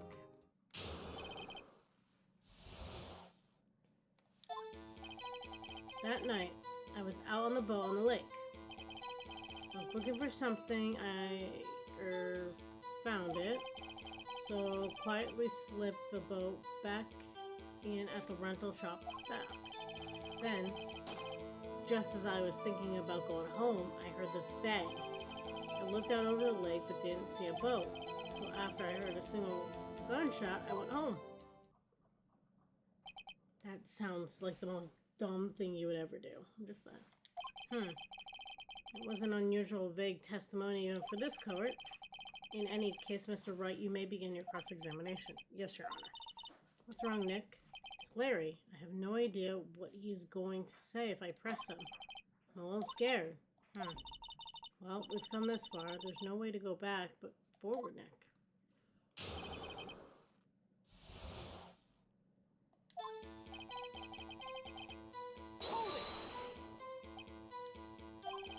Something wrong, Mr. Wright? There were so many things wrong, I don't know where to begin. Well, okay, first of all, what time was it? It was after 11 when I went out on the boat. By the time everyone had gone home for the night, so I waited until the coast was clear, so to speak. Why were you out on the boat at such a late hour?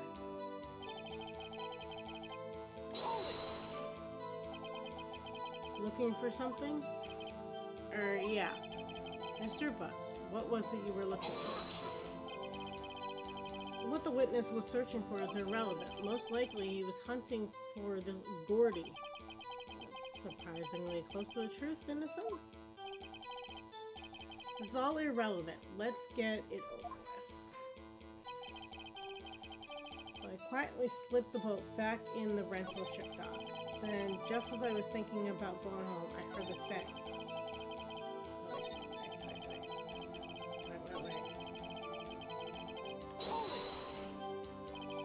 Around what time was that?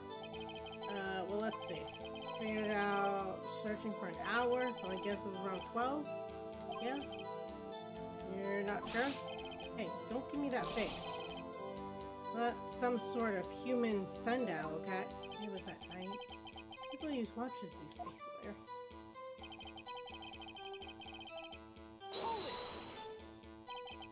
Where did the sound come from?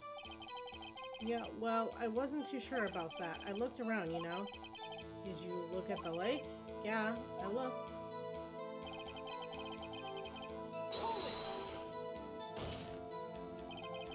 Wasn't there a boat on the lake?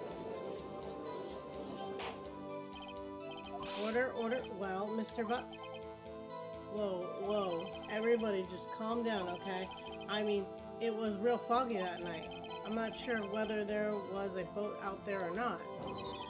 Oh, okay, no problem. That's just the most important part of the case.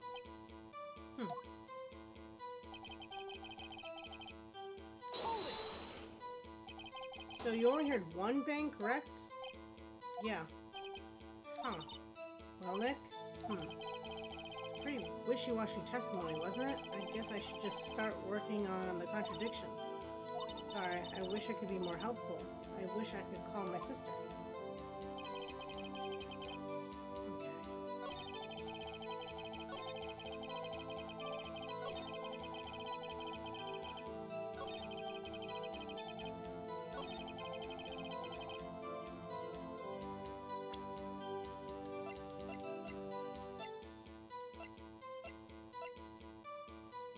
Objection!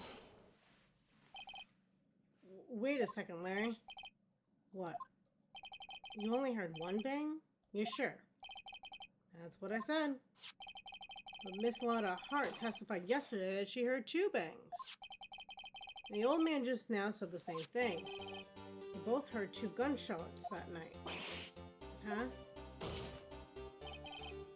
Were you even listening? Were you paying attention at all to what they said? Yo, Nick, please. Huh? You know something's been bothering me. I'm a witness, see? I'm like a customer here. So you gotta treat me nice and stuff, okay? That's not how it goes. Mr. Butts. What? You only heard one gunshot? Are you sure? Well, to tell you the truth, I'm not sure. Huh? Not sure. How could you not be sure? Yeah, well, I might have missed the other gunshot. I was, listening to something else. Something else. My radio, dude. With my headphones. What? Order, order, and stop that booing. Mr. Butts, you were listening to the radio with your headphones? Yeah, so what? That crime? I listen to my radio. Everybody listens to radio. What's the big deal? Mr. Von Karma, your opinion? Waste of time.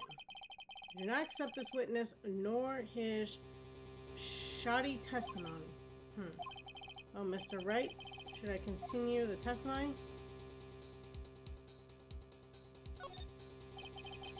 No, I think I've heard enough. This is all too embarrassing. In fact, I think we've all heard enough.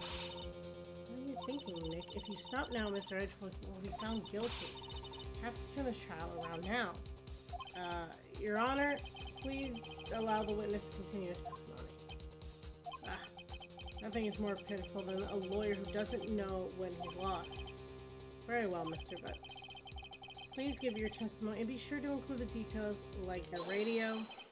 Right, leave it to me. I wouldn't if there were any other way out of this, believe me.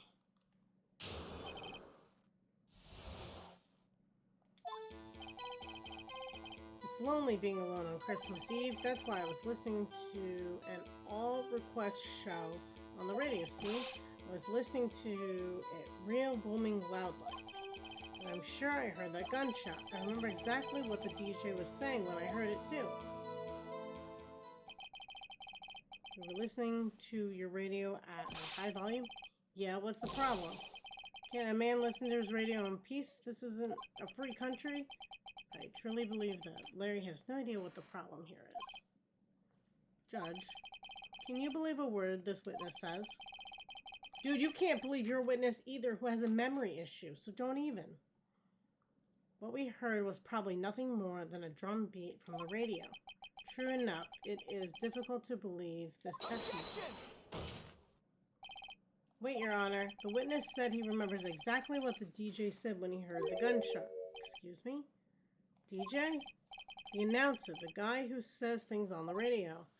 Anyway, this means is when he heard that sound, no music was playing. The DJ only talks between songs, so he could have heard the gunshot from the lake.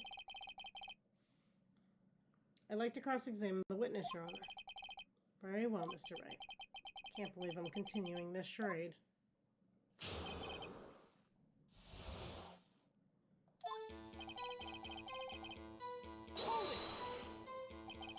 So you turned on the radio. Right. Just wanted to hear someone's voice, you know? You don't know what it's like out there alone on Christmas Eve. Alone! I shouldn't have said anything.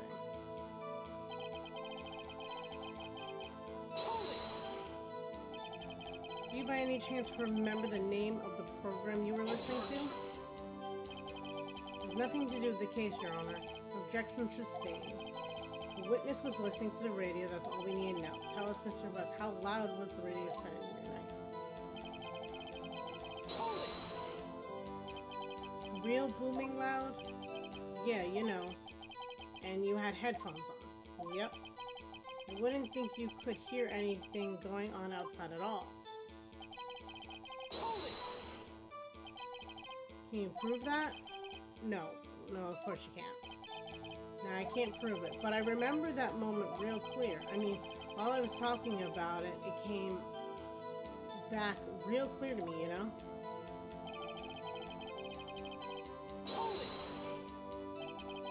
What did you say? Mr. Wright, please cease these pointless questions. What possible good could knowing what the radio DJ said do us? Indeed, Mr. Von Karma has a point. I'll allow the question only if you see some reason why we should care.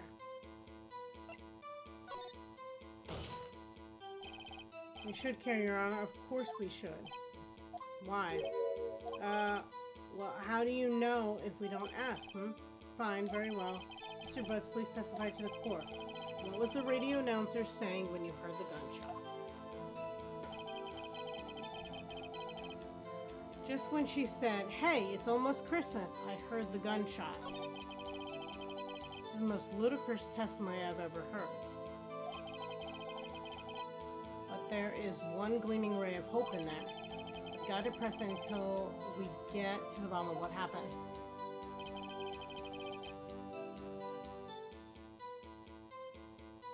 If she said it was almost Christmas, that means it wasn't midnight yet.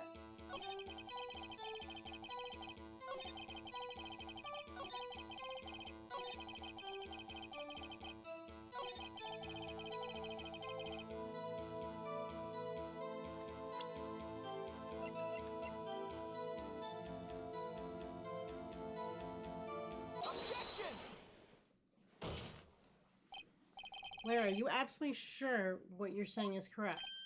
Huh? What's with the face? It looks scary, dude. Hey, if you're trying to scare me, you better know I don't scare easily. Something the matter, Mr. Wright? Your Honor, did you hear what the witness just said? DJ said, "Hey, it's almost Christmas," when he heard the gunshot. Indeed, and almost Christmas means it wasn't Christmas. Do you realize what this means? When he heard the gunshot, it was still Christmas Eve. Would seem to be the case, yes. But he should have heard that gunshot after midnight. This photograph is irrefutable proof of this fact. Let's see what the time was on the photo taken by the gun triggered by Miss Hart's camera. 15 minutes after midnight on Christmas Day. This is clear contradiction, Your Honor.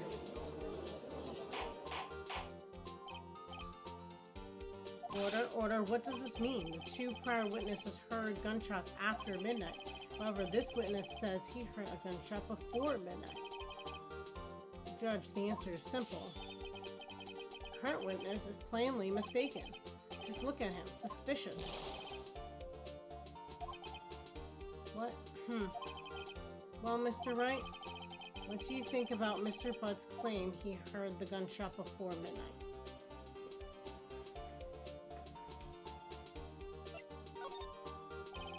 Larry's not mistaken, Your Honor. He heard that gunshot before midnight. Intriguing. I'm assuming you have evidence for this wild claim. Show me evidence there was a gunshot before midnight. This is my evidence. The murder weapon? Something about this pistol was bothering me, Your Honor. Both the witnesses who testified yesterday heard 2 gunshots. However, the murder weapon was fired 3 times. Didn't I try to bring this up like 2 days ago in this game? I have a better turnaround time than they do. I will just say that. When, then, was the last shot fired? Only now have I realized the truth. The third shot was the shot Larry heard just before midnight. Order, order? I guess that would make sense out of yesterday's testimonies. You wasted time again with your empty statements. Yes, the pistol was fired 3 times. Do you have any proof that it was fired before midnight? Do you have proof that the witness didn't just think he heard something? Indeed. Well, Mr. Wright, there's no turning back now. You have evidence that proves there was a gunshot before midnight. Evidence that proves Mr. Butts wasn't just hearing things.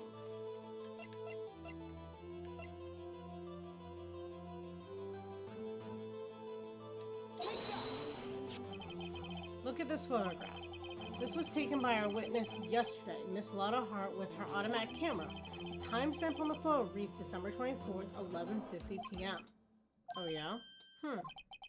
But there's nothing on the lake in this picture. Your Honor, the real issue here is not why nothing is shown in this photograph. It is why this photograph exists at all. What do you mean? Your Honor, this photograph was taken by the automatic camera. That camera was set to go off in response to loud noises. Aha. Correct. There was a loud noise on the lake at 11:50 p.m. That's why this photograph was taken. In other words, there was a gunshot at the time that Larry claims. Order, order. That would make sense of the evidence we've seen so far. However, this leaves me wondering what exactly did happen that night on the lake. Exactly. If this is true, then there were 2 sets of gunshots separated by 25 minutes. One at 11:50, another at 15 minutes after midnight. I ask you, why? Oh, I better think of something quick. Wait a second. Gunshot separated by 25 minutes. Ah, what's wrong, Nick? I have it. I have it. Huh? Remember the case with the Steel Samurai? Huh? Yeah, of course I remember. The murderer in this case had the same idea as the murderer in that case. What do you mean? Right, yes. If we don't figure this out, we'll never overturn Edward's guilty verdict. Got a hunch, and I'm going to run with it. Right, I mean, is this safe? If we've already got a guilty verdict, we have nothing to lose. You just watch and let me know if I say anything that sounds fishy, okay? Right now. Your Honor? Yes, Mr. Wright? Testimony just now has cleared up this entire case. What do you mean, Mr. Wright? So you finally realized the truth. There can be no other murderer here than Miles Edgeworth himself. Wrong, Von Karma. The man that A man was shot that night, but it wasn't Edgeworth who did the shooting. Listen, rookie. Take a deep breath and consider the facts. At the time of the murder, one boat was on the lake. It was shown by the witness photograph. The defendant, Edgeworth, and the victim, Robert Hammond, were on the boat.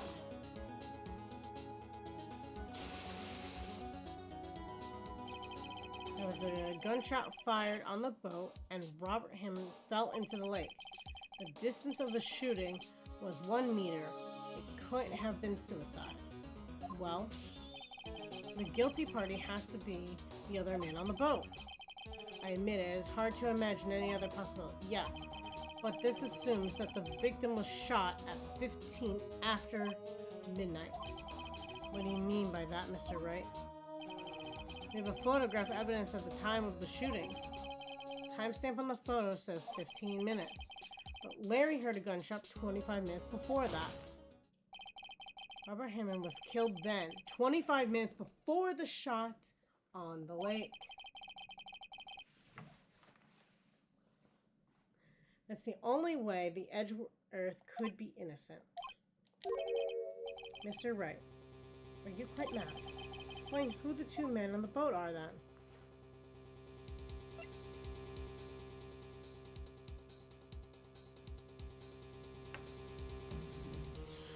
Okay, think about this.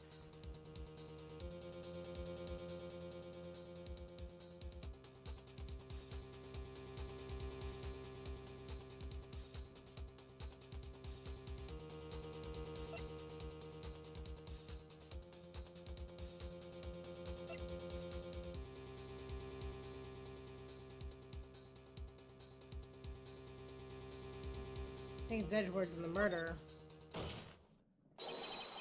Of course, it was Edgeworth and the murderer. After the murderer killed Robert Hammond at 11:50, he assumed the guise of Mr. Hammond and met Edgeworth. What? Are you serious? Yes. Edgeworth won't tell us why he went to the lake that night. However, I have a hunch. That night, Robert Hammond called Edgeworth to the lake. Now, Edgeworth didn't know Robert Hammond's face that well. That's why he didn't suspect anything when the murderer took Robert Hammond's place. I'm not sure what to make of all this. Ludicrous. Mr. Wright, tell us the name of the murderer then. The murderer's name? Right, it's...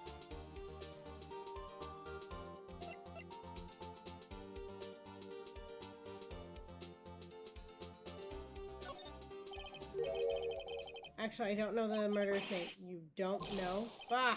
Again, you waste my time. I don't know because he never told us. The murderer is the caretaker of the boat shop, that old man. 11:50, he was the one who killed Robert Hammond. The caretaker of the boat shop? Where did he do this? There weren't any boats on the lake then. Why would he have to go all the way out on the lake just to shoot someone? May I suggest the real scene of the crime is not the boat? What? Well then, where did the murder take place? Show the judge where the murder really took place.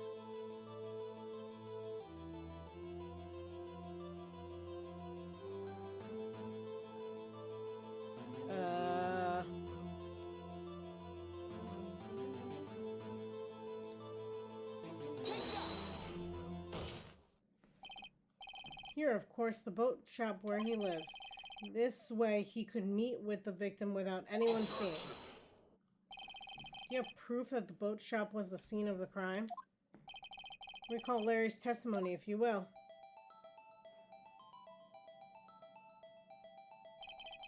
That night, he was on the boat searching for something.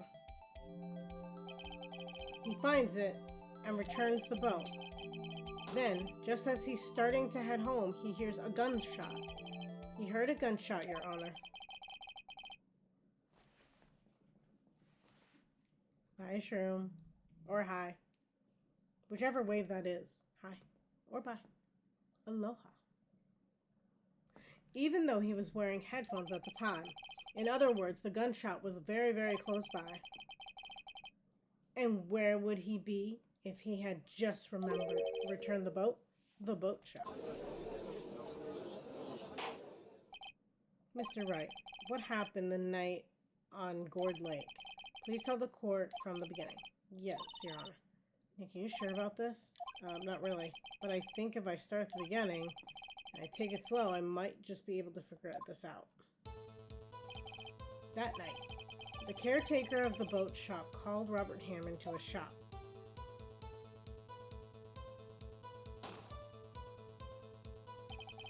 This was around 11:50. That was when the gunshot that Larry heard was fired. After that, the caretaker put Robert Hammond's coat. He became Robert Hammond. Then he got in the boat with Edgeworth and went out into the middle of the lake. Then who fired the pistol on the boat, Mr. Wright?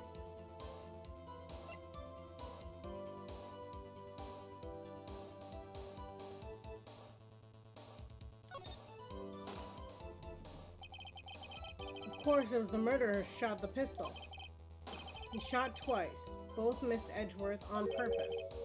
Wait a minute. Yes? Why would he shoot twice if he didn't mean to hit anyone? Details. Know this, Mr. Wright. The moment you run out of explanations is the moment you lose. Tell us why the murderer had to fire twice. I believe he shot twice to create a witness, Your Honor. Create a witness? The murderer lifts the pistol and fires one shot. That ensures that anyone who heard the shot would look at the lake. Indeed, Miss Hart did exactly that after hearing the first gunshot. Next, the murderer waits a bit and he fires again. Then, the murderer jumps from the boat himself, leaving the pistol on the boat behind him. I see. Someone looking from the edge of the lake, it would appear that one of the men on the boat had shot the other. The murderer didn't know about the automatic camera, of course. That's why he shot twice, to draw attention to the boat. Once you realize that, everything else falls into place. Oh! Thanks for the follow, Oscar. I don't know how I missed that. Oh, wait, it just happened. That makes sense. Well, thank you for the follow, and we met our goal. That is another bingo square. Who got bingo? I gotta know. Did anyone get bingo? And thank you for the follow. Or is anyone close to bingo? Ah, Shroom, I love you. Congrats on bingo. Hold on.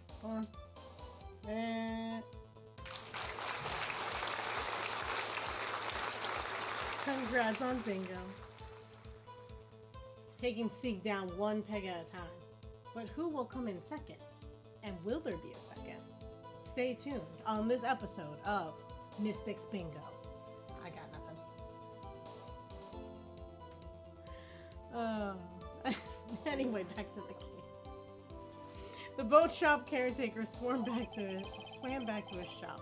Then he put Mr. Hammond's wet coat back on the body and threw the body into the lake. This is what happened, Your Honor.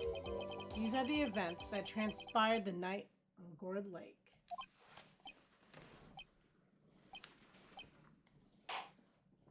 Thank you, See, another bingo square. Bailiff, bring out the witness from before. The boat shop keeper, quickly.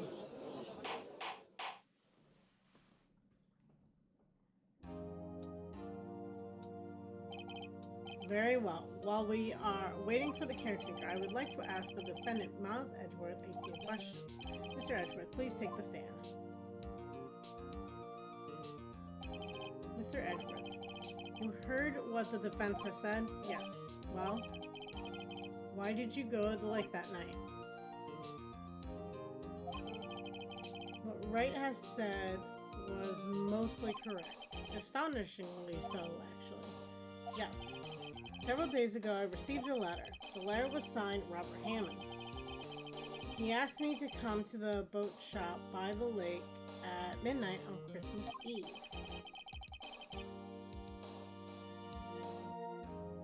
Okay, I'll look into that one, see.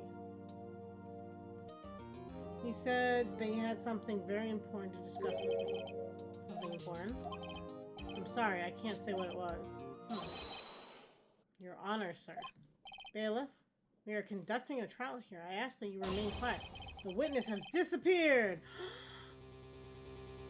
Music changes. He isn't in the boat shop either. What? What should we do? Find him quickly! We cannot allow him to get away!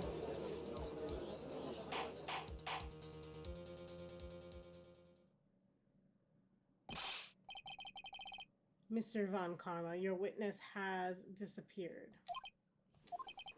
A search warrant has already been issued. It goes without saying that I cannot declare a verdict under these circumstances. I will extend the trial until tomorrow, the final day allowed. I request that the police department utilize all of its forces to find that witness. Am I understood? One more thing. Just who is the boat shop caretaker? I think his identity has become very important to this trial. I want him, and I want to know who he is. Very well. Court is adjourned.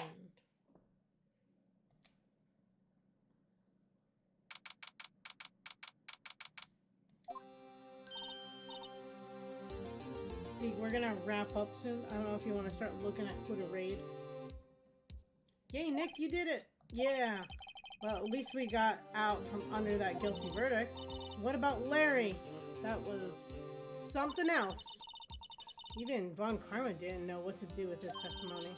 Larry really helped us out. Sure, once I sifted through his unique testimony. Still, he did save us. I just wish our cases weren't so down to the wire all the time. I know what you mean. Sometimes I feel like it's us on trial instead of our clients. Hey, Edgeworth? Mr. Edgeworth? Did you say something? Don't look so pained. I mean, it looks like you're probably going to get off the hook. You could try to smile just a little. Relax. I love that painting, by the way, in the background. It's beautiful, and I would totally own that. Not gonna lie. I'm sorry, but I fear it's not over for me yet. What do you mean? Right? There's something that's been troubling me for a long time now. I don't know whether or not to tell you, Edgeworth. No, there's so little time left. I want to tell you, to get it off my chest, but... I can't make up my mind. What is this about, Edgeworth? It's a nightmare I've had. A memory of a crime that I committed. Ooh, Gooba's doing Capital Cave. That's a good one. A crime you committed? A memory of a murder. That is a good cliffhanger, though.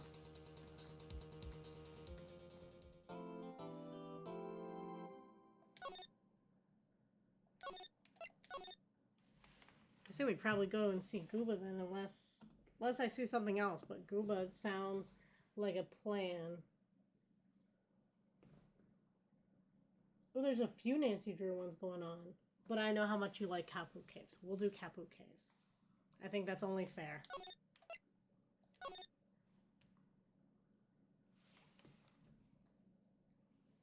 See? It makes perfect sense.